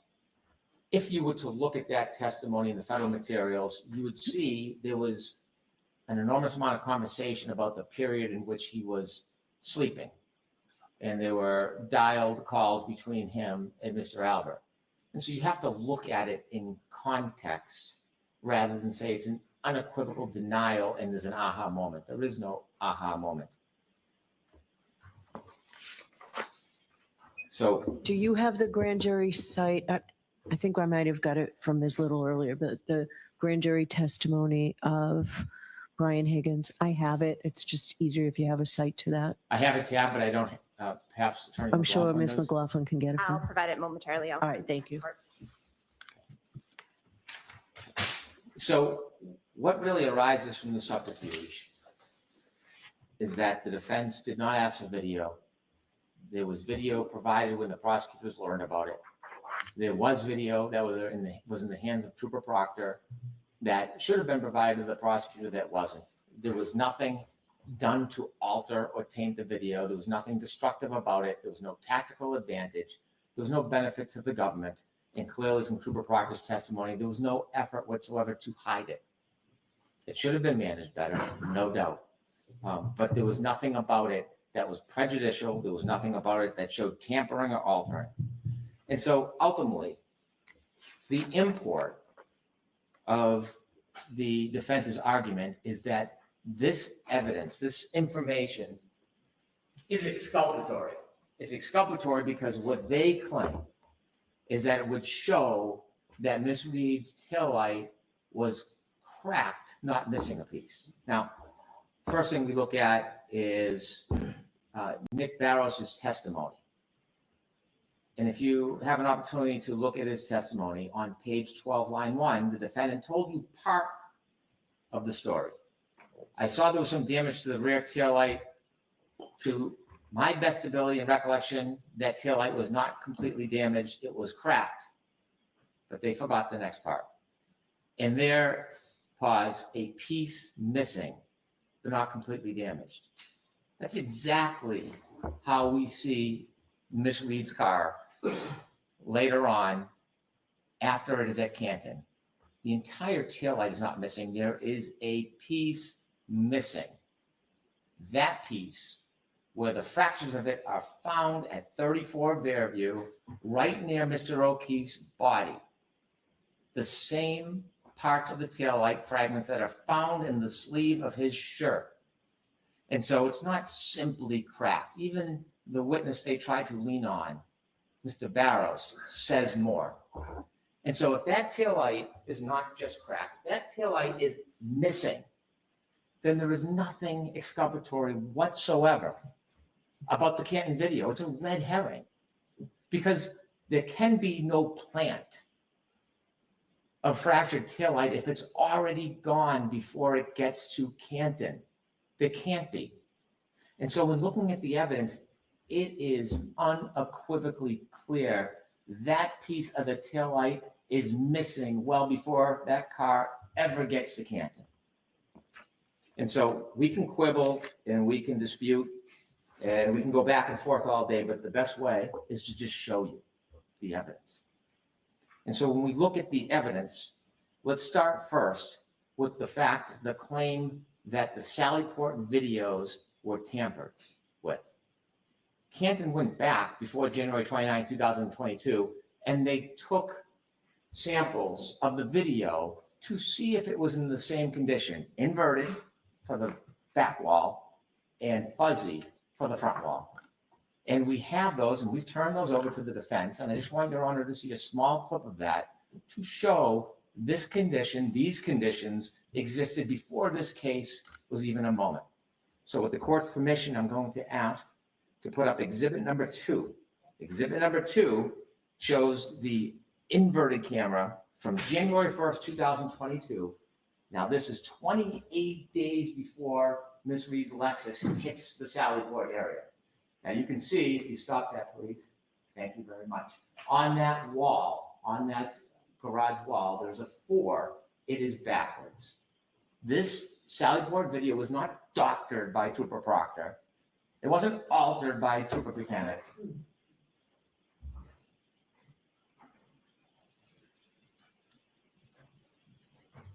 It was in existence well before Miss Reed's car showed up to that Sallyport. Similarly, front wall camera, could you please put on exhibit 3?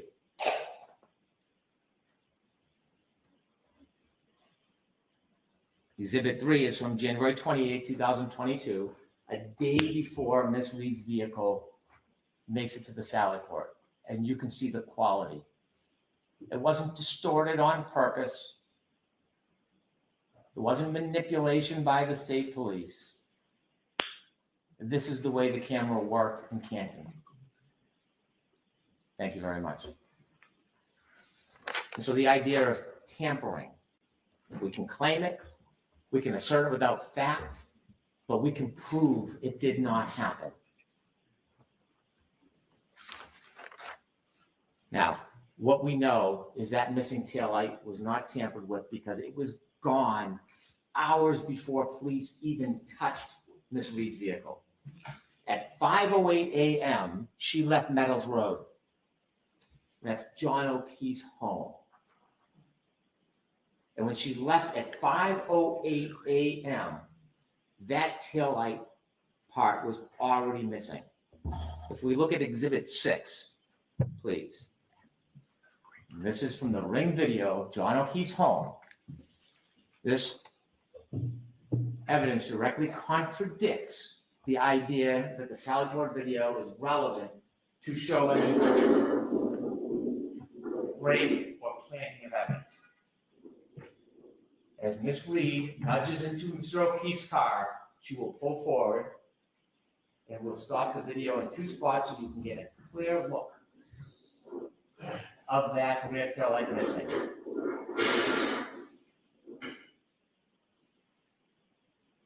Forward, please. Thank you. And then ahead one more. You can see the white light shine. Stop. You can see it clearly missing. You can't plant something that's already gone.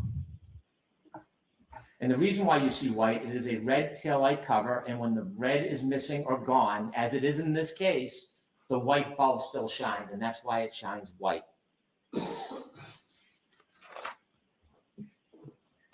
The defense position is also contradicted by the ARCA witnesses.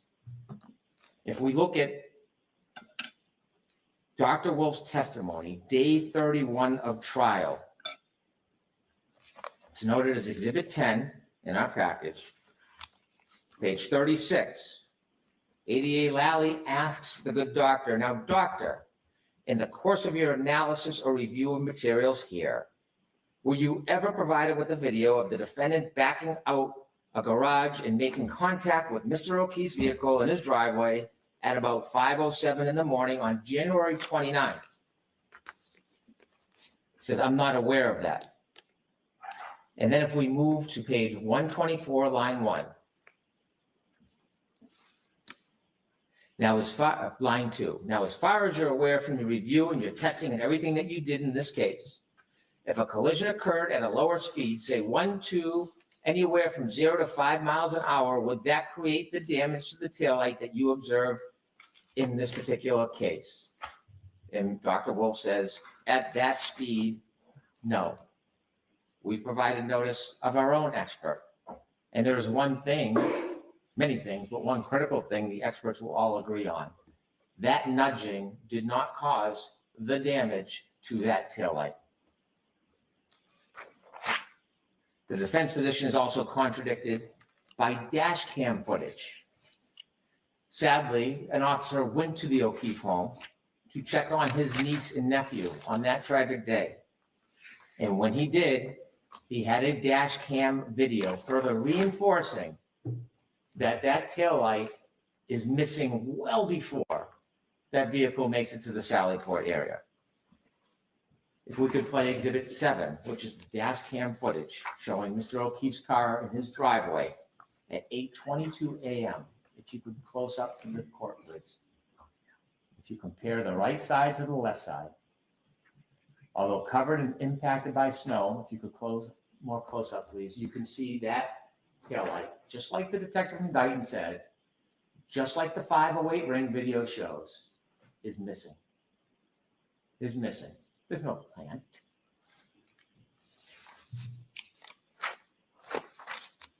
The defense's position is also contradicted by the alarm.com video that we received pursuant to Rule 17. There are 2 videos, 8 and 9. If we could play Exhibit 8, please. This is the defendant's car arriving in Dighton in the driveway. The defendant on the passenger side, and you can see them walk to the back of the car near the right taillight and stop. And if the question is, what are they stopping for? We can play video 9. And this is when the car is being put on the tow truck before it makes its canting.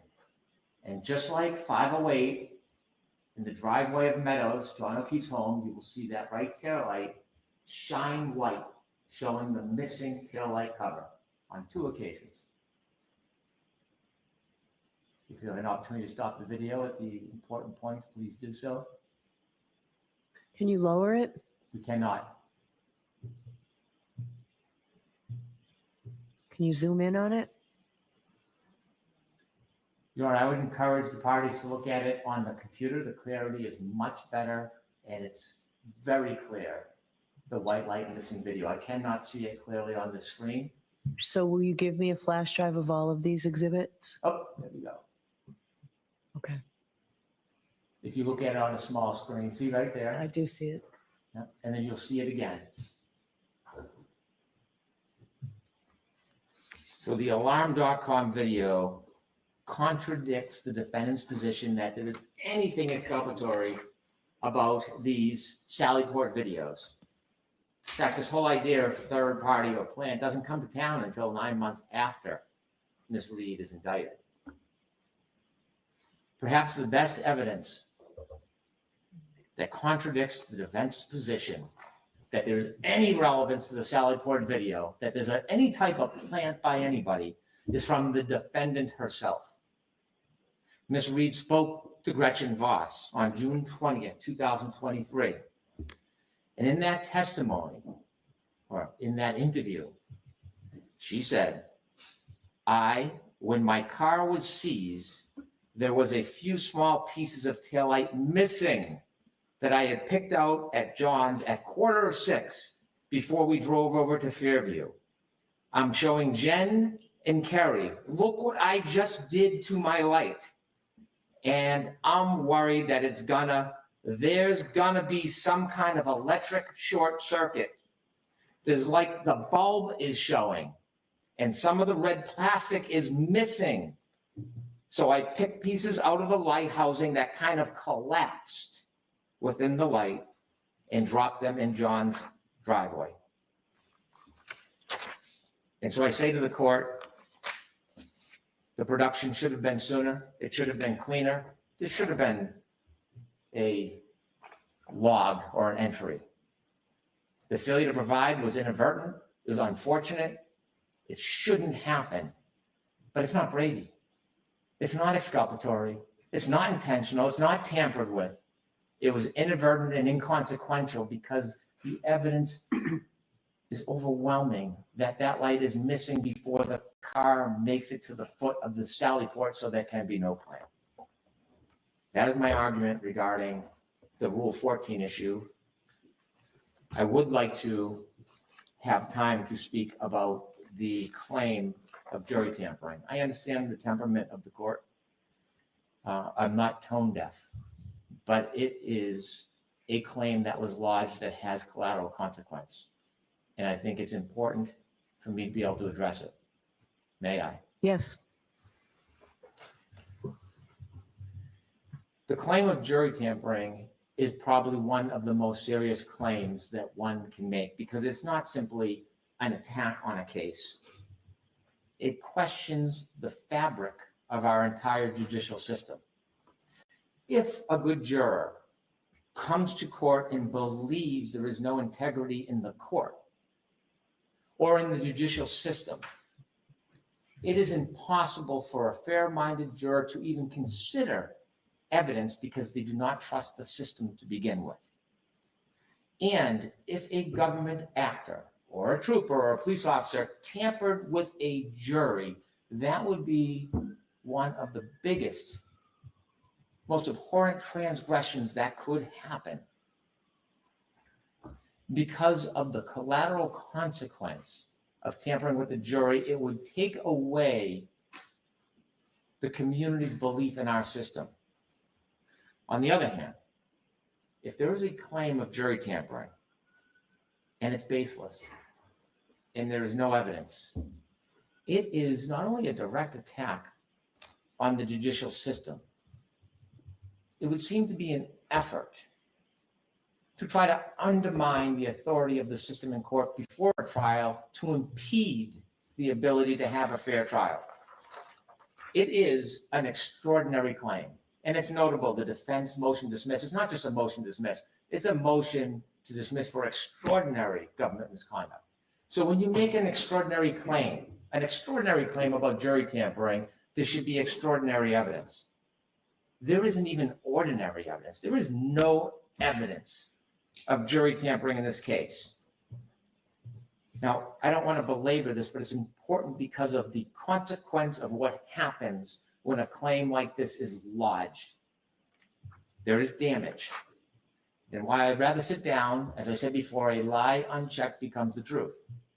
And so how does one propagate a claim of jury tampering when there's no evidence? Well, first you need to plant the seed of corruption. And all you have to do is whisper it and hope the poison goes out there and is resonating in the potential community. And so what happens in this case? The defense finds a willing partner who covets an opportunity to meet with the defendant. They find a time, like after the Super Bowl, so there's this national exposure, and they just seep the information. They just seep it into the public and let it resonate. There can be no retort. The government can't respond. No facts, no evidence. Just saturate the public. Now, it's important to see or hear or read what is said, because this really is the acorn that is being planted that cannot be rebutted.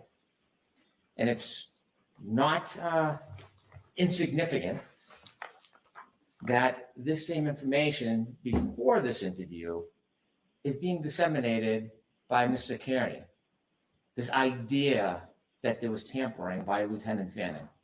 Not a coincidence. And so during this interview that the defendant and the attorney have, the question's asked, I don't know why it's asked, but it's asked. There have been sort of these unsubstantiated claims in the atmosphere that there might have been some funny business with the jurors who were dismissed. Really? And Mr. Jackson says, right. The question, is this a real concern that you have? Is this something that you are looking at, or have you just dismissed it as a rumor? Answer, I never just dismissed that as rumor. Something like that, it's too convenient for the prosecution for us to just dismiss out of hand. Do I have any evidence, specific evidence that there was jury tampering? I don't have any specific evidence of it. And yet we have a motion filed 2 weeks later. Do I think there are questions that should be asked? Do I think that there are questions that have been raised about the way the jurors were dismissed and who was dismissed very specifically? And then it continues on page 13 of the transcript.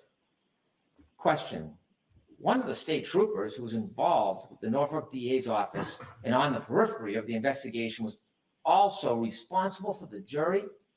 Not sure where these questions come from.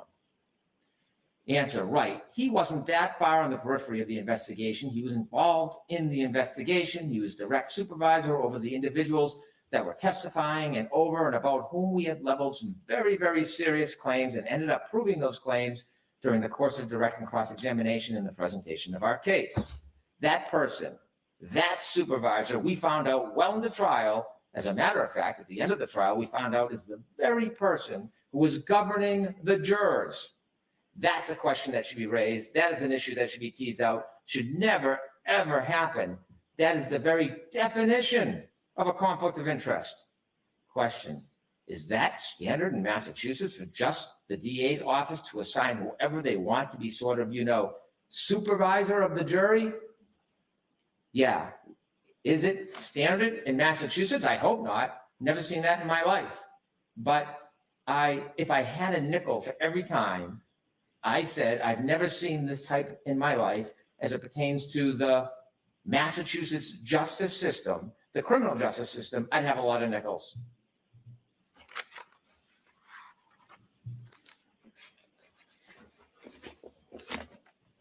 So I didn't see that interview. I don't have the transcript. I'd like a copy of that transcript. I understand. I may be mistaken. We produced all of the exhibits to the court, and you should have a transcript. If not, I will get it to you immediately. Okay.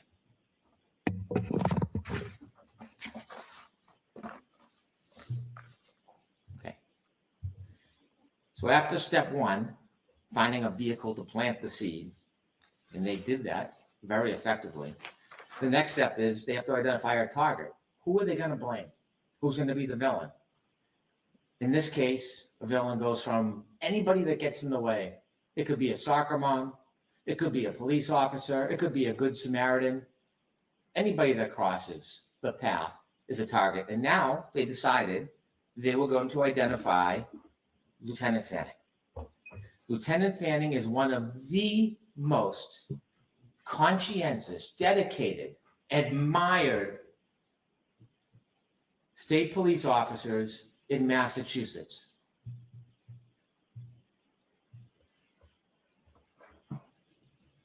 After having his name attempted to be sullied all over social media, attacking his integrity and his name, I can dare say that Lieutenant Fanning is in a different position than many. His integrity is so reputable, none of that will break him or his reputation. But it happened. When you look at the motion filed by the defense in this case, and they found their target in Lieutenant Fanning, you look at this motion, page 15. It's important when they made this public pleading, getting back to my request for your honor the other day. You look at the bottom of page 15. It talks about Lieutenant Fanning and tries to align him or associate him with Trooper Proctor because Trooper Proctor's text message was on a chain that included Lieutenant Fanning. Lieutenant Fanning did not reprimand or otherwise correct his subordinate's disgusting and inappropriate behavior. As a result, he was investigated by the Office of Professional Integrity and Accountability for allegations of inappropriate correspondence between department members. True. But then they leave off the punchline. They put this in a public document. They try to smear him, degrade, demean, dehumanize. But what they leave out is that after this thorough investigation by the Office of Professional Accountability, where they took strong measures, very strong measures when they found something that they were not in agreement with, they concluded that these complaints were not sustained. So we were all aware of that. I received verification of that through the Pleadings Council, was all aware of that. I just need the date. When was he cleared? When was that made public? We'll have to provide that to you. Was it prior to this? Was it prior to the motion being filed? Yes, it was last year, last fall. I can provide the date right now. Okay. Trooper Lieutenant Fanning is not in a unique position. If I may, Your Honor, sorry. It was July 17th, 2024. He is similarly situated to the many first responders and witnesses in this case.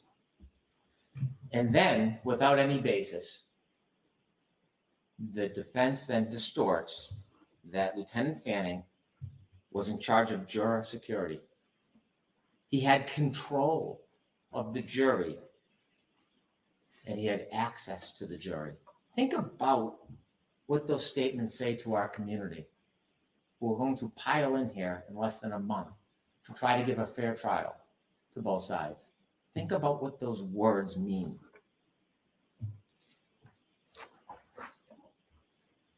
After selecting their target and trying to dehumanize him and degrade him, they then try to create an illusion of this grandiose havoc that is running amok.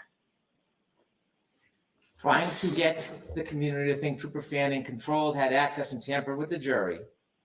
Think about that concept. Not only is it an attack on Lieutenant Fanning, it is an attack on the integrity of the trial court.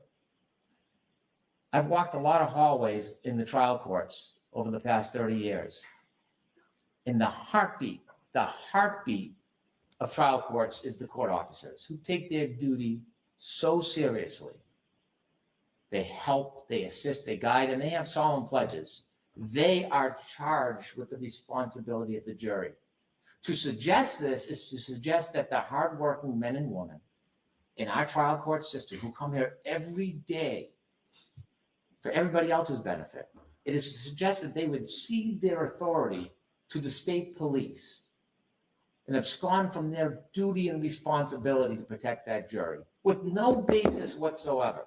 That is the concept that they are promoting in this motion.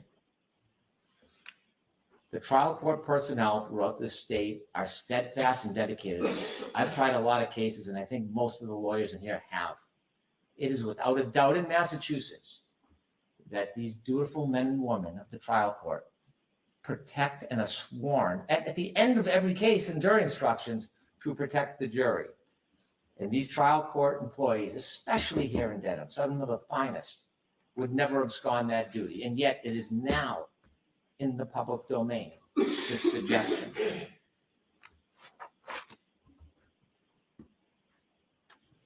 The only way that you dispel innuendo, suggestiveness, unsupported claims, and the poison that can seep into the community, the only way you can stop that is with fact. So I'm going to list a few facts for the record. Fact: Lieutenant Fanning was not in charge of juror security. Fact: Lieutenant Fanning did not have control of the jury. Fact: Lieutenant Fanning did not access the jury. Fact: Lieutenant Fanning was part of a multi-agency cooperative effort to ensure the safety of the public and court participants, which required numerous local police officers and state police because of the bedlam that was created outside. Fact: Lieutenant Fanning never, ever, ever met with or interacted with any juror. Fact: at all times, Lieutenant Fanning worked from a remote location, jointly managing operations for the safety of the public. Never setting foot on this property when the jury was here. Never meeting a juror, never looking at a juror, never being seen by a juror. Fact: no evidence any trial court personnel ever ceded their obligations and duty and handed them off to Lieutenant Fanning. Fact: Lieutenant Fanning heard numerous rumors from various sources about a juror who expressed potential bias. Fact: Trooper Fanning never investigated, approached, or inquired. He heard the information and provided it to the trial court as is responsible, dutiful, and proper. And I'll repeat one more time, Lieutenant Fanning never, ever, ever interacted, controlled, or met with any juror. Your Honor, these claims in the motion to dismiss have a theme. Different issues, same theme, same pattern, same effort. Your Honor should dismiss it outright, and we should move to trial. Thank you. If I may, Your Honor. Yes. Thank you.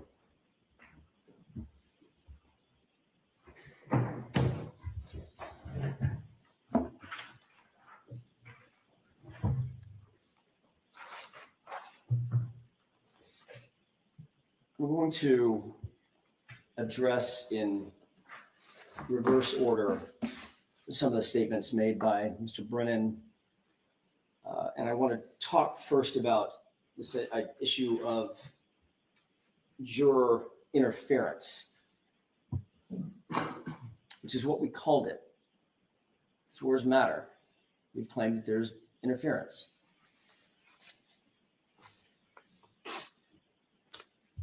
He indicates that that would be an abhorrent transgression if there were interference with a juror or a jury.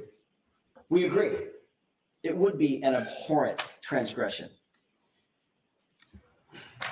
The information that we have in front of us is not the information that Mr. Brennan just recited, which is interesting. I'll get to the facts that he very dramatically stated in just a second, because this is a fact-based inquiry, one that we asked for standing right over there at sidebar and didn't get. But Mr. Brennan, with no support to back it up, and I'm going to ask a couple of pointed questions about that, recites these facts after facts after facts that he claimed absolved the Commonwealth of any transgression as it pertains to the jurors. And when I say Commonwealth, I'm talking about the Massachusetts State Police. Very clearly, in a clever, almost too cute by half argument, Mr. Brennan talks about the good court officers populating this courtroom and this courthouse, about whom we have made no allegation, no claim, nothing. We have nothing but the highest respect and regard for the men and women who wear that uniform and perform these duties. None, zero. And he knows that. But in an effort to create an enemy where there isn't one, he acts like we've insulted the court officers, which we haven't.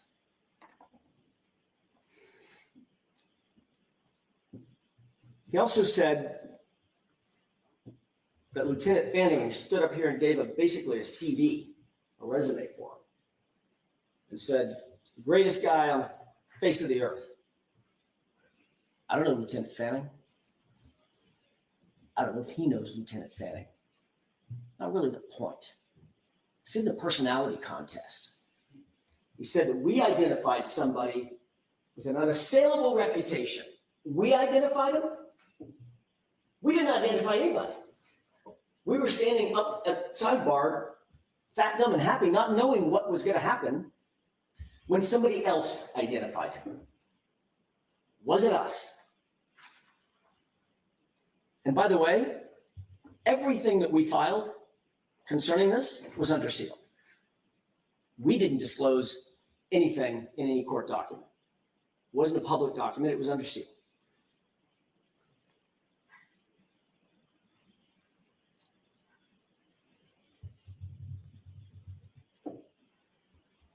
Mr. Brennan then states that he was also a subject, this person with this unassailed career, was the subject of an IA investigation for his conduct on this case. It's not even about something tangential. It's about his conduct on this case, his supervisory role as it pertains to Michael Proctor and his, and I'll repeat it, disgusting conduct as it relates to my client and his text messages, etc.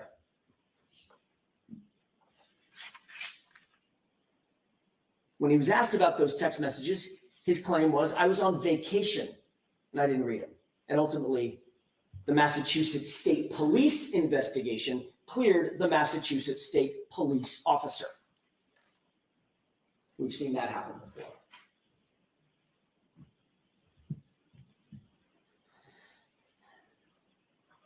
The question, or questions, if I could, that surround this inquiry, and the reason that we included it in our motion to dismiss, is because it appears that Ms. Reed did not get a fair trial because of this juror's dismissal.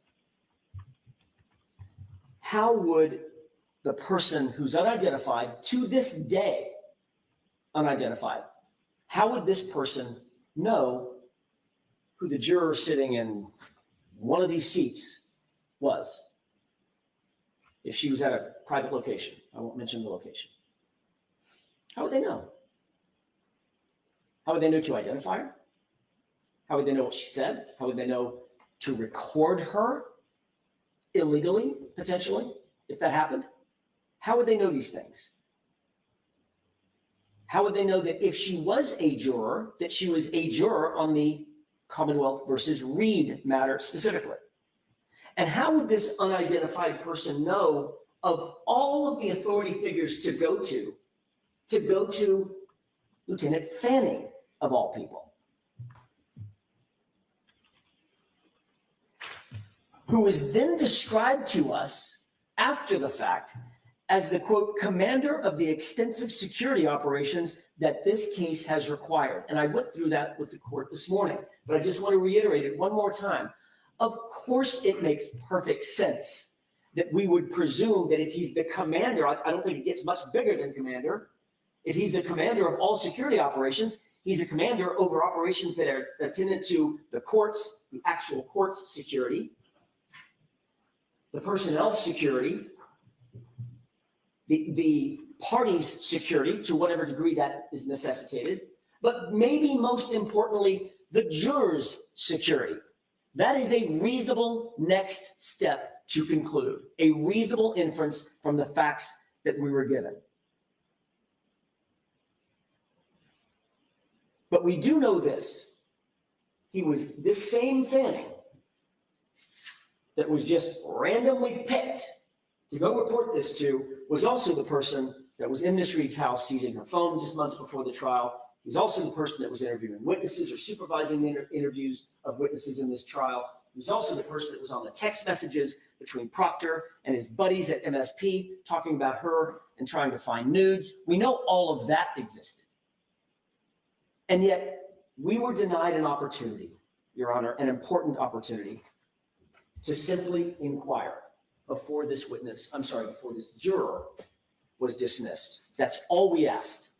Let's get Lieutenant Fanning in here. Let's find out what the source of this is, and let's figure out, is it even remotely true?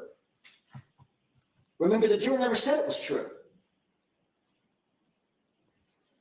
But lo and behold, minutes before I stood up to give my summation, that juror is removed. That's the problem. This isn't about court officers and besmirching court officers' reputations. That's not what this is about. This is about what happened at sidebar in the matter of minutes that denied Ms. Reed her constitutional right. There's a couple of other points that I just want to make. Mr. Brennan started his comments by talking about the Sallyport video and how unimportant it is. How unimportant that video is. I'm not going to go through all my points again. The court doesn't need to hear that. But I do want to make this point. He says it's not important. There was nothing to see here. We don't pull videos normally. Yeah, of course you don't pull Sallyport videos if you're investigating a bar fight. This was the purported murder weapon. This truck is the thing that the Commonwealth suggests was used to kill a cop. You think the video of it being pulled into the Sallyport might be of some evidentiary value? I don't know. Can't imagine why that would be important. Can't imagine why that might have some evidentiary materiality. But I do know this. I do know this much. One guy who thought it was important, the lead investigator, he pulled it all of it. He was super convinced it was important. And he's the guy that once pulled it, hid it from us for nearly 3 years.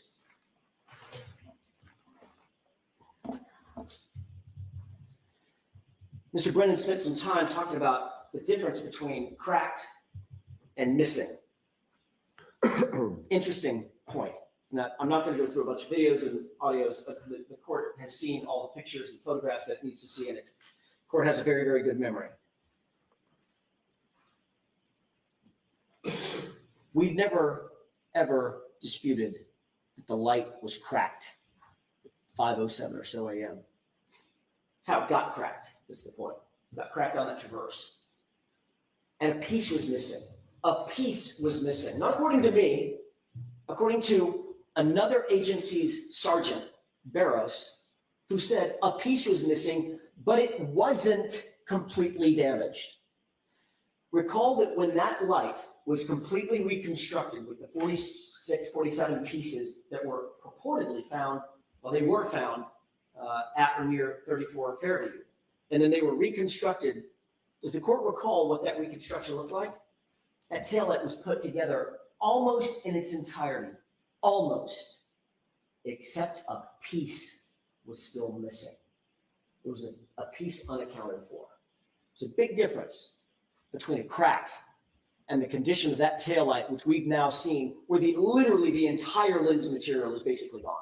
There's a few shards left on some edges, but the entire lens is basically gone. So yeah, it's relevant and it's exculpatory. The condition of that light when it pulled into the Sallyport driveway. And with regard to the inverted video, again, Mr. Brennan says there's nothing to see here. We've got inverted videos dating back days earlier. Then why, if that's such common knowledge, then why did Mr. Lally and Sergeant Buchnick, in front of a jury, present that video as a true and correct presentation of what that car looked like and where that car was. Mr. Lally actually asked the question. I don't have a page in sight now, but I remember it because I was sitting here. He asked the question, did you see Mr. Proctor? It was something, I'm paraphrasing, something along the lines of, did either you or Trooper Proctor approach that right passenger taillight? And the answer was no. Because on the video that was being played, it looked like the right passenger taillight was the one closest to the jury. And of course, Trooper Proctor walked right around that and went over to the other taillight. Except when you reverse it, you realize that's the right taillight. Is there a copy of the reverse, the one that you played? Is that in the exhibits for today's motion? No. The one that's been corrected? Yes. I'd like a copy of that. I don't think I have. Sure. We can get that for the court immediately.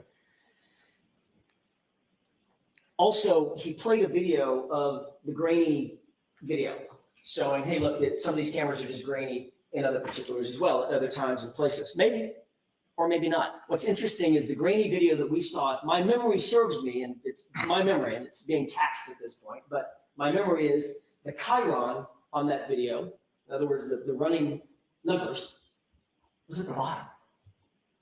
That video he just played is at the top. That's the exact same video. If it's apples and apples, oranges and oranges, why is that different? That's interesting. And with regard to Ms. Reed's actual statements in that interview that was played, or I'm sorry, it wasn't played, it was recited. She said, some of the red plastic is missing. Some of the red plastic is missing. In other words, a piece is missing. It's completely consistent with the condition of that taillight before it was at the Sally Port. With regard to the facts that were recited by Mr. Brennan at the very end, every one of those is unsubstantiated. How does he know all that information? Who has he been talking to?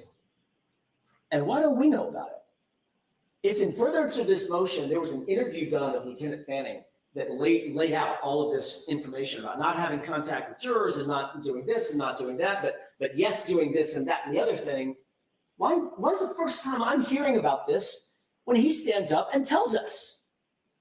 That has been the pattern of this Commonwealth's presentation to this court and in front of the jury consistently.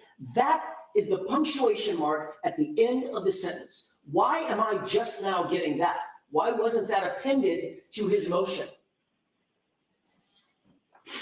Was there a conversation Mr. Brennan had with Lieutenant Fanning that we need to know about? This is exactly why, Your Honor, exactly why. If this court is not inclined to dismiss this case, and it should, the maladies of the Brady concerning the Brady violations and the discovery violations are so manifold in this case. They cannot, it's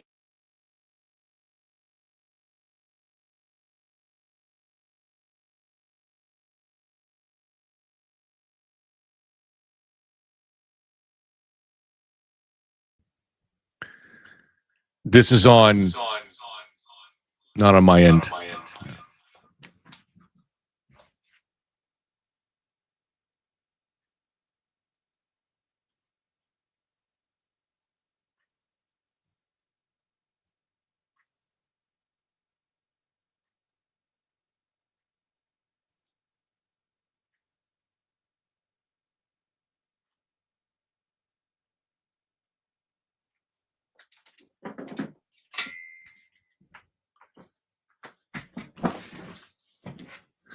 Just going to check and see on another channel. But I suspect this is the court feed. You guys can let me know.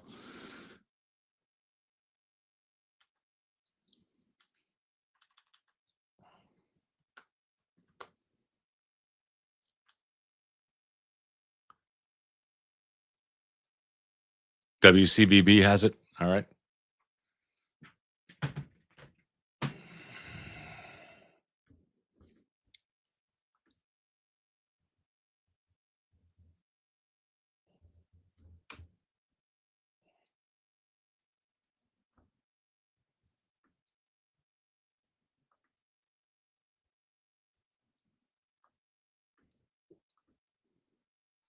All right, hold on 1 second.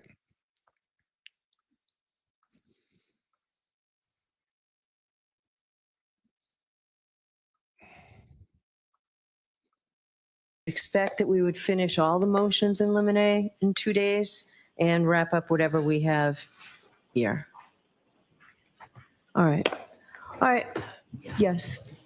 Fox 25 produced the materials at the beginning, like March 1st. I went down to see if I could get a copy. It's on a hard drive. I can't simply look at it in the clerk's office. I would like permission from parties to be able to make a copy of the hard drive, or if I can get the hard drive and make a copy and return it. Does the defense want a copy as well? Yes, Your Honor. All right. So you can make copies. I'll make 2 copies and then I'll return the original to the court. Okay. All right. Just before you leave the bench, Judge, I do not want the court to decide that motion for sanctions until I just supplement the record. I could do it in 3 minutes, and if Go you ahead. don't, you can cut me off. Go ahead. Thank you. Go ahead. Just briefly, Judge. Yesterday, Mr. Brennan represented to this court that I had made an extrajudicial statement regarding Mr. Morrissey and the federal investigation. You'll recall that I stood up in rebuttal and said that it was in court advocating for my client. He then said court TV is not a courtroom. So before you go further, Yes.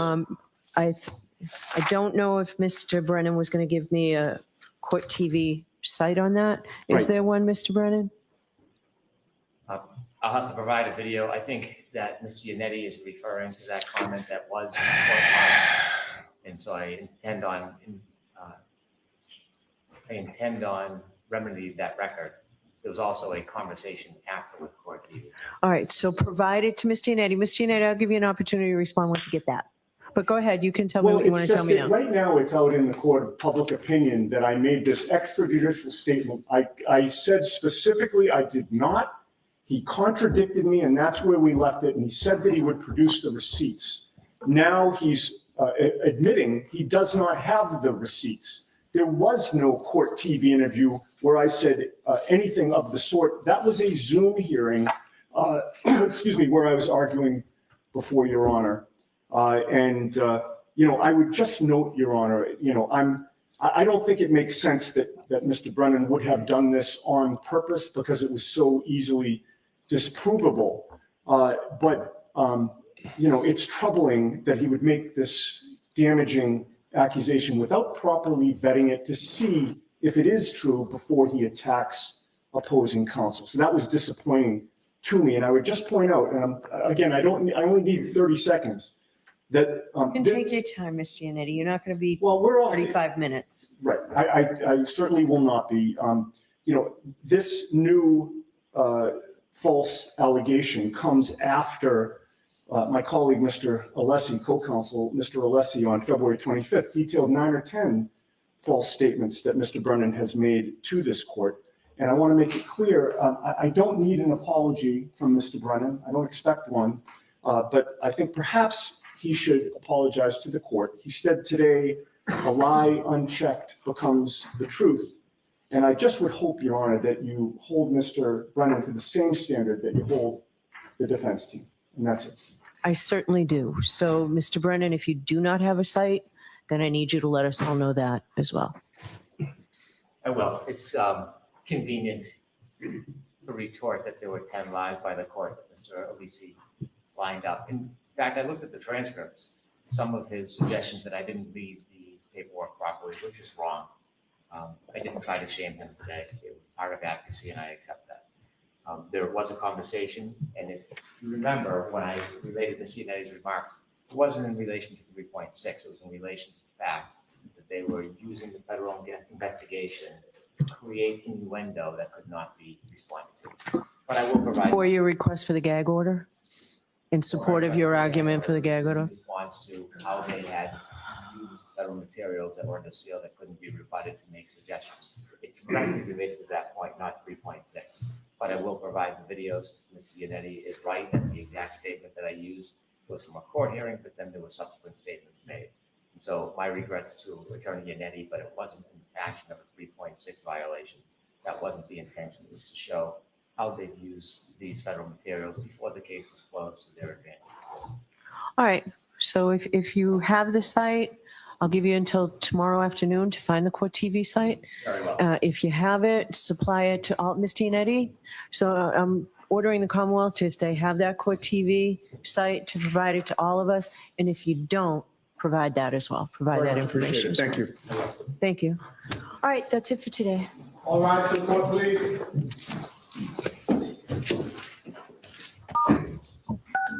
You are muted. Wow, that was fireworks, every bit of that. And I know that, let me just take this off. I know that people on either side are going to have certain feelings about the other side's lawyers. And I believe that Hank Brennan did a great job of showing that most of what the defense is pointing to here is bullshit. But at the same time, just stand back for a moment and appreciate it. These were two powerhouse lawyers, as best as you're going to see, going head to head. And you're not going to see anything like that ever again. That was pretty incredible. I mean, because they don't go up head to head in the trial. They're going through witnesses. So that was pretty stunning. I also, as much as I think Brennan steamrolled today, was incredibly effective, brilliant. But I did, what Eddie just said there. I thought the same thing yesterday. I remember hearing it thinking, I don't think that was court TV. I think that was in court. So that's now two pretty big blunders. They're just blunders. They're not intentional in the last few weeks on this. And so he needs to get someone to help him a little bit with the research here to make sure if you're going to quote somebody else that it's accurate. They're obviously blunders. They're not intentional, but they're big and they shouldn't happen. And now there's been two of them.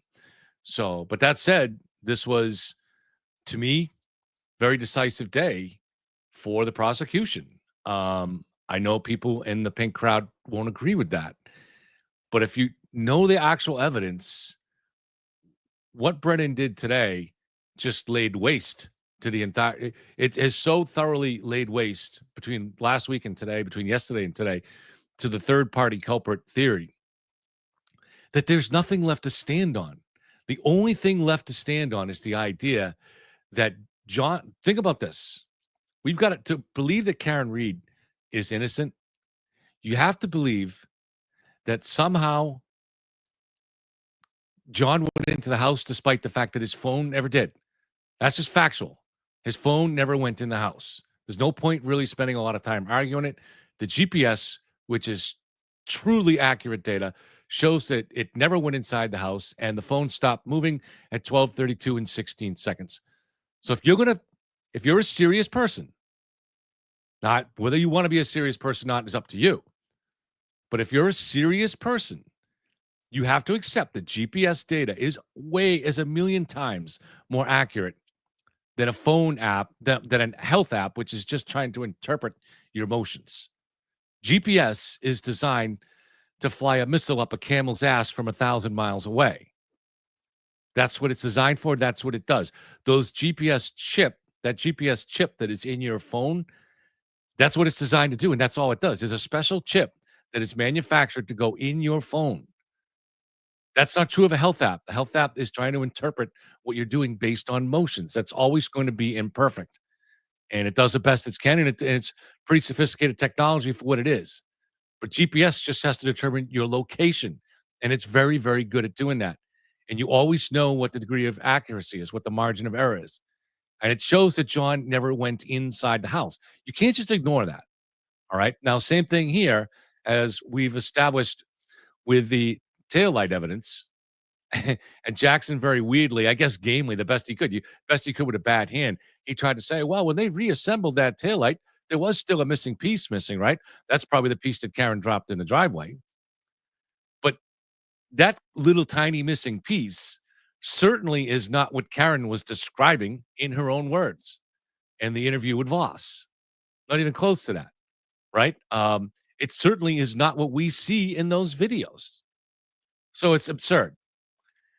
Unless you want to try to stretch this out on this absurdity, just like with the GPS, you have no choice but to accept that taillight was missing those pieces before she pulled out of the driveway at 5:08 in the morning. Period. There's no reason to really, there's no sane reason to consider anything else. The entire, if we're going to be rational and reasonable about it, the entire Karen Reed argument is now reduced to something had to happen in that garage. That's it. There's no other way. Someone had to break into that garage and tamper with those pieces and then sprinkle them on John's clothing and deposit pieces at the crime scene. There's no other way. You can't even explore anything else. That's it. That's the end. The defense team has been pushed out onto the edge of the plank, and now they're just standing on the edge, looking down at the water, and there's nothing else. They're right on the very edge.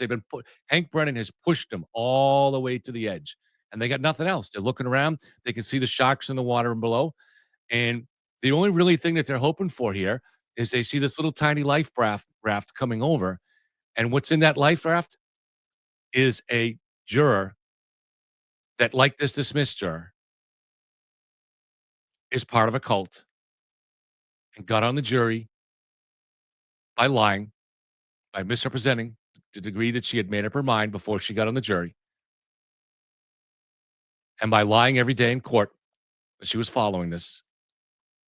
That's their only hope. That they're standing on that plank at the edge, looking around, and they see that lifeboat, and they're hoping they'll fall into that. And Nick really kind of unintentionally, I don't think they prepped him well enough before yesterday, but he let loose that's the strategy last night on court TV.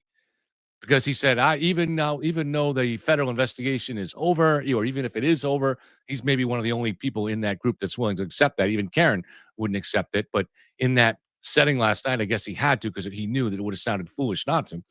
So he said, but even if the Fed investigation is over and they didn't find anything, it still remains that we're in a better situation now because more of the public is aware of our arguments than in the first trial. So what he's talking about there is jury pool contamination. That's their best hope. And then he went right to the next statement.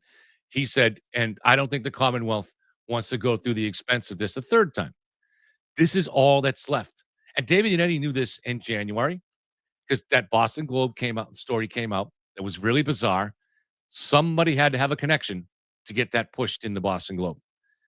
But that's their only hope, is to get a juror on there that nullifies the process, that lies every time she raises her hand under oath, which this dismissed juror obviously did,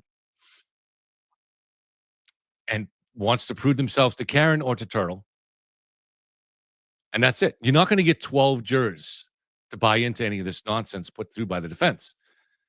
You're not going to get 10. The jury contamination is enough that you might get 1 or 2. And that's their best hope. And they know it.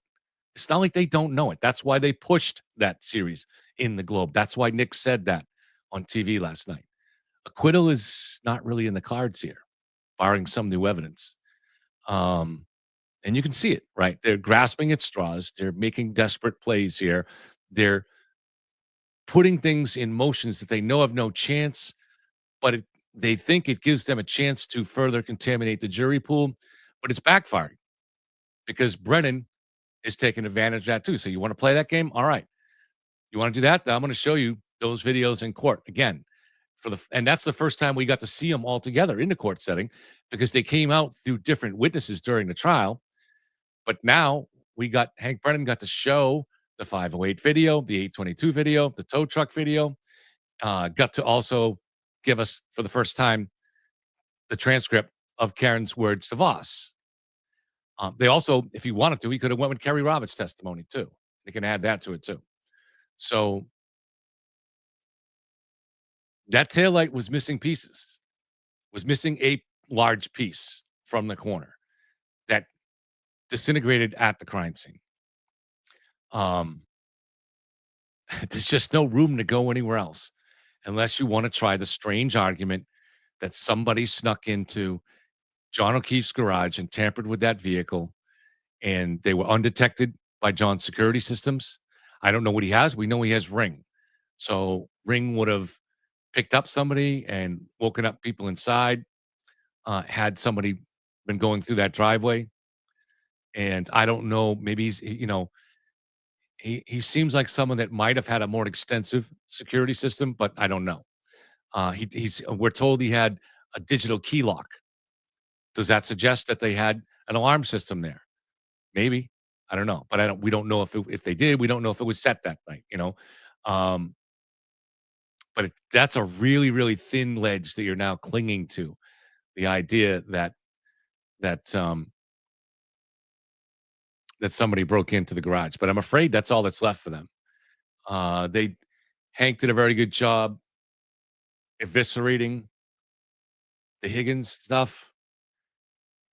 There's no evidence that Higgins was deceptive in trial. We don't know what the federal we can't know what the federal grand jury questioning was, but it sounds pretty clear that what he was saying was, I didn't make any calls in the middle of the night when he was sleeping or when he was home, napping on the couch.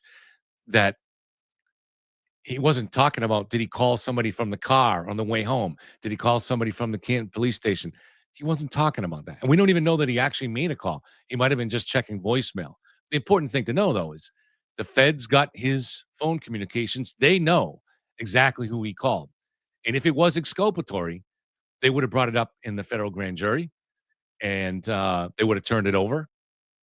And so I'm going to suspect the defense probably knows who he called to, but if they don't, we can deduce logically, because they do have the transcript, that if it wasn't important to the feds, and the feds were doing everything they could to try to help Karen here for whatever reason, the fact that they didn't bring it up and they knew who the call was, then it wasn't important for him. So probably he was checking voicemail. That would be the most likely explanation, but we don't know, and it's none of our business because it's not relevant. It's not material to anything.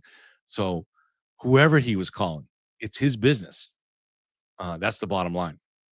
So, I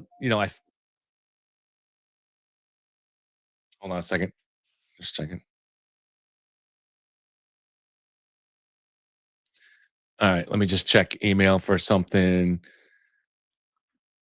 The person that just sent this to me, I'm saying thank you. I'm not mentioning your name just on the chance that you don't want to, and I'm not sure if it's going to be interesting anyways. Let's see.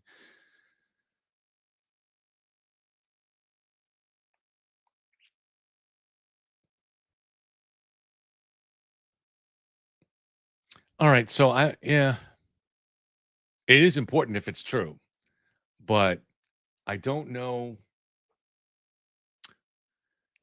if I should repeat it since we don't have any verification of this.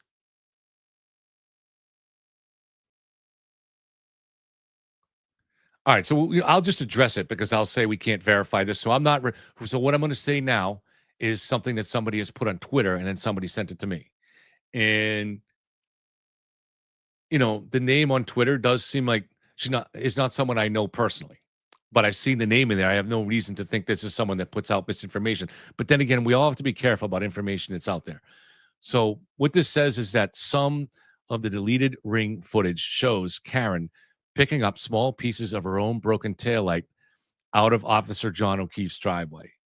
So I don't know how that could have been recovered, though, because that video is missing. This must have been the couple of small pieces missing from the reconstruction.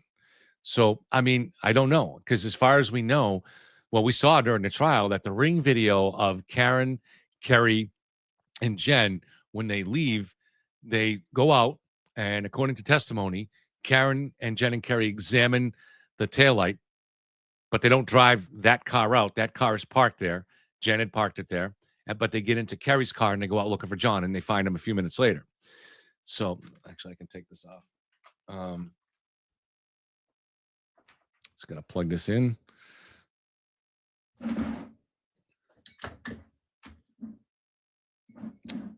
Sorry, just bear with me for 1 minute. I gotta plug this in because I'm on Court TV later. So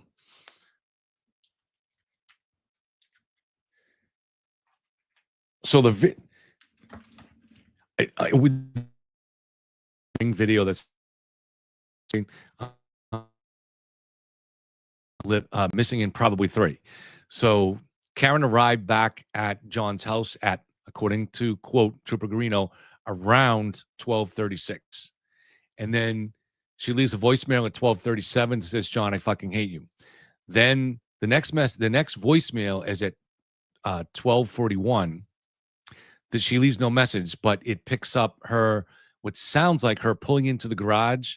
You hear the alarm noises from the car as it detects a nearby wall, and you hear what sounds like the garage door closing, and then you hear her boots. She doesn't say anything, but so that seems to be the moment that she took the car into the garage. So it would seem that she got there at around 12:36, parked it in the driveway, probably because she didn't have a garage opener. Remember, she doesn't live there. And she went into the house. Maybe she used the bathroom or whatever. Maybe she checked on Kaylee. We don't know. Probably went to the bathroom. She's been drinking a lot. So then she goes out and moves the vehicle into the garage. But the video of her getting home is missing. The video of her pulling it into the garage is missing. Presumably, that's 2 videos. And while we do see video of her leaving at 5:08, and then we also see video of her, Kerry, and Jen arriving at about 5:30, 5:45. I think 5:45. We don't see the video of them leaving. So there's no proof that these videos were deleted, right? We don't know what happened. Were they somehow missing? Did the Ring camera not, for some reason, detect motion? Now, that seems unlikely because they were detecting things perfectly fine at 5:08 and when Karen and Jen got home, and then later on. So I don't know. Was there possibly snow on the Ring? Did blowing snow get onto the Ring so that interfered? But it's pretty convenient that the missing videos all likely involve moments when Karen was examining her taillight. Now, we don't know that she examined her taillight at 12:37. We know that at that moment she had just got home and she called John and said, "I fucking hate you." But we don't know the Ring's missing, so we don't know. There's no evidence that she examined her taillight at that time. But there does seem to be indications that she was aware of it. And that doesn't mean that's the moment she came aware, but she was aware of it when she talked to Jen on the phone. I believe that was the testimony around 5 a.m. So, and then the testimony of both Kerry and Jen is that Karen showed them her taillight. They examined it together at about 5:45 in the driveway. And now we know that that's what she told Gretchen Voss, that they examined the taillight at that moment. And that's when she plucked the pieces out. Now, the idea that there was just this tiny piece missing, as Alan Jackson desperately is trying to go with now, and it's desperate. That's ridiculous. That tiny piece would not have made what's clearly a significant missing piece on the video, and that would not have been enough to get the description that Karen had when she talks about she was worried about the operation of the vehicle and she could see the light bulbs and this, that. That's not going to happen from a thumb-sized piece of taillight missing. So that's absurd. So I wish we knew more about when these Ring videos were deleted. Unfortunately, we don't. And I have not seen anything new on that. I haven't seen that there's going to be new expert testimony from, for instance, somebody from Ring. I haven't seen that. I would have liked to have seen that there's going to be an expert from Lexus that's going to come in and talk about key cycles. Haven't seen that. So, and it's getting pretty late in the game, so I don't think those are going to be added to this. So I guess the Ring video, unless I'm missing something, will probably remain a mystery as to exactly what happened. Anybody could have deleted that video. You don't need the app on your phone. I could have deleted that Ring video if I had John's email, which presumably that's the account name, and his password. So if you got the sign in and the password, any one of us could have deleted that video. The question is who had an incentive to delete that video? And the only plausible answer that we have on that is Karen, because it seems that probably those were all videos that showed her examining her taillight. So I mean, I mean, I guess you want to try to posit some kind of thing where there was conspirators sneaking around the yard at 12:36, and that's missing. I don't. That seems crazy, right? So, or you want to posit the idea that the conspirators later on were deleting an image, like let's say around 4:00, some ghost, maybe some member of the CERT team that they've already got in, broke into the garage, going through the driveway, and the Ring video picked it up, and so they had to delete that. And for the heck of it, they deleted a couple other ones that were irrelevant. I don't know. It's thin. That's how thin it is. That's how thin it is. The most logical explanation is obviously the defendant didn't want to be seen examining her taillight. So at some point later, she deleted them. And I'd be interested to see when Procter and Buchanan learned that those videos were missing. Did they learn the next day? Did they learn weeks later? We don't know. That's something that should have maybe come out in trial, because the later that is, the more there's the opportunity for Karen to have deleted it, if that's what happened. Funny Bunny says, I think she tried to delete all the video and failed. I don't know. I mean, there's no evidence of that, so maybe, but all right, so there's definitely, I forgot to say thank you to the people that have been so kind during the show. So Fraud, these are from a long time ago, so I don't know if these questions will be relevant anymore, but we'll see. So Fraud, thank you very much for your competition. After court, Karen Reed said, this is after court yesterday, that the investigation is ongoing. If she took Brennan at his word, it would be very dangerous endeavor. So yes, I played that, I think, yesterday. So Karen did not believe Hank Brennan when he said the investigation was over. Now, the idea that Hank Brennan went out and lied about this, but not just Hank, but that I lied about it, Ted Daniel, Christina Rex, and I don't know whoever else, because they weren't getting this I didn't get this from Hank Brennan or anybody connected to Hank Brennan. The U.S. Attorney's Office called the Canton Police, they called the Norfolk DA, and they called the Mass State Police. All right, so that's so for Karen to believe this, that's kind of crazy. But she has no choice, right? So wicked smart. Kevin, please eject Aiden from this chat. So this was a long time ago. I didn't see that message. I did, I try to let Aiden or anybody else be here, and I don't know if it was the real Aiden. People were saying that it was a fake Aiden, but and then other people were saying they were enjoying that. But you know what? If the fake Aiden is listening to this, don't do that anymore, because I can only see a certain percentage of chat. So if I look down and I see somebody pretending to be Aiden talking about dicks and blowjobs, which he was, I'm going to boot him. And I might blame Aiden. And we shouldn't be blaming, I don't care how much we might not like Aiden Kearney, we shouldn't be blaming him for things that he didn't do. So don't do that. Let's just call that a rule from now on. It shouldn't have to be, it's self-explanatory. Do not pretend to be somebody else. I don't like it when they do it to me. There's a whole fake Yellow Cottage Tales on Twitter that puts out false stuff all the time, and it's fooled a lot of people. It's fooled John DePetro. I think it fooled Kevin Mahoney once back in the day. But it's fake, and I've tried to go through the process of getting rid of it, and it doesn't work. So don't do that anymore. Okay, don't fake being someone else. That's just not cool. Maui gifted 10 Yellow Cottage Tale memberships. Thank you, Maui.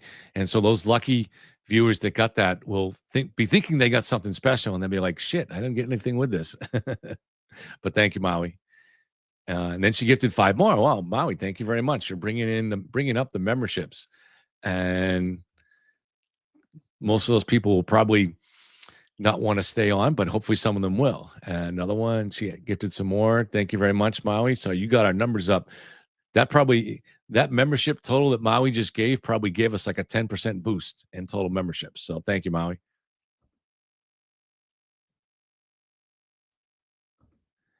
And Alma, thank you for your donation. Very much appreciated. Alma, if you're still here, these were from a long time ago, so I apologize if I didn't get to saying thank you then. Darlene Horn in Canada, donated $5. Thank you very much, Darlene.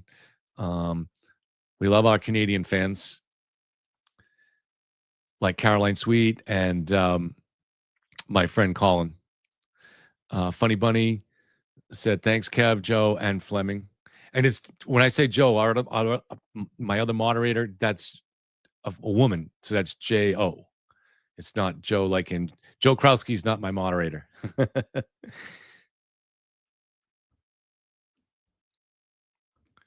Ashley said, lock him up. And Funny Bunny, oh, we already got to that. So, all right. Thank you, Funny. All right. So we'll just look real quick and see if anybody has any questions, and then we can all call it a day. But this, again, go back. It might be worth watching some of this again today. This was two legal titans going head to head, and that was something to watch.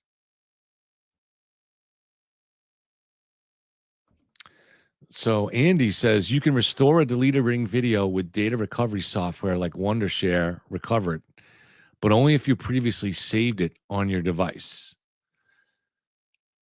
So, yeah.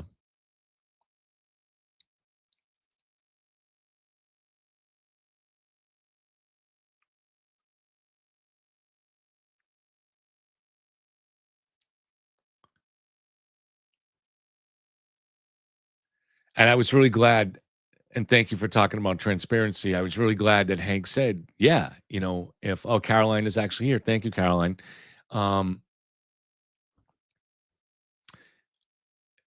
He said, look, if we were trying to hide this video from you guys, you wouldn't have got it now.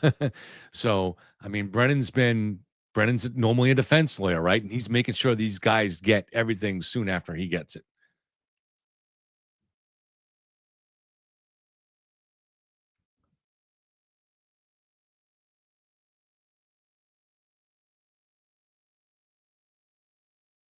Haven't spoken to Kevin in a while.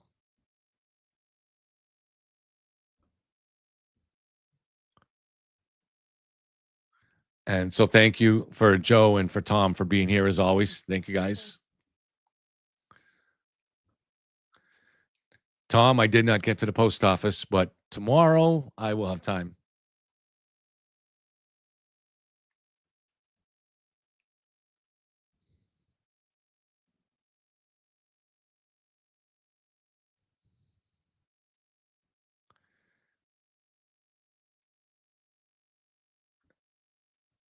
Yeah, I thought that was I thought both lawyers were very, very effective today. I mean, Alan Jackson being shady, but he's got a bad hand. He's getting paid. Hank is paid to get to the truth. Brennan is paid to get his client off. And no, I'm sorry, Jackson. Jackson is paid to get his client off. So, he's got a bad hand at this point, and he's doing his best to play it. And I just strictly from a lawyering point of view, I thought he was brilliant today. But I also think Hank was brilliant too, and he's just gonna keep steamrolling. He's just gonna keep coming through. Like I said this morning, he's like the Roman legions. He's not trying to surround you. He's not trying to cavalry charge you. He's just lining up legions of troops, and they're marching one step at a time, and you can't stop it. You can't stop it, and you can't. So he just doesn't. He explores every angle of it, and just he leaves no stone unturned.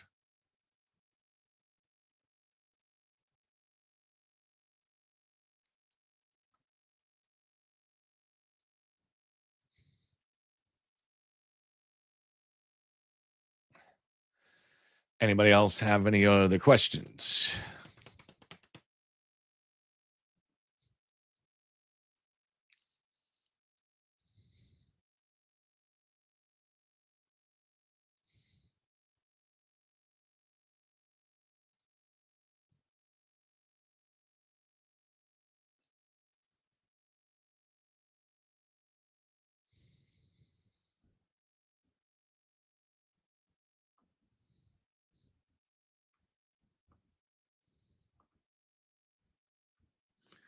Yes, on Court TV again tonight. One of the things last night when I was on, I don't know if you guys saw, but Peter, who is always there to argue for the defense, said that because the federal investigation was over, that only means that they didn't find a smoking gun. In other words, wow, there really could still be a conspiracy. They just didn't quite find enough to indict. But when it came to me on my segment, I had to wait through the commercial break, but I was like, no, that's not really true, Peter, because the TUI process, they were required to give any remotely exculpatory evidence over. So anything that even suggested there might have been a cover up or a conspiracy, they had to give that over, and we would have seen it in court. So, no, the feds didn't find anything exculpatory for the defendant.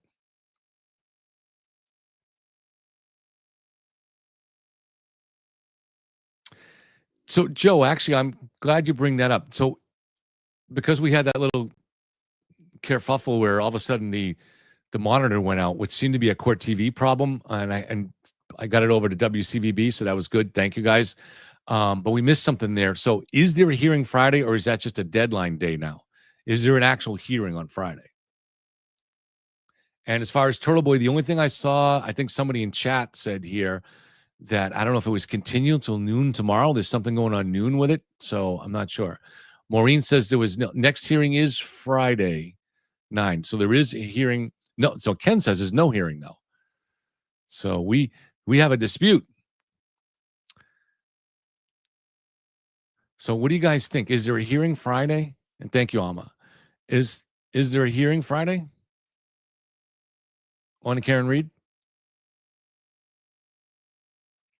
And Mama, thanks for the help. Yes, give me a thumbs up. You know, we don't usually ask for anybody to subscribe or give a thumbs up. And keep in mind, we're still linked right now to Jen Coffenaffer's channel, Breaking the Case with Jen Coffenaffer. I think Matt's channel might still be up here. Let's see.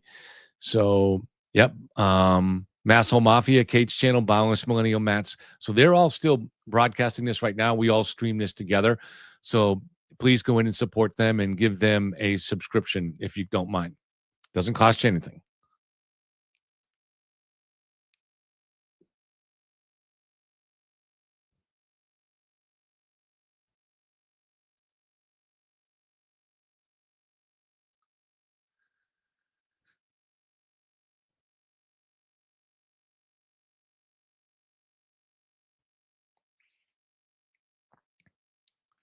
So Dixie Doodles, this is probably Jen's moderator.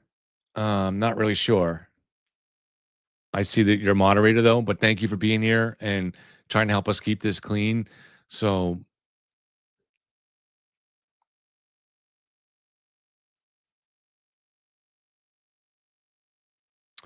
Rainey is going to address an email. He is more leans on the free Karen Reed side, or at least he did the last time I talked to him. He's a good dude down in Florida. Look forward to your email, man, and I will answer it. But I got to think, Rainey, if you are approaching this objectively, that what you've learned last week and this week, especially in the last 2 days, has impacted your opinion, right? And just, you know, you've told me that Turtleboy is interested in the truth. But come on, man. We just learned that the Fed investigation is over and he still won't accept that. So that's not someone that's interested in the truth. It really isn't. No, you can, no, I'd be happy to have the email from you, man. Happy to send me an email, please. Take your time, put it together, everything you want to say, and I will get to it. So no, please, by all means, send me your email.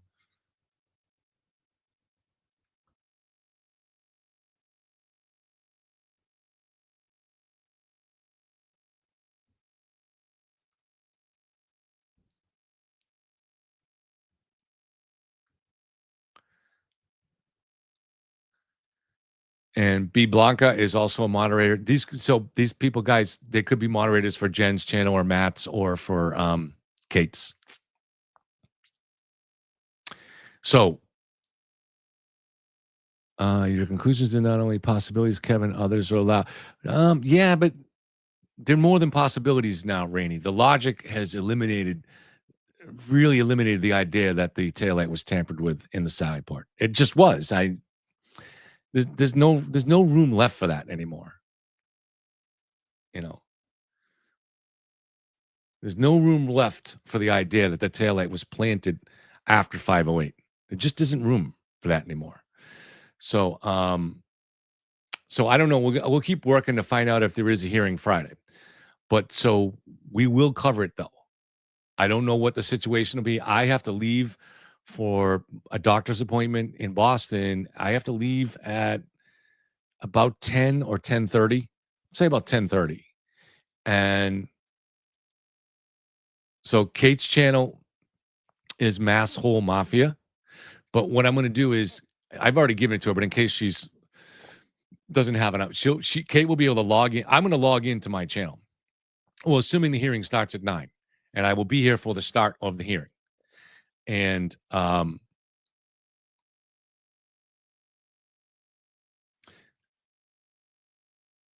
I was just reading the chats. So I will be here for the start of the hearing, and then if I have to leave to go to Boston, I will just leave it up. And in fact, when I get to Boston, I'll be watching my channel from that. But I will also give Kate my password and stuff. She already has it, but I'll give it to her again, and she can make sure, because we see sometimes there are technical issues. Like I leave it on a channel, and all of a sudden the feed dies out. So she'll have that, and she'll be able to jump on it and set it up get it over to another feed.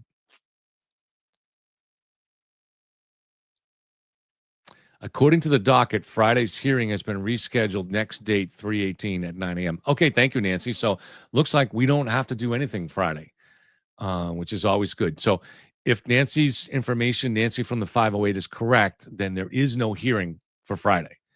And that was my sense of it yesterday, that they actually had got rid of that they were just going to use Friday as a deadline. They managed to get everything done that they wanted to yesterday and today. Rainy, email is good. If it's long, email. I can't. You can text me. You have my number, short text, but send me. I check all my emails always, and I can't. It's hard typing on my phone. So, but with the email, I can go to my laptop and just and type a lengthy reply.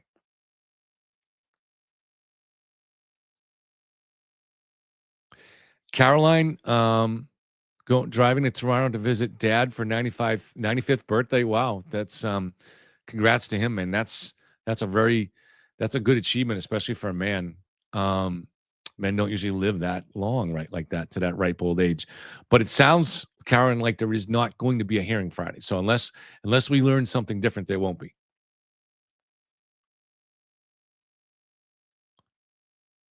And Blanco, so this is the same Blanco that I became friends with out in Dedham.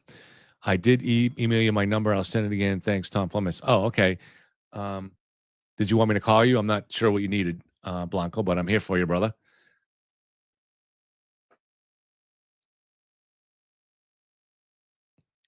Okay, so it sounds like no hearing this Friday. Getting other sources on that. So sounds like no hearing on Friday. So that'll be nice, and we get to enjoy the weekend.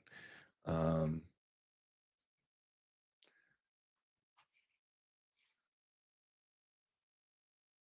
sure as with this case, there's always new breaking news.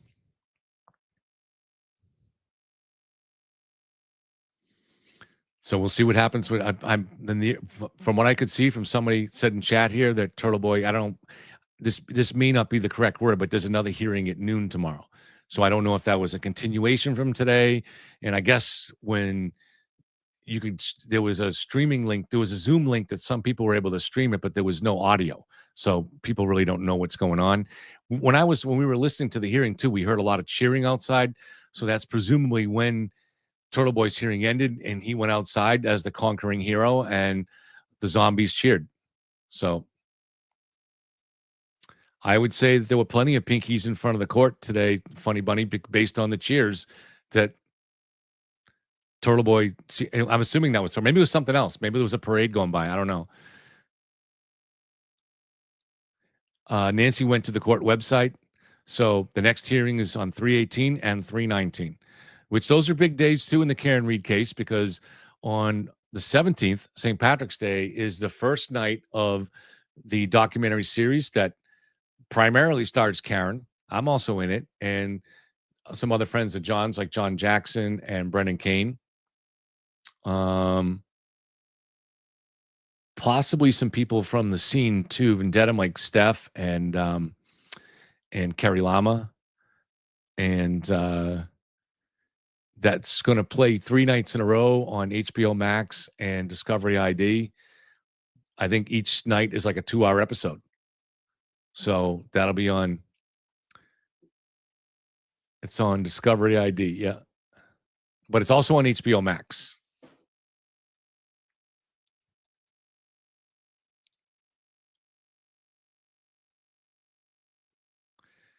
As far as court TV, now we have it on our TV channel here, but I know a lot of areas don't. I believe, although I'm not sure, that you can find it by going to their website, not to YouTube, but to their actual website, courttv.com or whatever it is. And I think they show them the shows live on there. Not sure.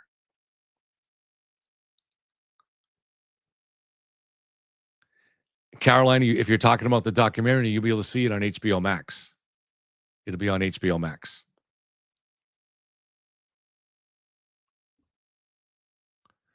And Ken Weeks says nothing this week or next week, the judge said. So that confirms it. Okay. So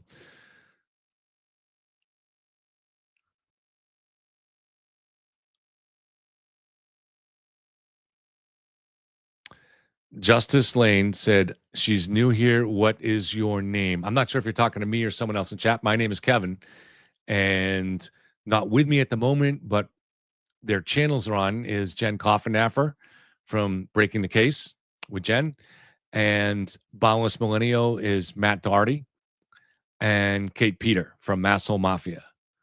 So whichever channel you're logging into. Oh, yeah. So my channel is actually Yellow Cottage Tales.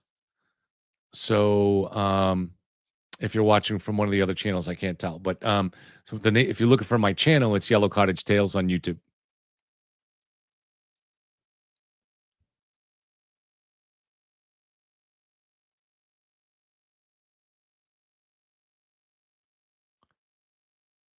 Macy, thank you very much. And so I'm ready to see what the battle plan is and take it on. Hopefully there is a battle plan. You know, that's what you always want when you have this, is just some kind of a battle plan that you can, because when you have a way of fighting back, that makes it easier to sleep at night because you feel like at least you have a chance. You know, it's like from Dumb and Dumber. So you're saying there's a chance. You know, sometimes that's all we're looking for.